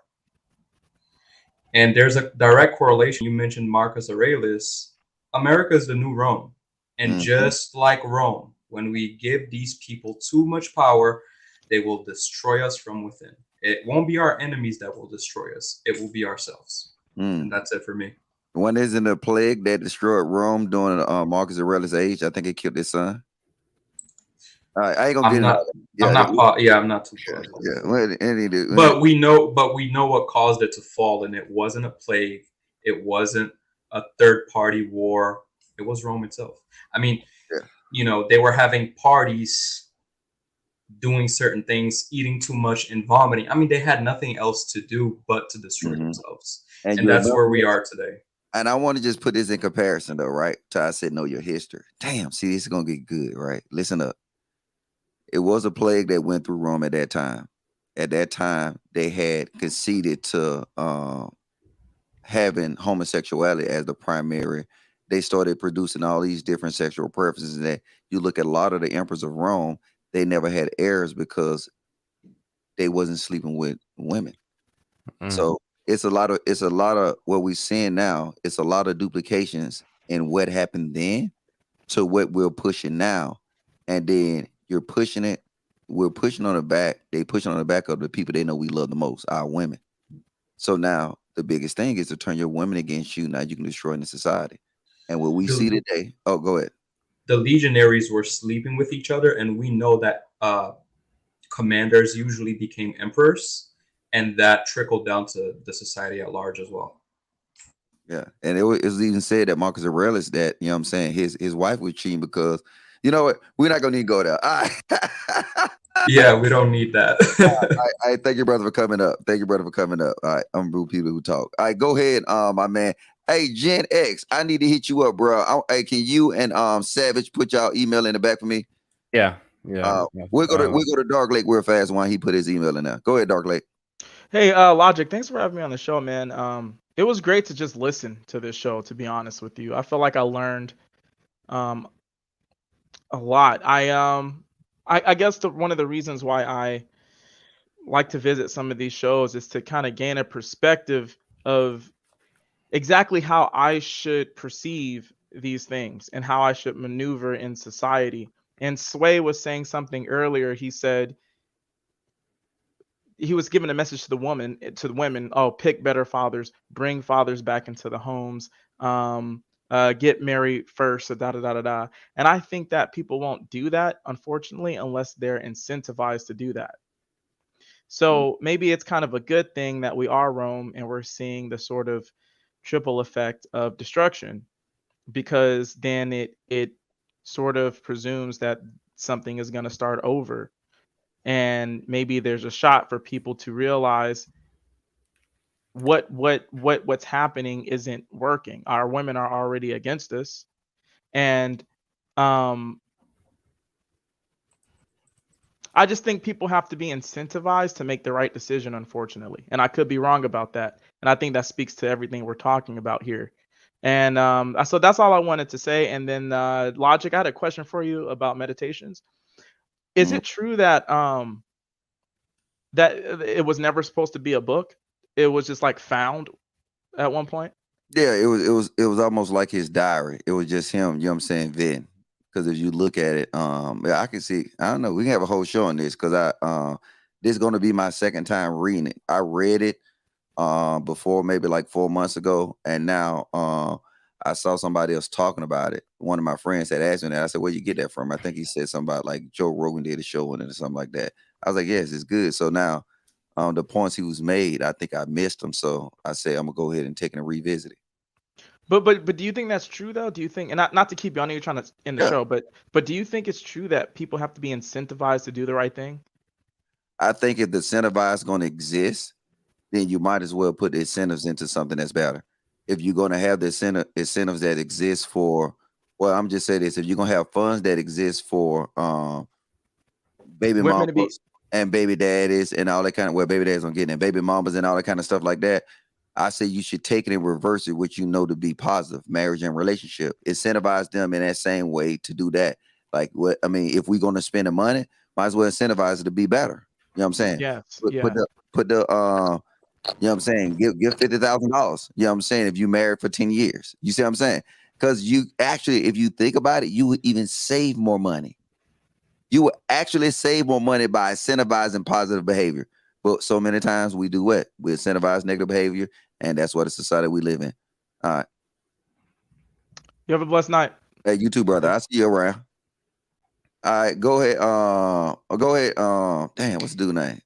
Savage 21. Red Savage. Go ahead, brother. So can y'all hear me? Can y'all see me? We hear you. Hold on, man. I'm gonna let you go last. Okay. All right. Go ahead, Savage. People need to realize that being incentivized to do things, you can see that when they decriminalize theft under $1,000 in liberal cities, the crime of stealing went up. So like you can incentivize people to do things, but I think the best thing for people would be for us to vote for representatives and people that are going to take the power of government away, because the issue of it is you have too many things being interfered with people's well-being. Because if you're going to give things to the governments are always going to make a problem or make something for you to rely on them. So you're never going to get out from underneath that rope.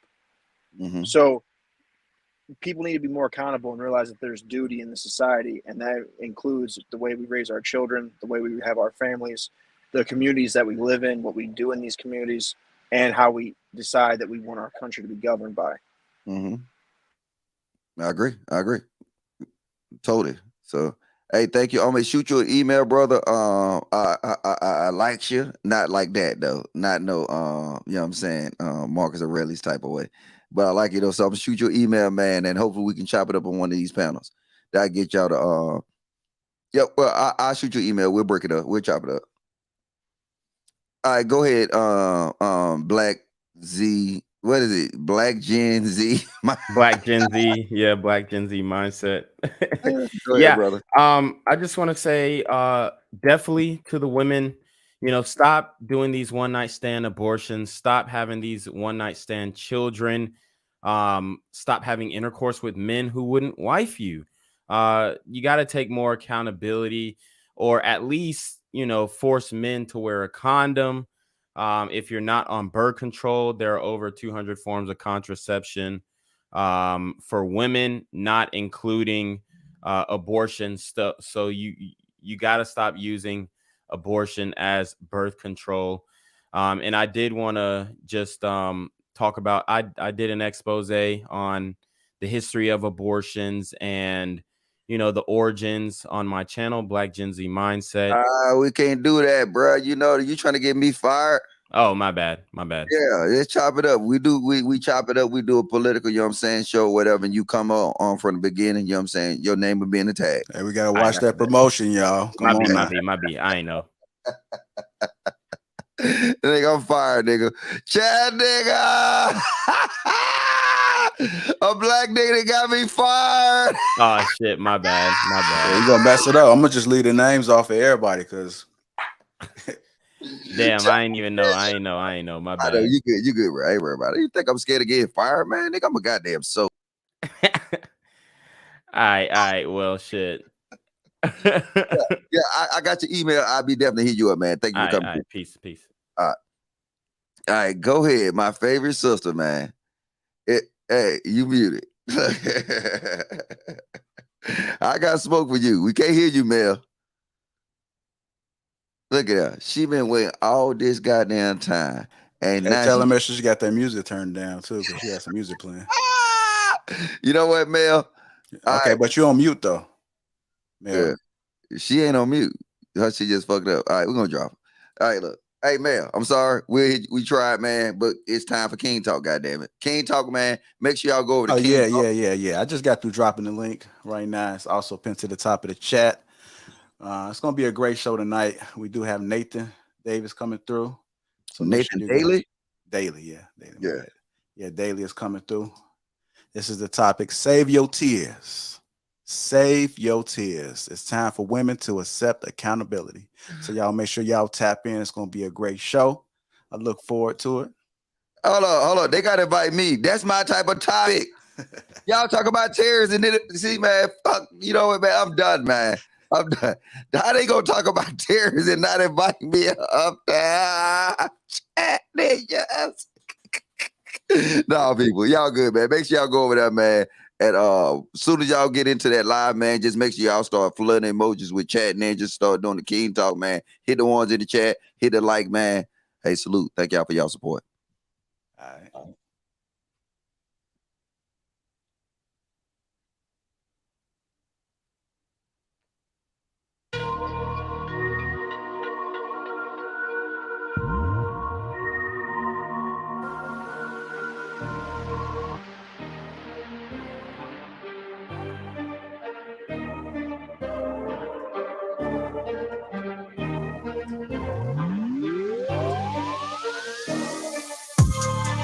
All white.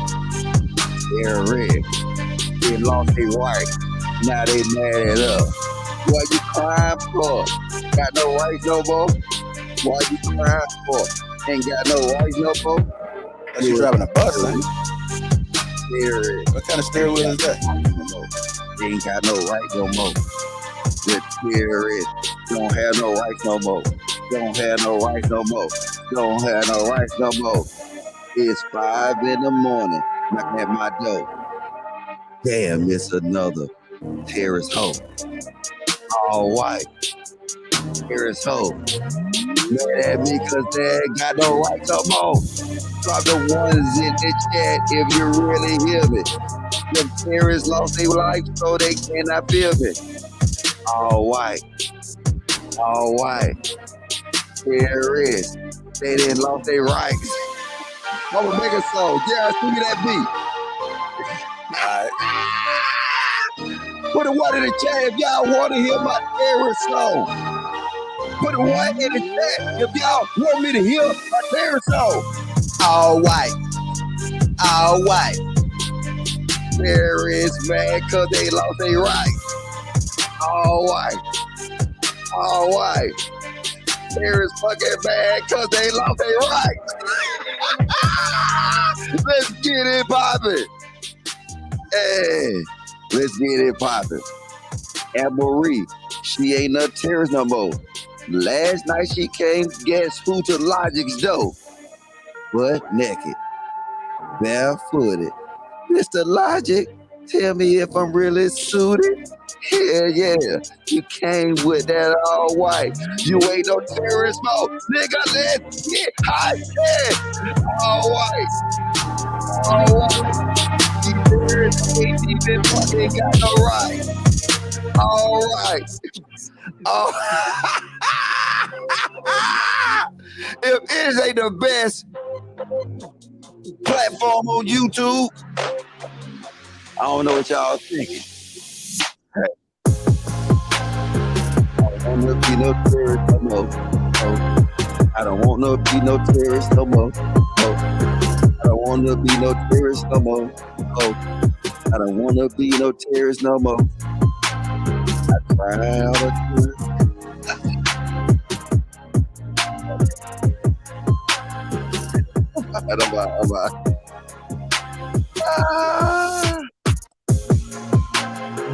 Please give me time that you owe me.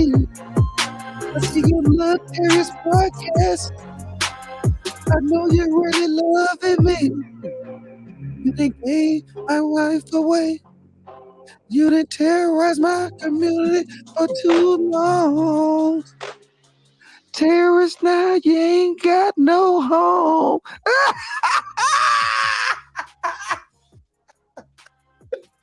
All right, man, I'm going, man. I'm going.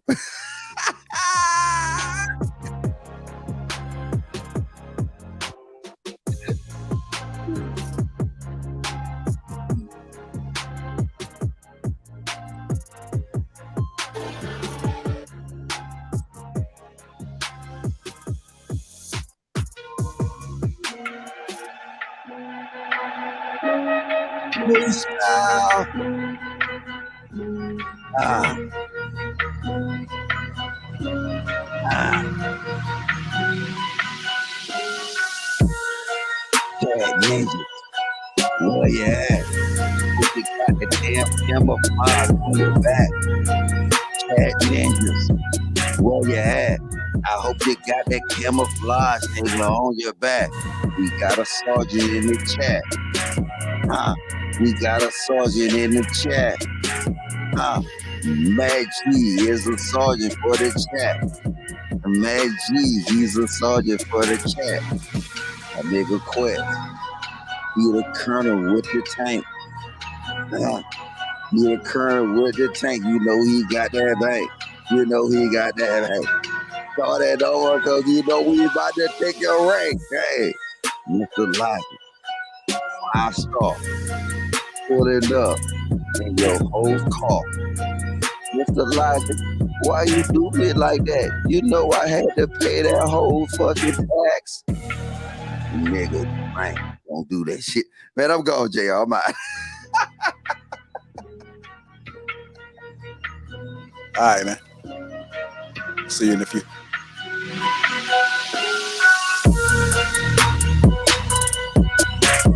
Make sure y'all hit that like button. Also, make sure you subscribe to the channel.